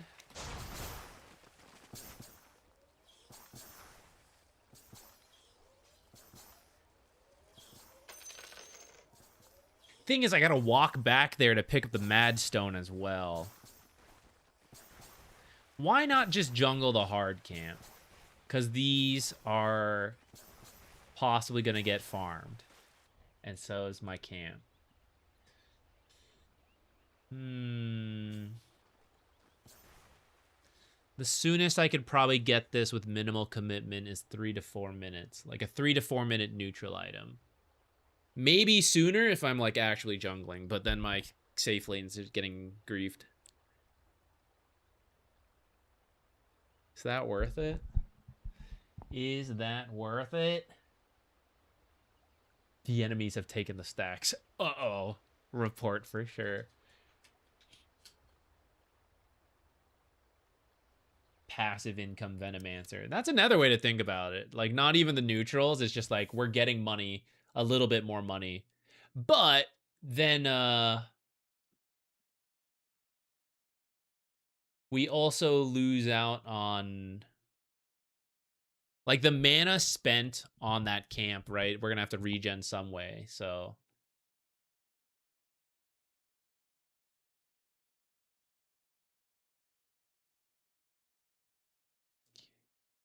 Lollerbot. The donation. Did you put the match ID in here? Was that earlier?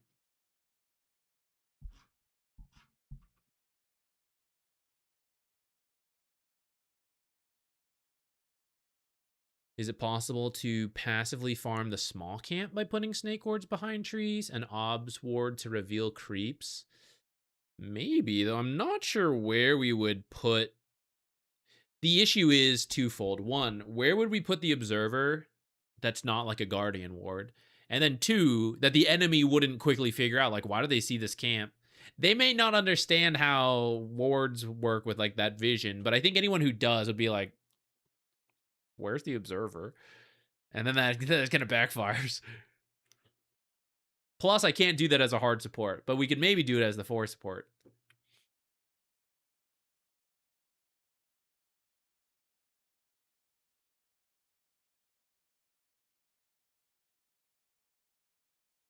It's right above it.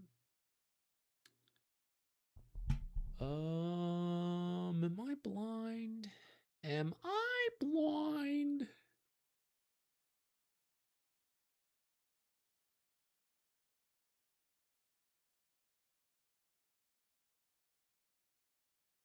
It might have been auto-moderated out. I don't see it. If it was just a string of number, sometimes the YouTube auto-moderation removes those. Could you post it again?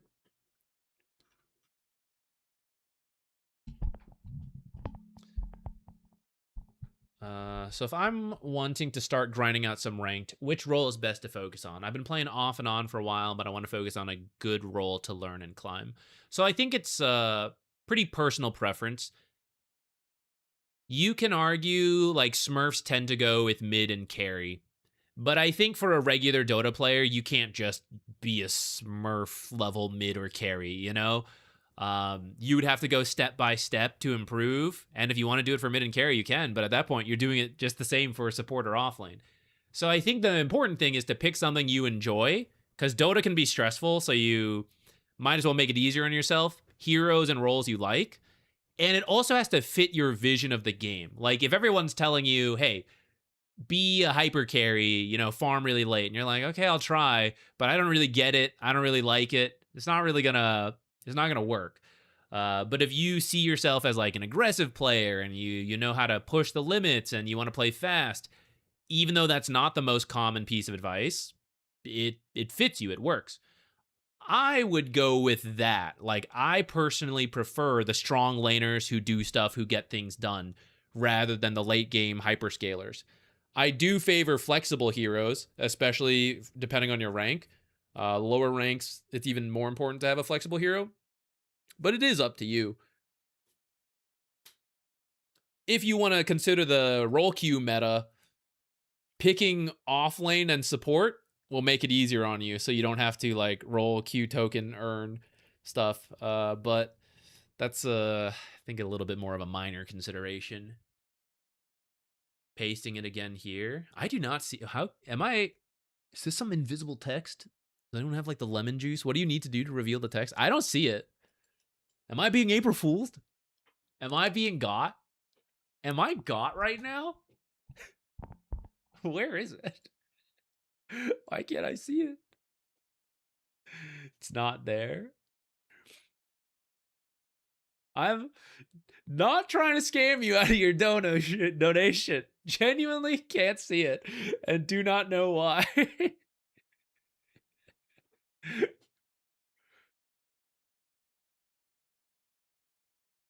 Am I being April Fooled? Are you looking at YouTube chat? I'm looking at both. I have the multi-chat and I'm looking at the YouTube one. I literally see pasting it again here, empty. Am I getting got? Is YouTube removing string? It should have been fine, because usually just the string of numbers is what gets removed. Usually if you put text with it, then it's okay. Match ID. Oh, there we go. There we go. I see that one. That is too funny.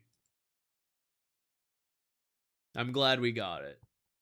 No scamaz here.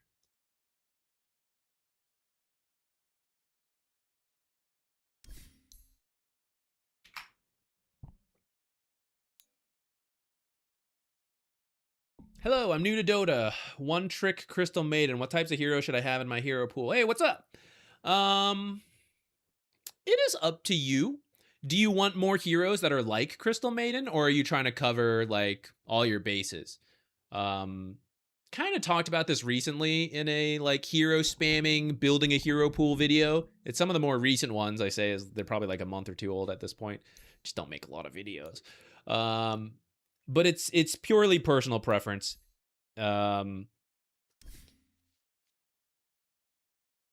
The most important thing to me, my number one is always enjoy what you are playing and doing. And then if you want to add more constrictions beyond that, then we can talk through that. I want to cover all my bases. All right. Let me, I should still have the thing here. Okay. These are some of my recommendations you would want to cover. I'm going to assume you're a support player if currently you're one trick Crystal Maiden. So first, you need a lot of like blind pick ballers. These are heroes that are going to be good. This is old patch, by the way. So I wouldn't play Clockwork right now. Just take the categories as the important part that we're using right now. Supports tend to have to pick first phase, so you don't really want to be a hero that is hard countered easily. With that said, most supports are fine, and even if you can be countered, it's like not the end of the world. So just be comfortable with picking a support pretty early, no matter who you end up going. Initiation is going to be the number one thing lacking in your pub games. Crystal Maiden, kinda with the root, but it's not like a true stun. So someone who doesn't really need a lot of items and can just like stun is really good. It doesn't have to be a stun. Like someone like Dark Willow has a lot of soft crowd control and some stuns, but the stuns take a long time. But she at least has it, you know, more than like Pugna, who has nothing. Someone like Disruptor kind of initiates, you know, his is weird, glimpse, kinetic field, static storm, silences, but it's something, you know, at least it's not a perfect stun, like stun, but it adds to what you have. So that's always good to have. There will be a lot of people who are no good in your games. So picking a support that is a pure save can be iffy, because if they're bad, you can't really flex out of that. So a flexible support who can scale up and do multiple things is pretty good. They're not usually the best supports, but they can support, and they can also play core and scale up, so you cover your ground. I think I have another screen besides this one, which had more categories. Where were they? Oh yeah, this one will work. So some other categories that you can just pick what you like. A strong laner, I think, is always good, especially if you see like your maybe your carry, your side lane, like reveals what they're gonna pick. You know, they actually hover something for once, and you go, okay, that's cool. That's an aggressive hero. Here's my aggressive combo. You know, whatever your go-to aggressive hero is. Big team fight can be a nice category to fill out. Saves can be good. One ranged, one melee hero is good. This is not a hard rule, but it's often easier to play one melee, one range in the lane. Doesn't matter who's who in the support and the core, but one of each is easiest, then is double ranged, and then hardest is double melee. Those are kind of the things I would try to cover, with my number one recommendation being initiation heroes. Veno Micro is a bit of a stretch. It's a start. You do have to, you do occasionally like target the wards to like hit certain things. And I think it's an extra thought of like where you are placing them.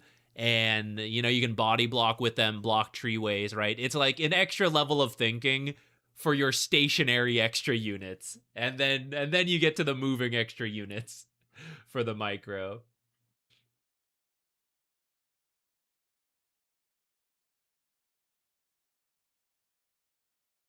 I really like IO, but playing him in low MMR sounds like a nightmare. So actually, I was just saying this at the start of the stream.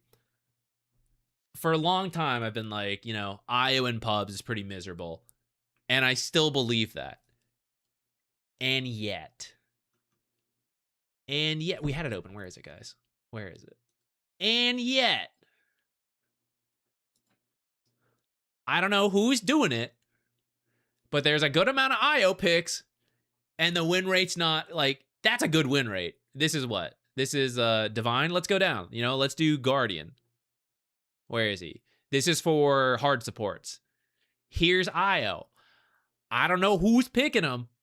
And I know there are some Smurfs, but like 20% Smurfs, I don't think so, right? There are people playing IO, and they probably aren't getting a single relocate gank off in a 50-minute game, but they're doing some crazy healing and nobody's focusing them. I don't know, but his win rate's actually, it's been on the up and up. And I actually think this is a good patch for healers, which IO is a great healer. So if you want to play IO and you're willing to deal with some frustration, it's working. It's working. Gabe knows how, but it's working. Actually, I'll tell you how. It's just not focusing him. It is literally it. And then you use relocate to save rather than to like do gank plays. What site is this? That was Dota buff if you go to the hero tab. I would recommend Dota buff and Dota 2 Pro Tracker to look for hero win rates and rolls. So that would be those are my go-tos. There's other sites. Those are just the ones I happen to use. Not paid sponsorship. But if they'd like to, feel free to reach out. I would do it. Can I get back to it? It's not. All right, let me type in the info we need.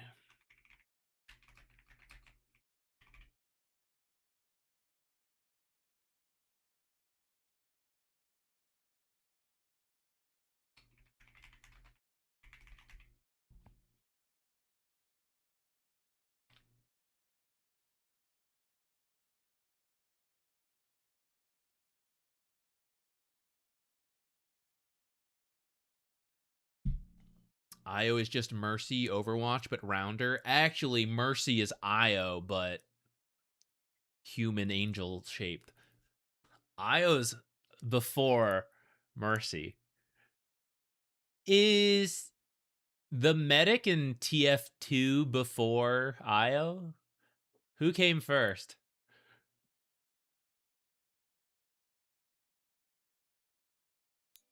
Which one's first?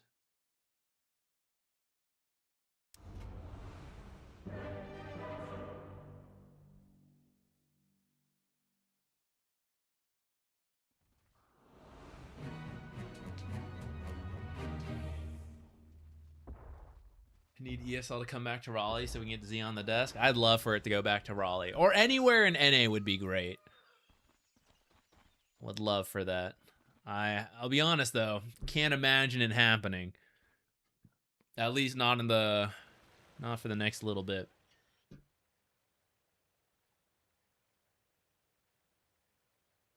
Okay. Position 1 Morphling. If you could critique my laning plus joining fights later. Okay, sounds good. That's a good place to focus for carries.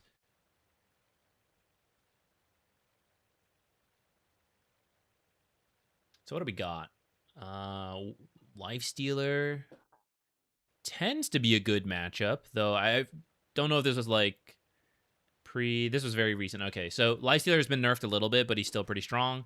So that's a little scary. But Morphling into Lifestealer tends to be good because you copy Rage. I don't know if that's fully true. Like, I don't know if there was some change I didn't think about with all the interactions that maybe are no good. But I'd say Morphling into Lifestealer is still fine.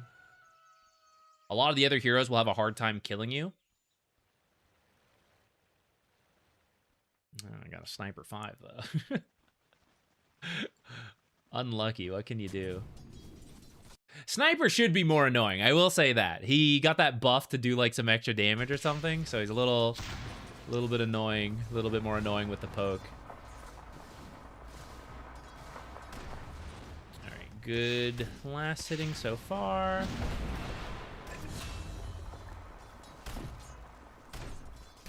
That's fine.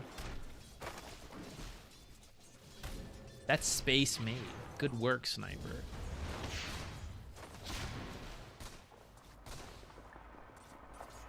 Great.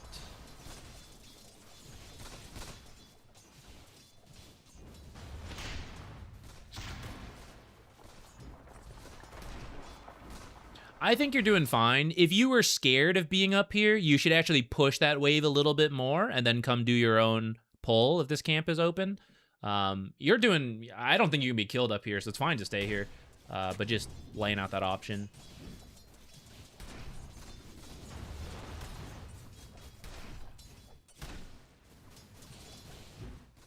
Okay, he did his pull. What are you doing?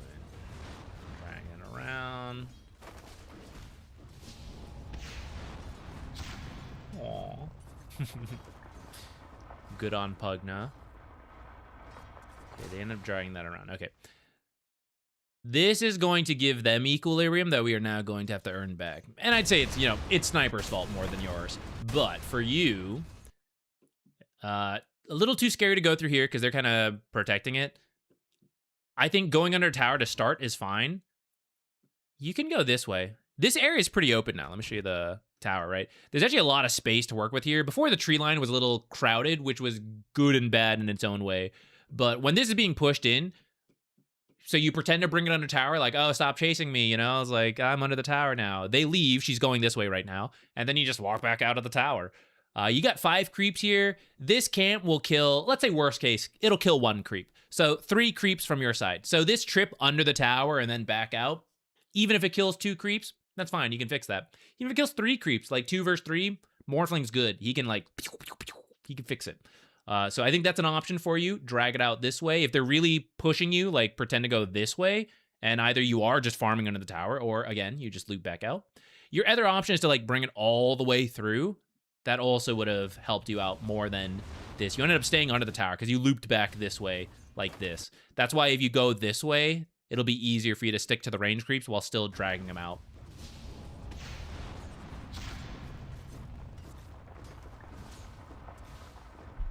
There's a bug where Morphling is changing its primary attribute, so Ellis is not a good target right now. Unfortunate. All right. Well, once that's fixed, you'll have your extra stuff. I'd also asked another question there. I missed it. Do you think this match was winnable after the draft? I think it was until minute 34 when we lost the Roche fight. I know I made mistakes with killing versus VS in the last 2 fights. Any other ones? Okay. Just draft-wise, I know you got this like sniper support and then what is it? Tiny mid with like a Ricky 4. Pubs are weird. Any draft can win. I would never go into a game thinking like we're definitely going to lose, because actually you can win quite a lot of wacky drafts and it can be a real learning moment. I do go into games sometimes expecting to lose, but I will also say I have a pretty good read. This is like no offense to anyone like any of the ranks, but like I feel there's a lot of error when people look at drafts. And it's good to like estimate the drafts, but a lot of people write off games like this one just wasn't winnable. But it's like, well, there's like, you know, it's doable. So I would always treat a game as winnable, even if the draft is skewed against you. For this game, I think you have a good shot, ignoring maybe the bug makes it worse for you. But Morphling is a pretty strong hero. I think the tiny initiation is strong. I'm looking at them. How did they make plays, right? As funny as our draft is, who's starting a play over here? Venge swap has to be used to begin a play. Witch Doctor stun, super easy to play around, especially for you. Ricky, smokescreen. I know Ricky support. Maybe this is Ricky offlane. I don't know. Maybe it's Ricky mid and this is just tiny support over here. No, it is Ricky on the edge with a quelling blade. And he also has one. I don't know. Smokescreen is actually really good this game, you know? It's actually insane versus a lifestealer. Venge swapping people to do their deaths. It'll stop his channel. She jumps into smokescreen. This guy can't use his abilities. Smokescreen and shard are actually quite good. So although this draft is very wacky, it's a pub game. There's enough chaos that I can easily see this draft working. And I think it's a lot easier for you guys to actually make plays. Really, I only need Tiny or Axe to be a decent player. Like, if everyone else was bad, like if I'm you, this Morphling, if one of them is a remotely okay player and occasionally initiates for me, like, we can do this. You can split push really aggressively this game, and it's going to be very hard for them to kill you. Like, what is the kill combo? If you do not waste waveform, their chain stun is Venge stun and Witch Doctor Cask into Dawnbreaker ult. 3 super telegraphed stuns that you can get away from quite easily. And unless they land multiple of those stuns, I don't know how they kill you without building an item to do it. And that means you can drag this on forever.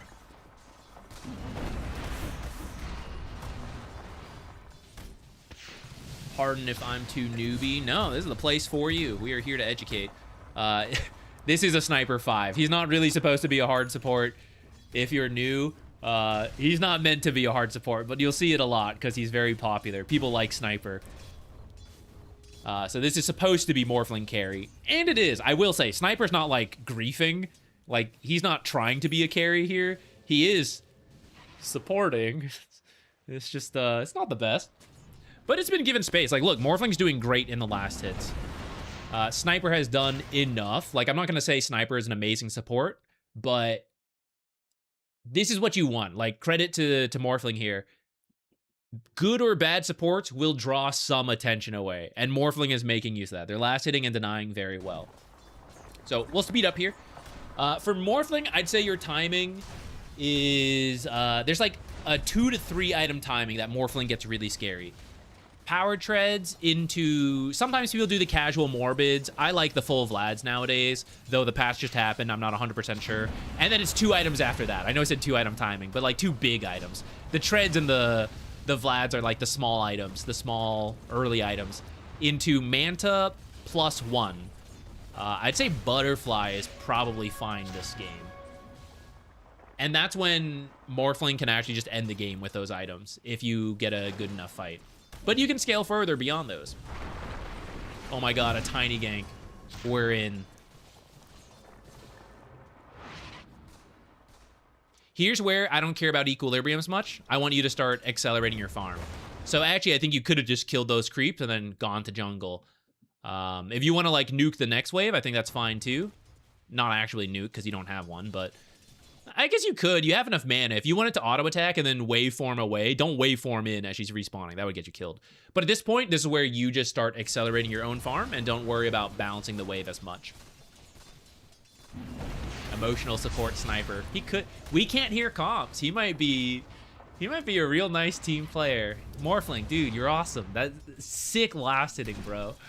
That's amazing. How you doing that?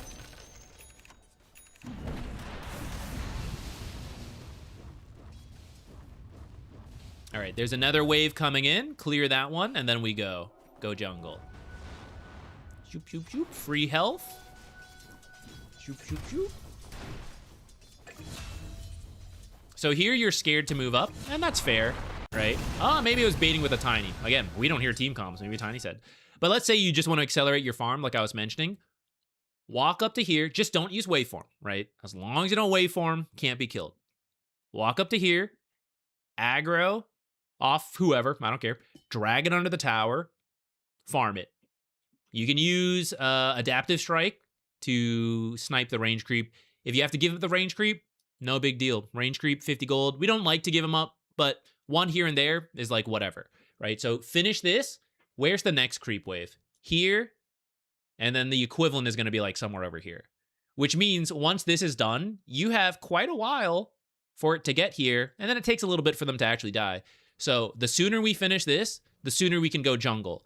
Here is ideal, but of course they're here. So in this case, you're going to go back here. And the longer we wait, the less time I have to do that.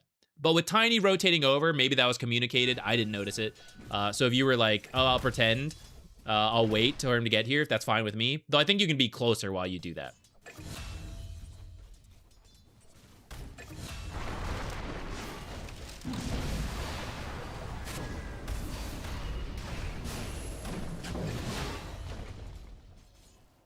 This one's hard to know.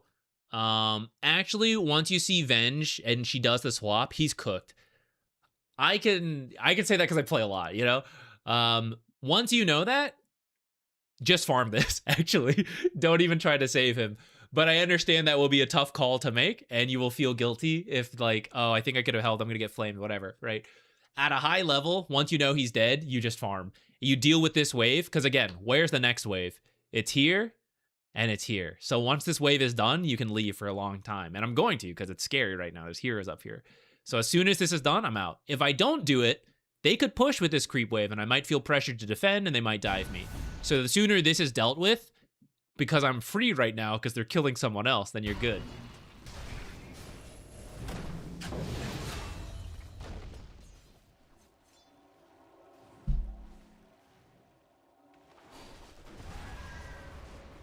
Would you say the perception of position 4 versus 5 is a bit too rigid? Not saying it's correct, but no reason Ricky can't be position 5 just because he went to the off lane to start, or does it not really matter? You're right that a lot of people think of it pretty rigidly, and it's very flexible nowadays. You actually don't need to... So if you're doing this pull, again, going back to the idea of min-max farming, just farm this. The pull, in terms of creep equilibrium, pulling affects equilibrium in 2 ways: time delay and then creep health delay. Even if this is a perfectly healthy creep wave, because you pull, they chase, and you kill the entire camp before they do anything, instead of just walking straight, they go this way, and then they go back that way. The creep equilibrium's usually here. So by doing this pull, you're kind of like bringing it back towards you a little closer. You can kill this first and then come over. You tried to like do both. You were like, what? If you want both, you have to like commit, kill this, and then come over. Because you'll see this will take a couple of tower shots, right? So commit, kill it, walk over, do that. If you just give up the small camp for this, that's fine. I wouldn't... technically, you give it one melee creep for this camp, it's also okay, but this is a little easier, a little safer. Oh, we're doing Specialist Array. You know what? I'm open to it. Let's see how that goes. I don't know if it's actually going to be the build, but I'm down. Is this what Morphlings are doing? No. But I'm down. Let's see it.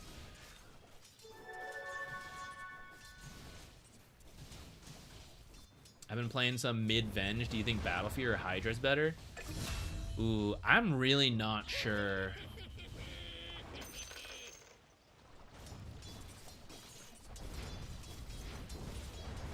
I will say mid-building Battle Fury feels pretty bad in my heart.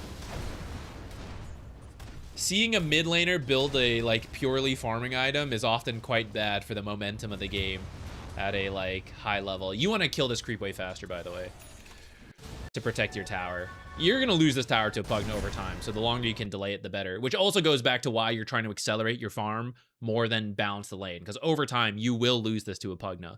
Outside of like absolutely destroying this lane, there's no way to stop Pugna from pressing Q here and doing a lot of damage. So like right here, attack nonstop. Aggro it back, attack nonstop. I'm just clearing out waves as fast as I can to push it out so that it forces them to take more time to clear it, and it gives me more time to jungle before this tower falls.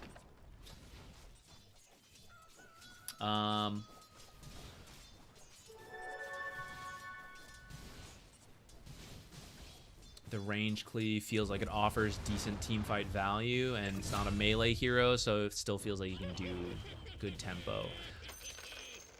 The patch is young. I'm open to it. To be honest, I don't think mid-Venge is the play outside of pubs. Like at a proper Dota pro tier level, whatever, right? I think she's too slow, and the lane's not strong enough. I think you can get away with it in a pub game, and in that same sense, you can also get away with Battle Fury. But I think for myself, I would not strictly recommend that. But I'm not sure what the new build would be, because I believe her Ags got kind of nerfed. She no longer refreshes swap when she dies. Or refreshes abilities. It boosted her damage a little bit, but I don't think it's like enough to warrant like a first item Ags. Could be wrong. I think that's where like Specialist Array into Dragonlance into Ags sounds interesting to me. Because Hydra's actually... I don't know that Hydra's actually scales that well at the start, because it's percent HP damage and no one has HP at the start if you're rushing it as your first item. But like Specialist Array and Dragonlance are early items that you can use. Go back for the Ags. You have some items to boost it further, and then you can just finish the Hydras later. I'm kind of open to that idea. In terms of fighting, I think you're fine, but I wouldn't do the Mask of Madness. I would do the Vlads. Reason being, Morphling doesn't really want to silence himself, and you do have mana issues, as you're starting to see. So the Vlads is better in that sense. Also, your early attack speed is crazy.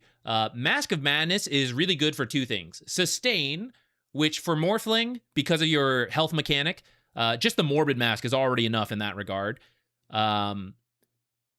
Damage is useful for anyone, so we're not going to count that. And then the attack speed. 100 attack speed for most other carries is very hard to come by for the price at this timing, which is why Mask is great. But Morphling, who is sitting at, you know, insane agility, has way more attack speed than most other people. And because of that, you also have really good base damage. That's why the Vlads works out, because you already have the attack speed. Vlads gives you more bonus damage because of your high agility, which only gets better as the game keeps going and you build more agility items. But also, nowadays, there is more fighting. You don't have to join all of it. But when you do join, you will bring the early Vlad's aura to your team, which is very nice. So personally, I'm a fan of that build. I like seeing that for Morphling players. Open to the exploration, you know, new patch, like we said. But that would be my current take on this.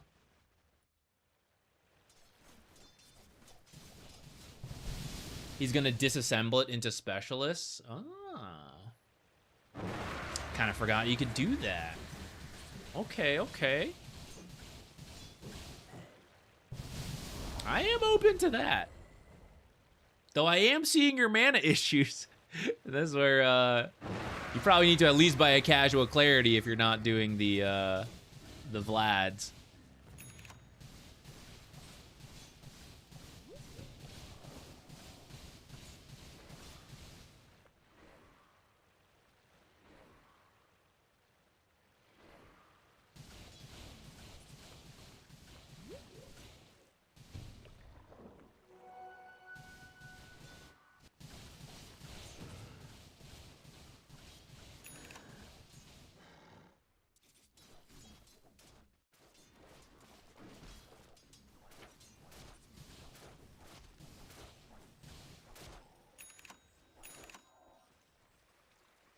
How's the Vlads make him do more damage? Vlads gives bonus damage based on base damage. Base damage is the white number here. And because Morphling is always on high agility, you're a huge beneficiary, is that the right word I was looking for? Of Vlads. Because Vlads is 18% bonus damage.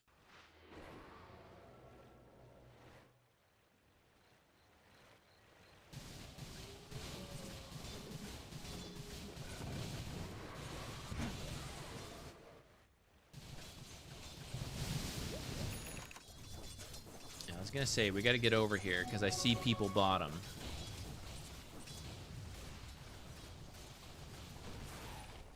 I will say, I actually don't know if Morphling needs Specialist Array, because to me, Specialist Array is about farming speed, which, sure, a little bit more is nice, but actually, I think Morphling attacks so fast and hits so hard because of agility shifting, I actually don't know. That's why Morphling has never actually built a pure farming item most of the time.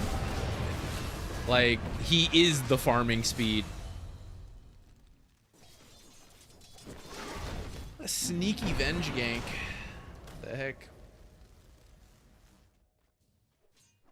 I was kind of thinking about the item. I wasn't really looking at the minimap. Should we have seen that? Let's go back.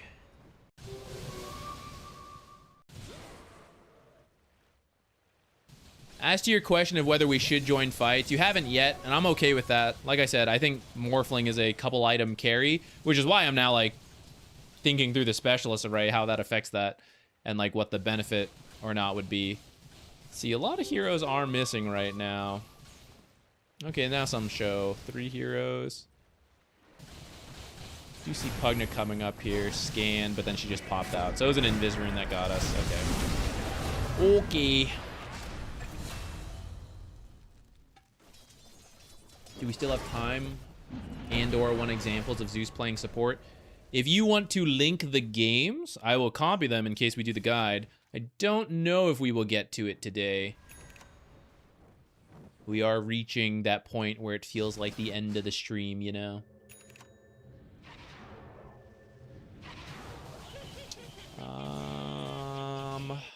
Looked away for that.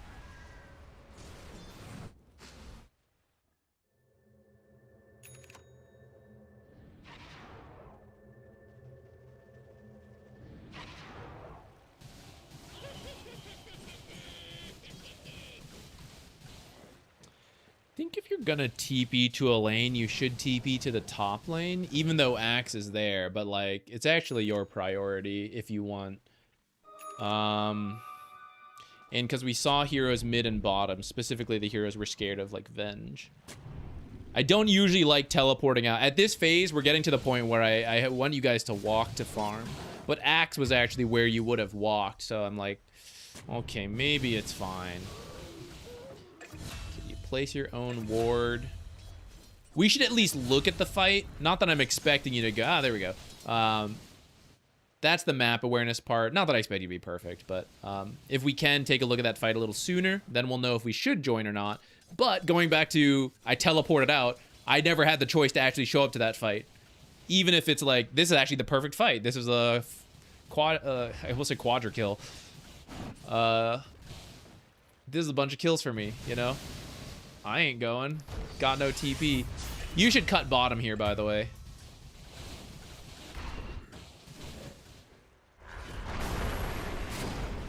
Have the teleport, so where you are on the map doesn't matter that much because you can always show up on these kind of dives. From here, you push in top, which is great. You're playing it safe because you're unsure if they're coming back. They're all mid right now, right? Which is why you're kind of like farming this way, which I am open to depending on like the map state. But in this map state, I would say go through the twin gate so that you can cut the bottom wave, farm that.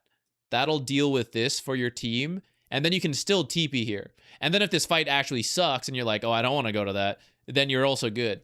Currently, by walking here, we're forced into it now, right? Like, this fight better work out, because if not, then I'm just walking backwards, and it feels really weird. Or I TP here, but then they'll know I TP'd, and then they, like, might chase me, and then where will I go?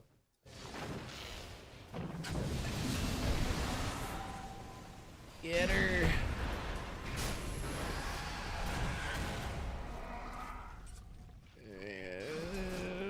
Yeah, that's kind of an iffy fight. Can he push the tower at top? He can also do that, but if he's scared of that, he can go bottom.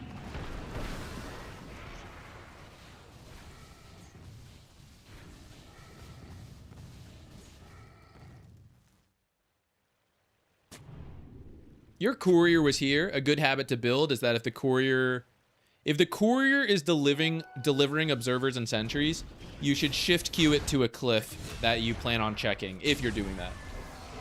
And then that observer probably won't live long. I am all for you doing your own warding and such, but this ward is actually no good for you because by the time they get to this ward, you would have already known or not. If they're smoked, you will not know regardless. If they are not smoked, you would have already seen it here or here.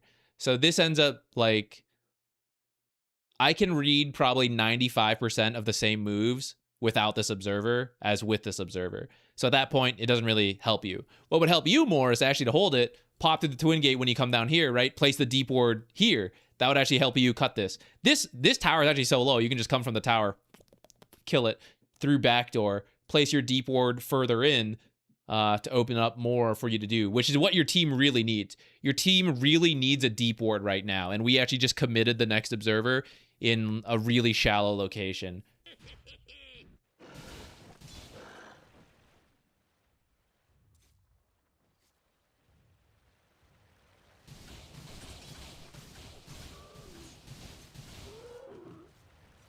If you have Vlad's Dragonlance, are you even afraid of anyone here? Yeah, that kind of goes... We were saying at the start of the draft, where, or like the start of the game, where I think the Morphling can play really aggressively and creep cut, because I think it's super hard to kill the Morph. We did see one death, but that was Invis Venge surprising him into like the rest of the heroes. I think with the Manta, he's good. I agree.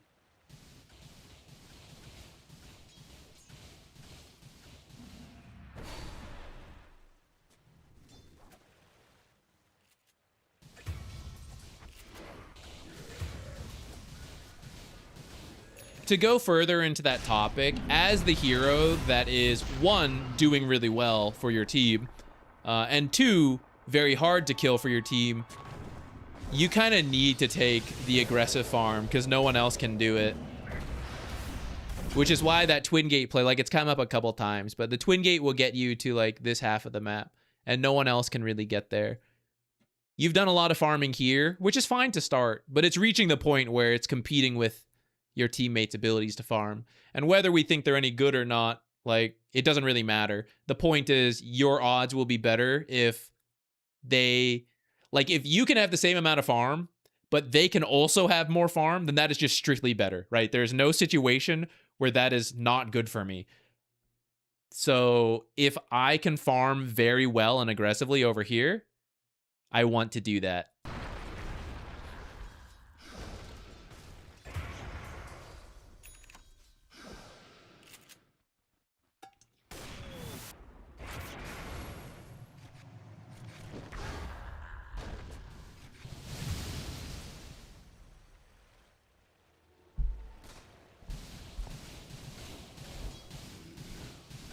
Yeah, guys, we're not, let's, I mean, the way people use terms might be a little different, right? But, this is all friendly space. I don't think anyone's intentionally griefing. They're here at a channel to learn and improve.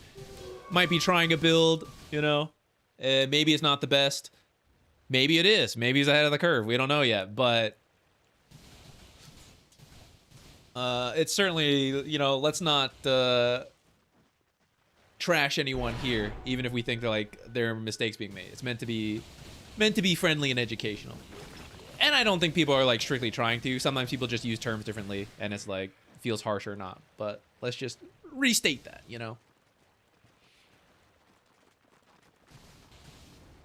Okay, I'm gonna speed up a little bit and let's look.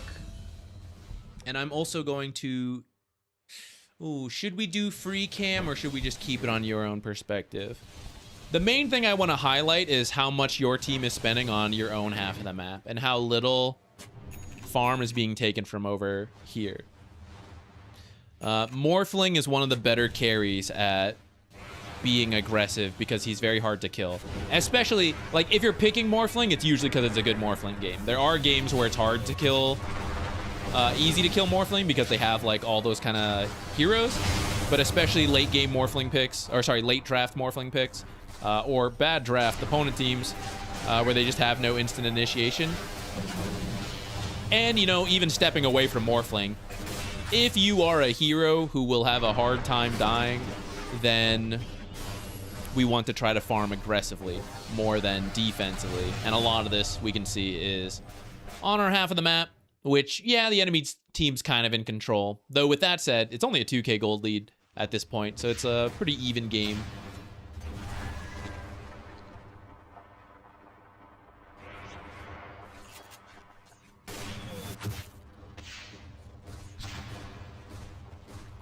Enemy lifestealers should try to do that as well. Yeah, exactly. Lifestealers should generally be that kind of carry. I will say in this game, it would be a little scary. Avalanche Toss is near instant, so that's hard to react to. Call is pretty quickly, and then Invis Smokescreen could screw you over as well. So this is a case where Lifestealer is a carry who tends to try to steal aggressive farm, but there are times it's scary, and this is one. Just like there are games where Morphling would be scared. Actually, if Morphling played on the enemy team into like the Tiny and the Ricky, it would also be scary.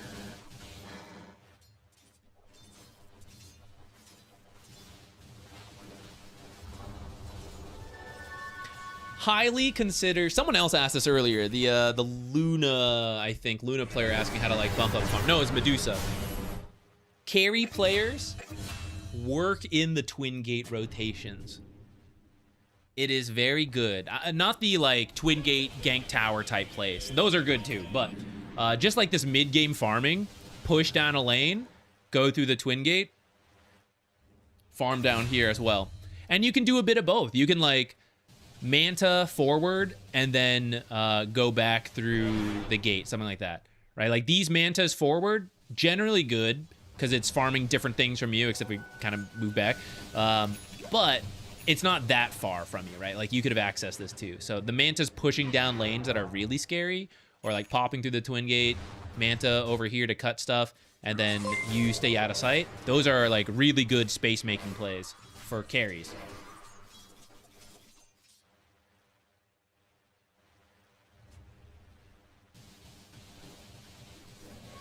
Can the carry still get the mana regen? I don't think so anymore, right?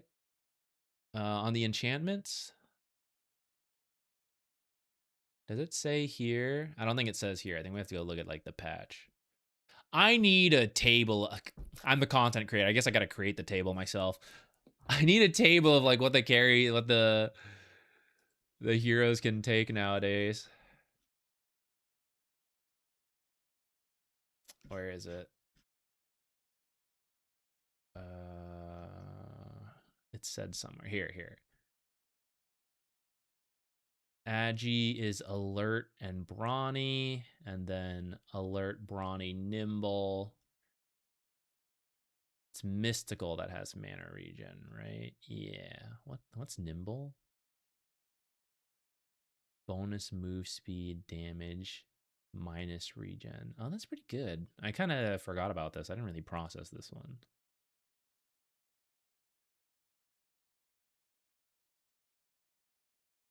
I don't like that enchantment change. I get that. I'm open to it. The removal of facets, not that they were perfectly implemented, but the removal of facets along with this enchantment change reducing your options, it feels like it's pulling back the amount of flexibility, which is a bit of a shame. Maybe it makes it easier to balance because it is hard to balance. It's like, oh, this hero could do like 15 different things. How do you like make them all viable? But like being a strength hero and your trope is supposed to be, you know, tanky, healthy, maybe a high damage carry, but not that smart. And then it's like, but the neutral covers it. It's like, okay. You know, it's like so many heroes could answer their problems with enchantment. You know, maybe an Agi carry picks a bit more health on an enchantment or a talent, something like that. I don't know. I liked it personally because I like the flexibility, but I also get it that like, oh, everyone is solving all their problems with free stuff.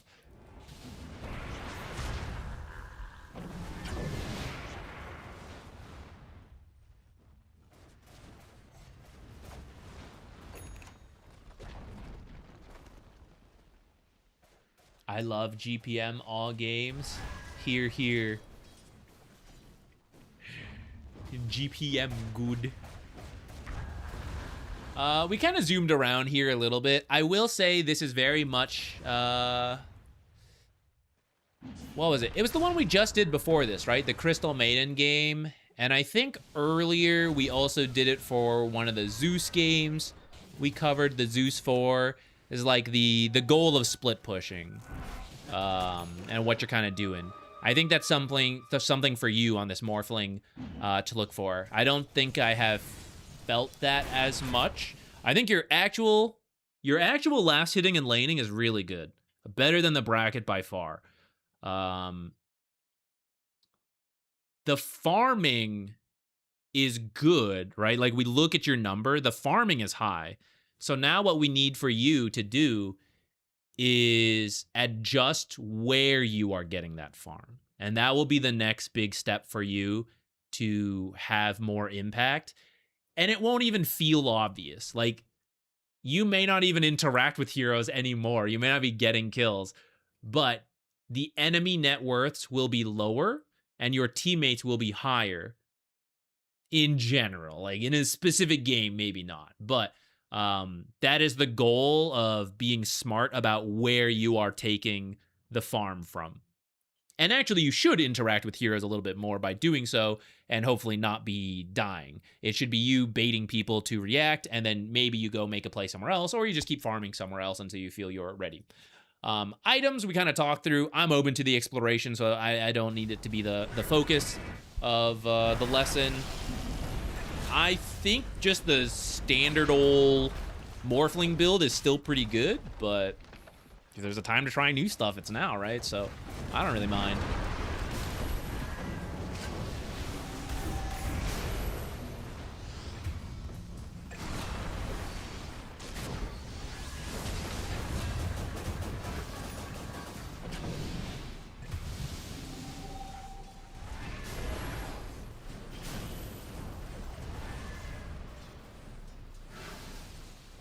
This is our chance! This is it! We're doing it!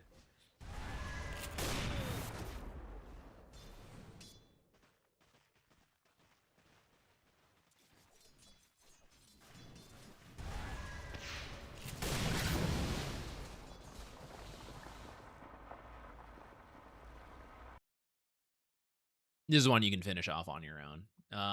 Tier 1s have no backdoor, so as the game goes on, Morphling's good for it, but like any carry's good for it. If tier 1s are still up after a certain time and heroes are either dead or just not in the area, they're somewhere else, certainly consider just walking under the tower and, you know, finishing the job. Full health tower, a little bit tough, but if it's, you know, if it's anywhere in that last 1/3, 1/4 health, it's usually pretty easy for carries to do. Or mantas. Like, mantas could probably do it too.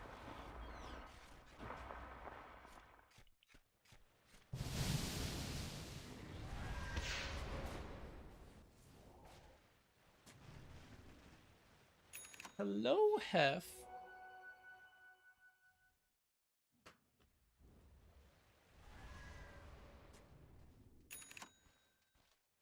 Big baby Hef.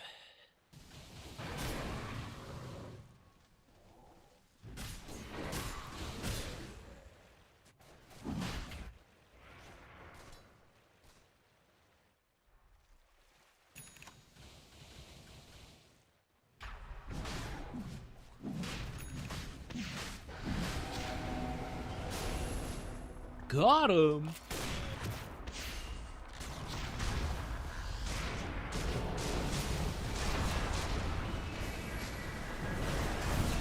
Kid like that. You're free to go then. You're free to go. I would adjust. Let's talk through this one as a closing point. I think you guys are turning it a little. Hold on. Okay, they're still doing it.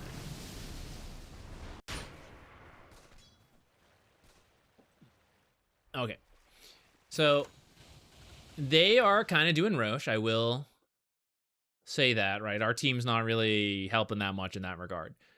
For you, you can then make a choice. Like, how big a deal is it to give up Roche, especially if the odds of contesting it are not great? If you can see it coming sooner, then try to punish it by, let's say, they seem to be going for Roche. My team doesn't seem to be doing anything. Then let me head bottom, right? It's far away from Roche. If I get them to respond, they're not doing Roche. They're wasting time. If they don't, because they finish up Roche, well, at least I'm getting a tower. And then they won't be able to go straight to my base. They will have to come back to deal with it. So I'm buying time. Manta can also be great for this. Send your Manta illusions around the map. Now, as is getting close, kind of do need the Manta. I get that. Always think about that mid wave. Send stuff in. This is where having the towers helps a lot because it gives your creeps more time to move up and down. I don't think you can go in first or like want to. I know we have talked about how you are difficult to kill, so I don't know. In a sense, it's fine to bait.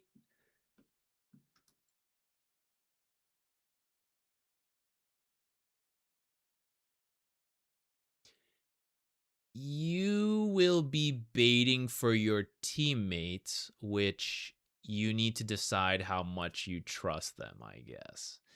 Because if you wait for them to go in first, which I'd argue is maybe better, but doesn't have to be, right? You can choose. Was that a good initiation? Let me follow up. Was that a bad initiation? Okay, then I'm not going to do it. When you bait for your team, it is good, and that's why I'm like a little conflicted here. But for a pub game with chaos, and especially if you didn't believe in your teammates, let's say, the bait is contingent on the teammates making the right play after, which they may not.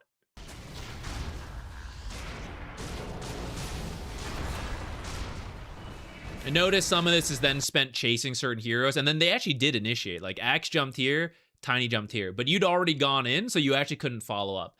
And that's the thing with Morphling and various carries. Your damage is really good, and sometimes you do just have to be patient to wait for your team to do stuff, and it's frustrating, but like at some point it happens, and you want to work with that. It did happen here, but we had kind of gone in first and then had to retreat, and so when it did happen, we could not act on it. So I think it's one of those adaptations you kind of have to make in a pub, where at a pro match, you know, like maybe you bait, and then when they go on you, your team initiates around you and you're like right there dealing the damage. Like, sure, you know, but will that happen in a pub? Right? Didn't happen here. So, I don't know. Up to you. If you don't mind trying it and it doesn't always work out, but you're like, I think it's the right thing to do, that's fine.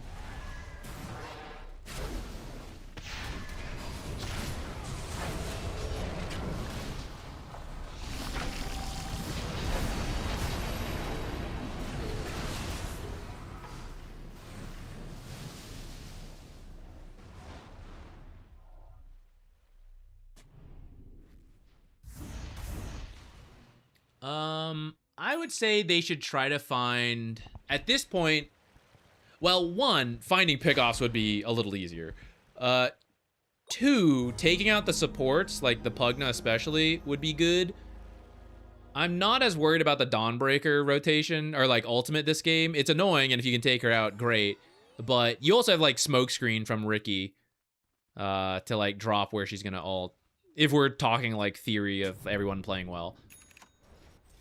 I think you try to ignore Lifestealer for a bit, and Venge, if you can take her out right away, sure, but she's also kind of baiting with the Ags, so I think supports and Dawnbreaker would probably be who I would want to see focused first. But again, it is simplified by just, if we constantly split up the map, we make them split up, and we have far better pickoff heroes at a high level.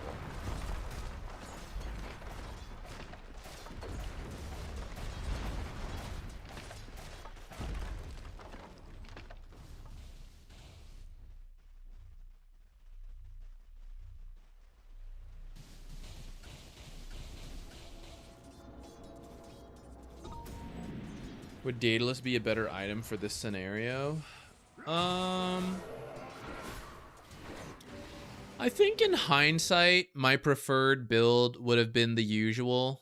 Like, Treads, Vlads, Manta, Butterfly, and then Daedalus. We can talk about Daedalus there. Because I think they would have struggled to kill you at that point still. I don't think Morph, like, he could do the MKB by then.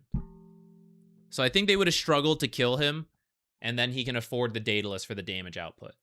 And then he could go back for Satanic to tank up if he really wanted it. I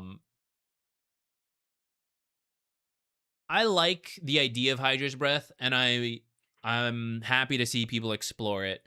I do think the item has like a strange identity right now, which is that the early game items don't build it. Like, the percent HP is not needed till later. So it's like, it's a weird combination.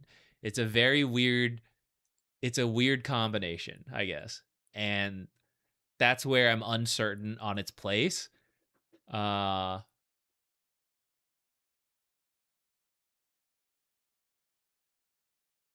not even sure if the extra objects having the on-hit effect would be that bad.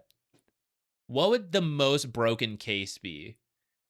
It would be Venge, because she gets like the melee benefits. Like, but taking her out of the ranged heroes, like, what is the worst on-hit effect that could have multiple effects? I don't even know if this is the direction you go with the item, but like, I actually think it would be fine to give it that. That might give it more of something.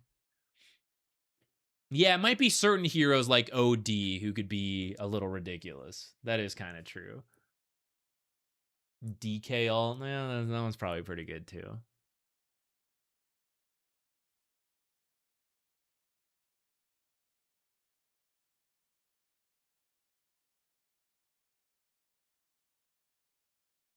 I've looked at damage breakdowns on my past few games. Hydra puts in a lot of work. I don't disagree with that, though I will say, I think the way Morphling wants to do damage is maybe a little different from the way Hydra's Breath does damage, which goes back to where I'm like, I don't know, like, what is the place of Hydra's Breath? Hydra's Breath is percent HP, right? So like 3 seconds to do the full damage. But this item doesn't stack, which is another idea I had to maybe make it better. Nerf the numbers a lot, but make each hit stack. The thing with Morphling is, in 3 seconds, you probably attack like, let's just be modest and say you attack 3 times a second, which in the late game I think is actually a little on the low side. You don't apply 9 effects of Hydra's Breath. There's 1 effect of Hydra's Breath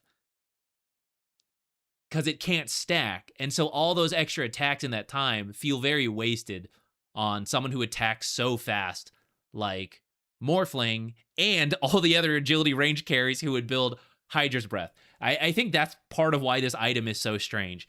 This is like a hit once and back off item, but most range carries do more than that. Not that you can't kite. And maybe the ranged kiting heroes would like it. But Morphling picks his time to go in and like kills the hero in 3 seconds. So I think an item like Daedalus, all 9 attacks have full Daedalus value because they all have the chance to crit. You know, all butterfly attacks have full value. The satanic, the lifesteal, every single attack matters. When it comes to damage over time on Morphling, it is greatly reduced effect for repeated attacks for a hero who has insane attack speed. He does build something like Scotty, which doesn't really stack, so it's like, yeah, you could maybe make a case like for that. Though I think the other reason you build Scotty is like the ridiculous stats.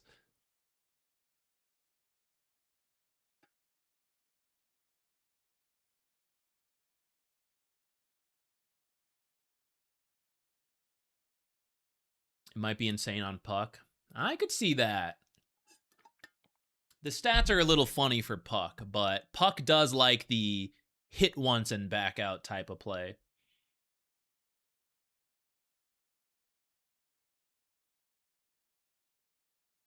I think Specialist could probably use a buff in the end. It's early enough in the patch, you know, we'll see. But I think I am confused on its place. Personally.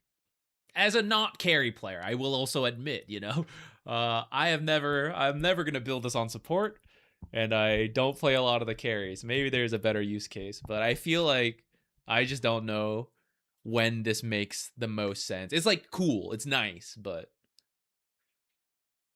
until it gets a buff, I don't think it's like mandatory.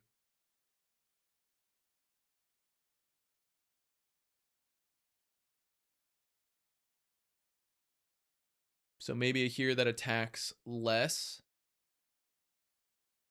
but repeatedly could be good. Storm Spirit. I do see the combination. I feel like if you got Parasma and Hydra's Breath, that sounds sick as hell.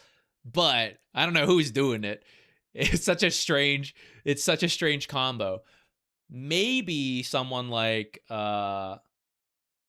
Muerta could do it, right? Who can like argue for needing intelligence for base damage and being an intelligence carry, but like, okay, sure, more stats on this stuff, like typical carry. Like maybe, I don't know, maybe that.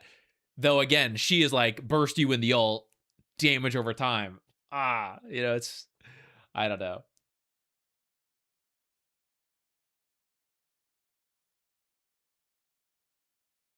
Mid Jakiro. Okay, now maybe we're cooking.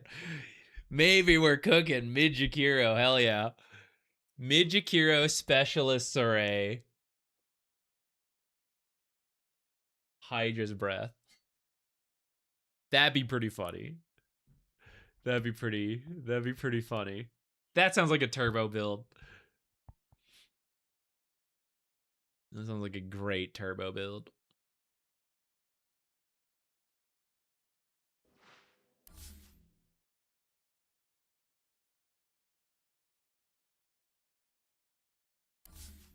Okay. I think I'm gonna stop, guys. I did not sleep all that well, and I am hungry. And this combination, it leads me to want to stop.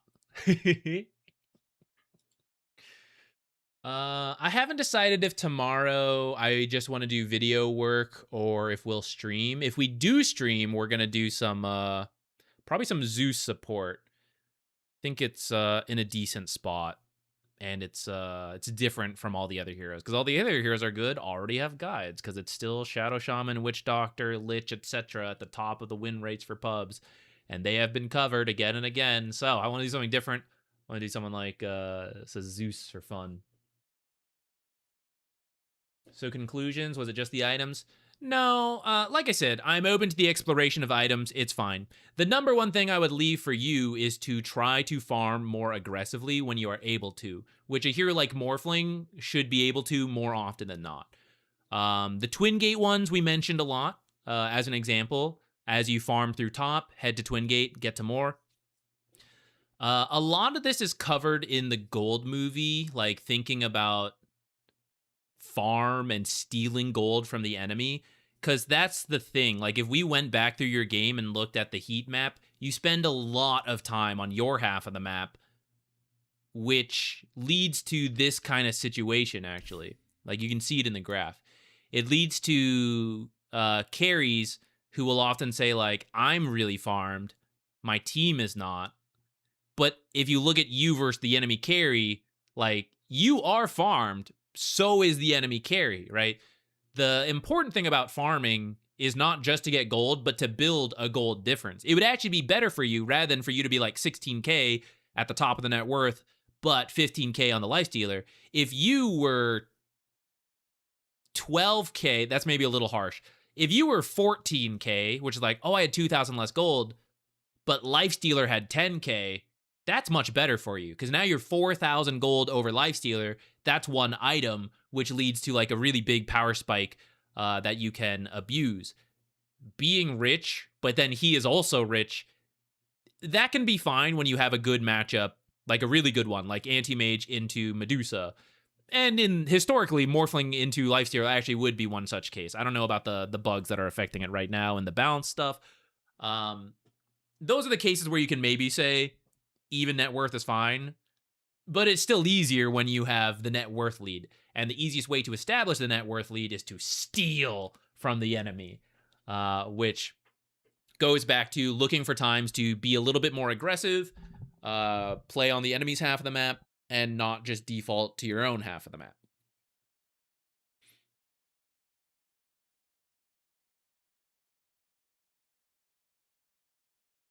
The Lone Druid support. Okay, share that one. I actually did want to see. I saw you put in the work in the it's working. I'll tell you. It's working. It's making me want to check it out, the Lone Druid support. I haven't had a chance yet. There's been other things I've been doing. But I meant to at least sit in the lobby and look. If you have the match ID, we can close with it. I don't know how much reviewing I'll be doing, but we'll see it in action. See your hard work.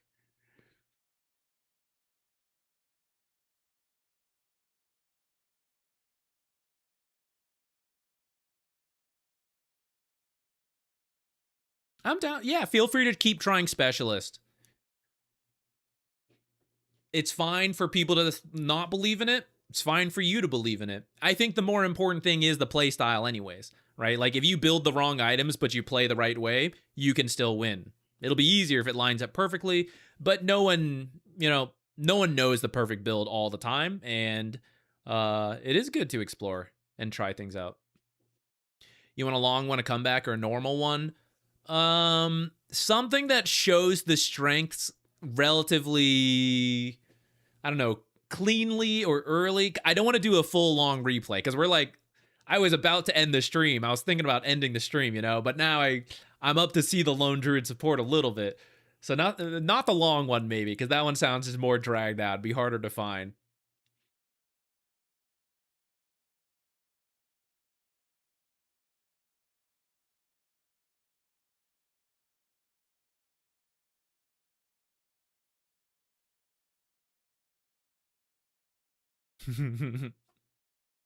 I believe it. I certainly believe Lone Druid support can fall flat. I can see how it could work. I'm like reaching the point I'm kind of getting to the belief. I do think you need some help from teammates. Like, it's a little greedy, the Lone Druid support. My impression of it anyways. So I do think it needs a little bit of help, and people who just hate it and like won't work with you at all, then it's going to look super bad, but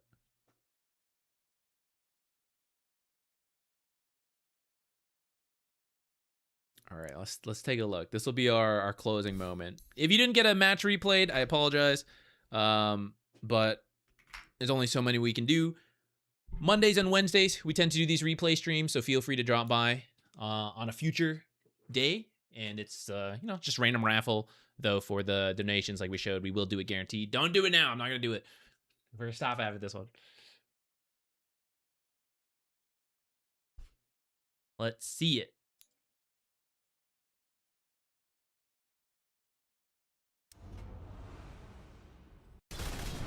Not too far. All right. Bear's got Blight, Singular Branch, the Good Luck Branch, 1,500 health. Holy shit. Slippers. Do you even need slippers?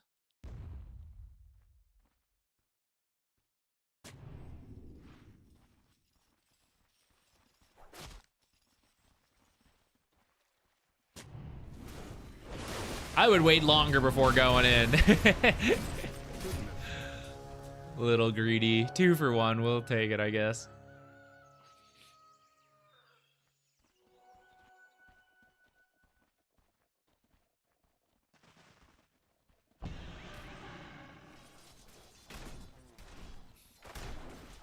How can a squirrel fight the bear? It's simply not possible.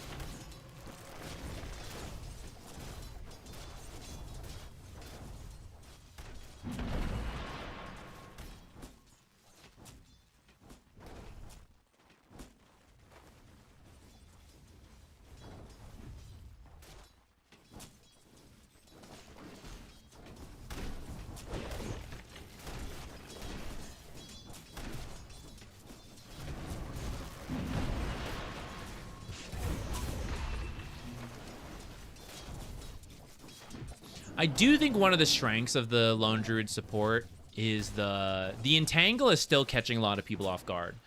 But there's also a part of me that just thinks it's just because people aren't used to it. It's like Snakebite. I'm actually losing some faith in Snakebite as time goes on. Because when it first came out, people like still attack into it. You know, they don't know. So Snakebite seems awesome.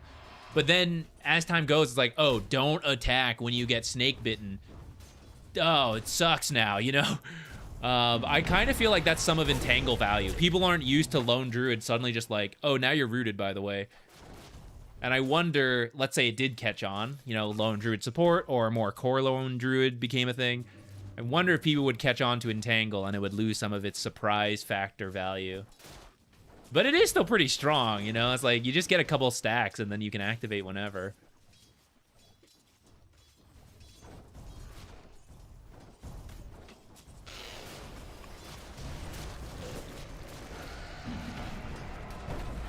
The squirrel is defeating the bear.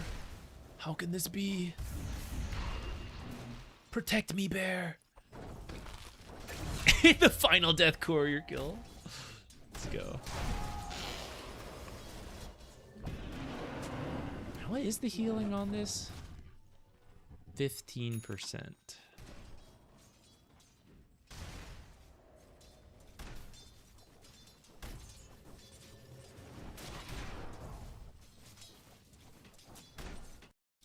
What are the other?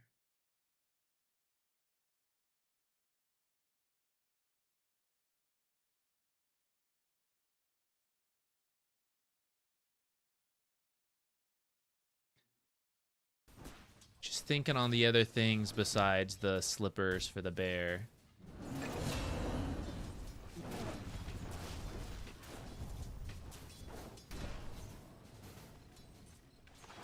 $350.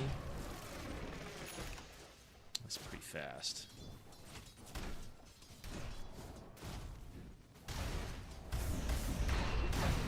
All right, so we load into our next game and we're like, hey, your options are support Lone Druid or I'm gonna try cliff jungling with Venno. How do you think they'll react, guys?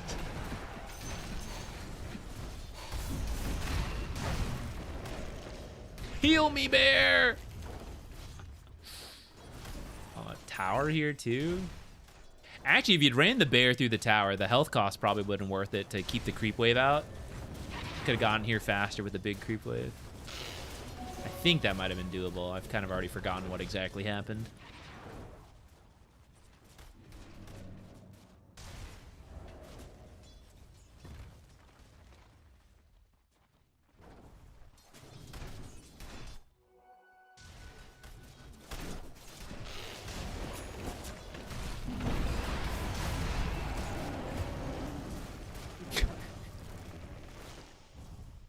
Entangle is kind of absurd.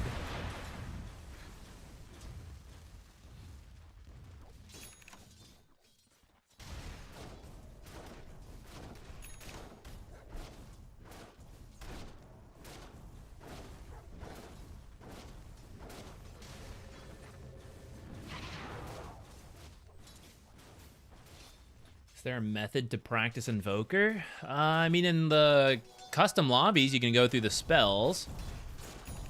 If you want to practice big team fight, okay, I throw this advice out, but I haven't done the arcade game in a long time, so I don't know if it's shit. There was the Overthrow arcade game. The numbers are modded, some abilities are different, but it was essentially non-stop team fighting, which I feel is not a bad way to practice the spell casting for Invoker, even if the numbers end up a little different. But I actually don't know if that arcade game is any good whatsoever, so... Wait, do you both get neutrals? What was that? You both dug something up. Do you share the same neutral? Or did you happen to pick both foragers?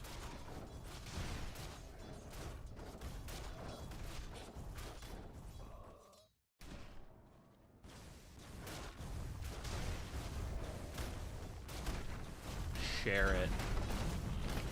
And we have the slots. Okay, my complaint with foragers is that I don't have space. I gotta carry dust, I gotta carry smokes, I gotta carry observers and sentries and all my other shit, and now I'm picking up like 15 different nuts and fungi and stuff. There's no space. Lotuses. Then some guy gifts me the smoke, and for some reason his smoke is different from my smoke, and his sentry is different from my sentry. I got a million things in my inventory. I can't hold all this.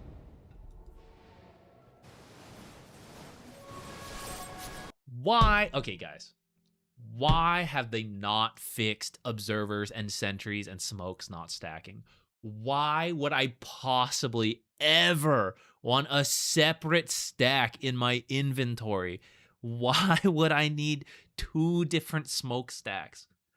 Who cares which sentry is whose? I will just give him one of my sentries if he needs it. Why do we need to know whose is whose? It is so archaic that it's still in the game. We really need that to be different. It is such a grief when someone hands you an observer or a sentry. It screws your inventory so much. Because odds are they only hand you one as well. Like, you have a stack of observer sentry. They give you an observer. You need to use the observer, but what if I need to use the sentry?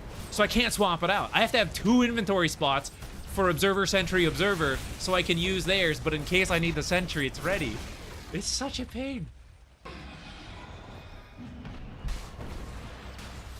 So you know who gets the gold? I get the gold. If they gave it to me, it's mine now. That's how it works. If you don't want to hold it, it's my money. It's my money now.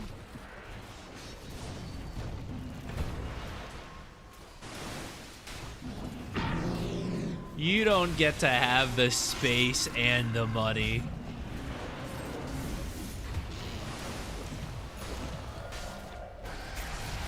I want to see, are we going to see the, is the shard done? Oh yeah, here we go. Fetch, boy.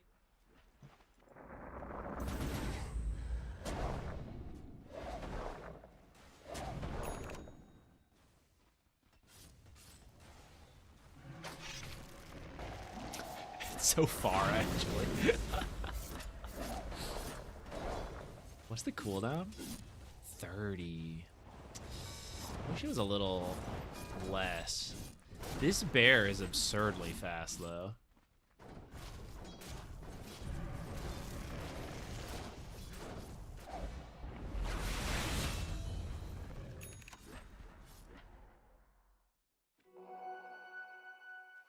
This bear's animation was never meant to go this fast.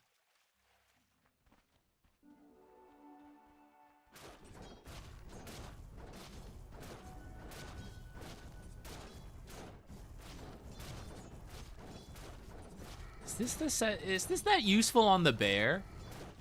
It might be better for you to carry so you can use it on teammates a little easier. I don't know if the bear needs intelligence. I guess it is a universal hero, though. Maybe it's fine. Oh, shit, medallion.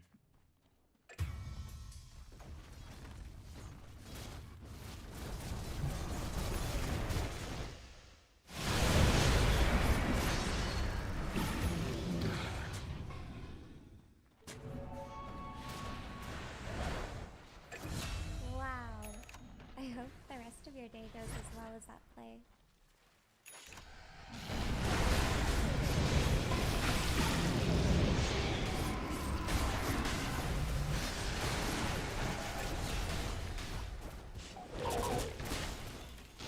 Oh no.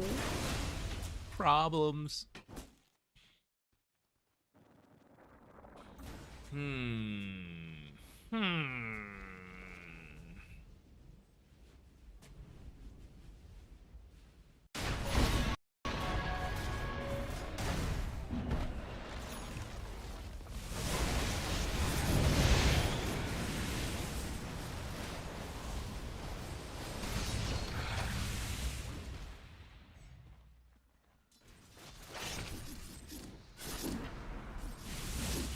Dispellable.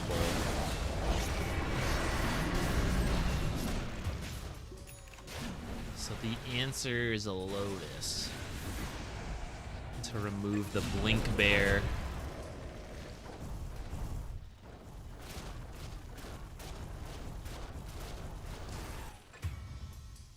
Double greedy GPM. It's a lot. It's a lot of GPM. No attack damage, or like losing attack damage, but I guess it's fine. I'm Initiator Bear anyways, not Greedy Farming Bear. Not I. I'm a team player bear.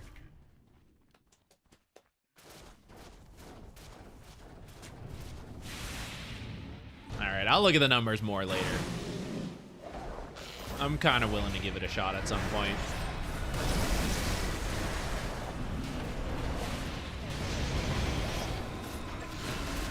We've got behavior score to spare.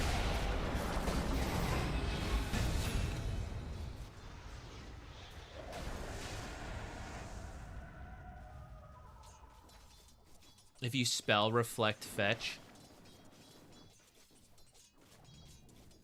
Well, my plan was to save it for fetch to happen and then use the Lotus to dispel. But inevitably, there would be moments I would use the Lotus. And then you could, the support lone druid can wait for that to use the fetch because it disables the person.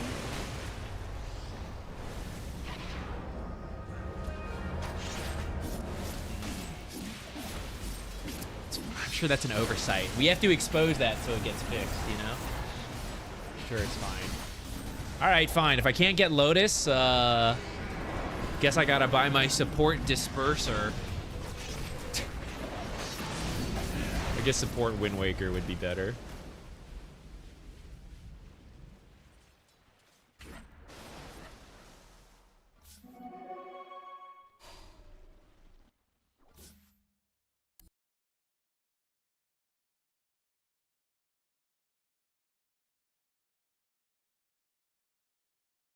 Is Largo support still viable? I think it's better, actually. It's not like Largo support ever really built Ags anyways. And in fact, you now have the option to use the Q for a little bit of damage where you couldn't before, which is useful for stacking and a little bit of extra farming speed, sometimes a little bit of damage. Honestly, you're probably still just using the heal and the move speed in most cases, but you get the choice now. So why not? Most of Largo is like still the same after that. It's just the Ags nerf, which again, support Largo didn't really get to. So I think it's fine. Frog time, hell yeah. I would continue to play Largo, but you know, it's the path. I gotta like, I have to try other things for content creation and learning.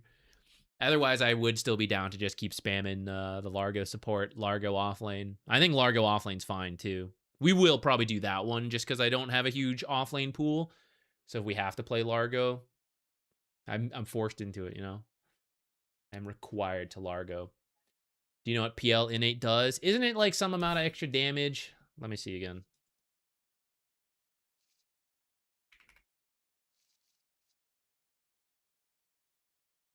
Not that one. Whenever an illusion of Phantom Lancer is created, its outgoing damage cannot go below a fixed value for 3 seconds. So illusions do reduce damage compared to the real heroes. Just a balancing thing, right? It'd be kind of busted if you could just suddenly triple your damage. So they do a reduced amount of damage.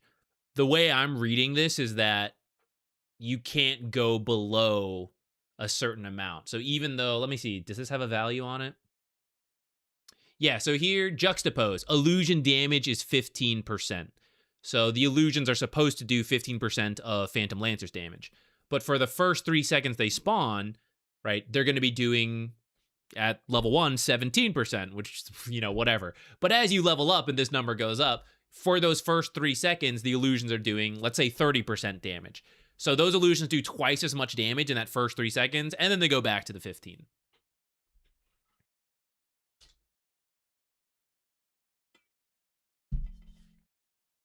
Yeah, sorry. We're getting close to ending the stream. Mondays and Wednesdays, we do this, so feel free to bring another one on any of those days. But the brain goes out towards the end of these streams, and I can't think further.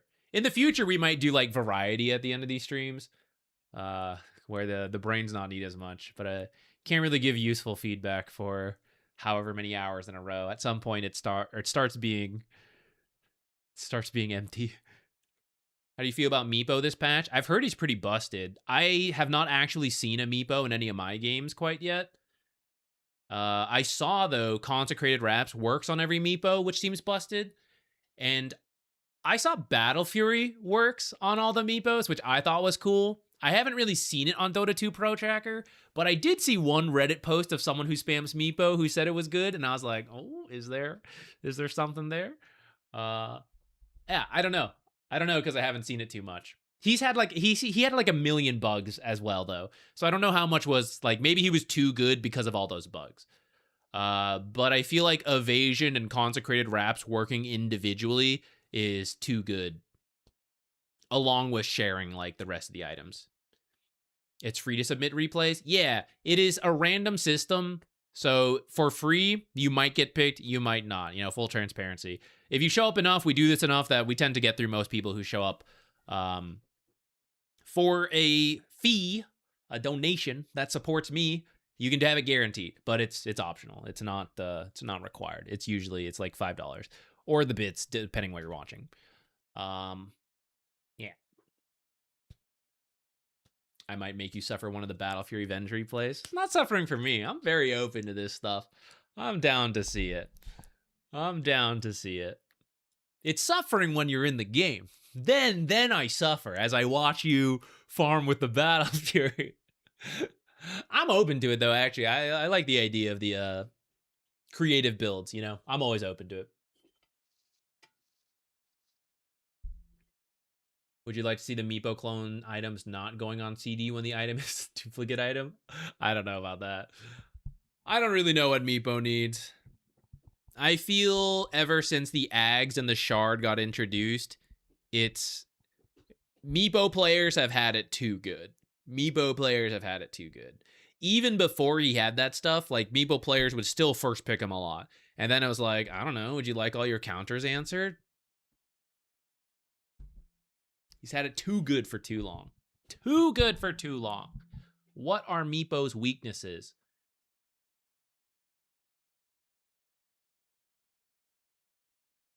It's like human limitation, honestly.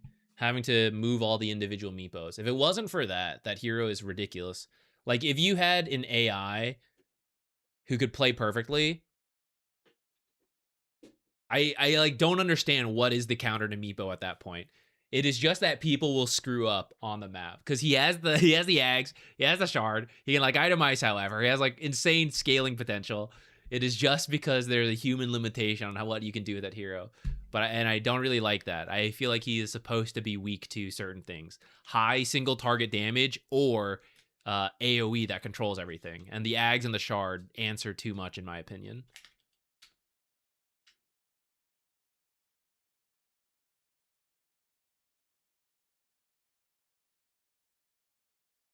I haven't lost any behavior score in 18 ranked games of Lone Druid. What's the win rate? Are the wins countering the losses?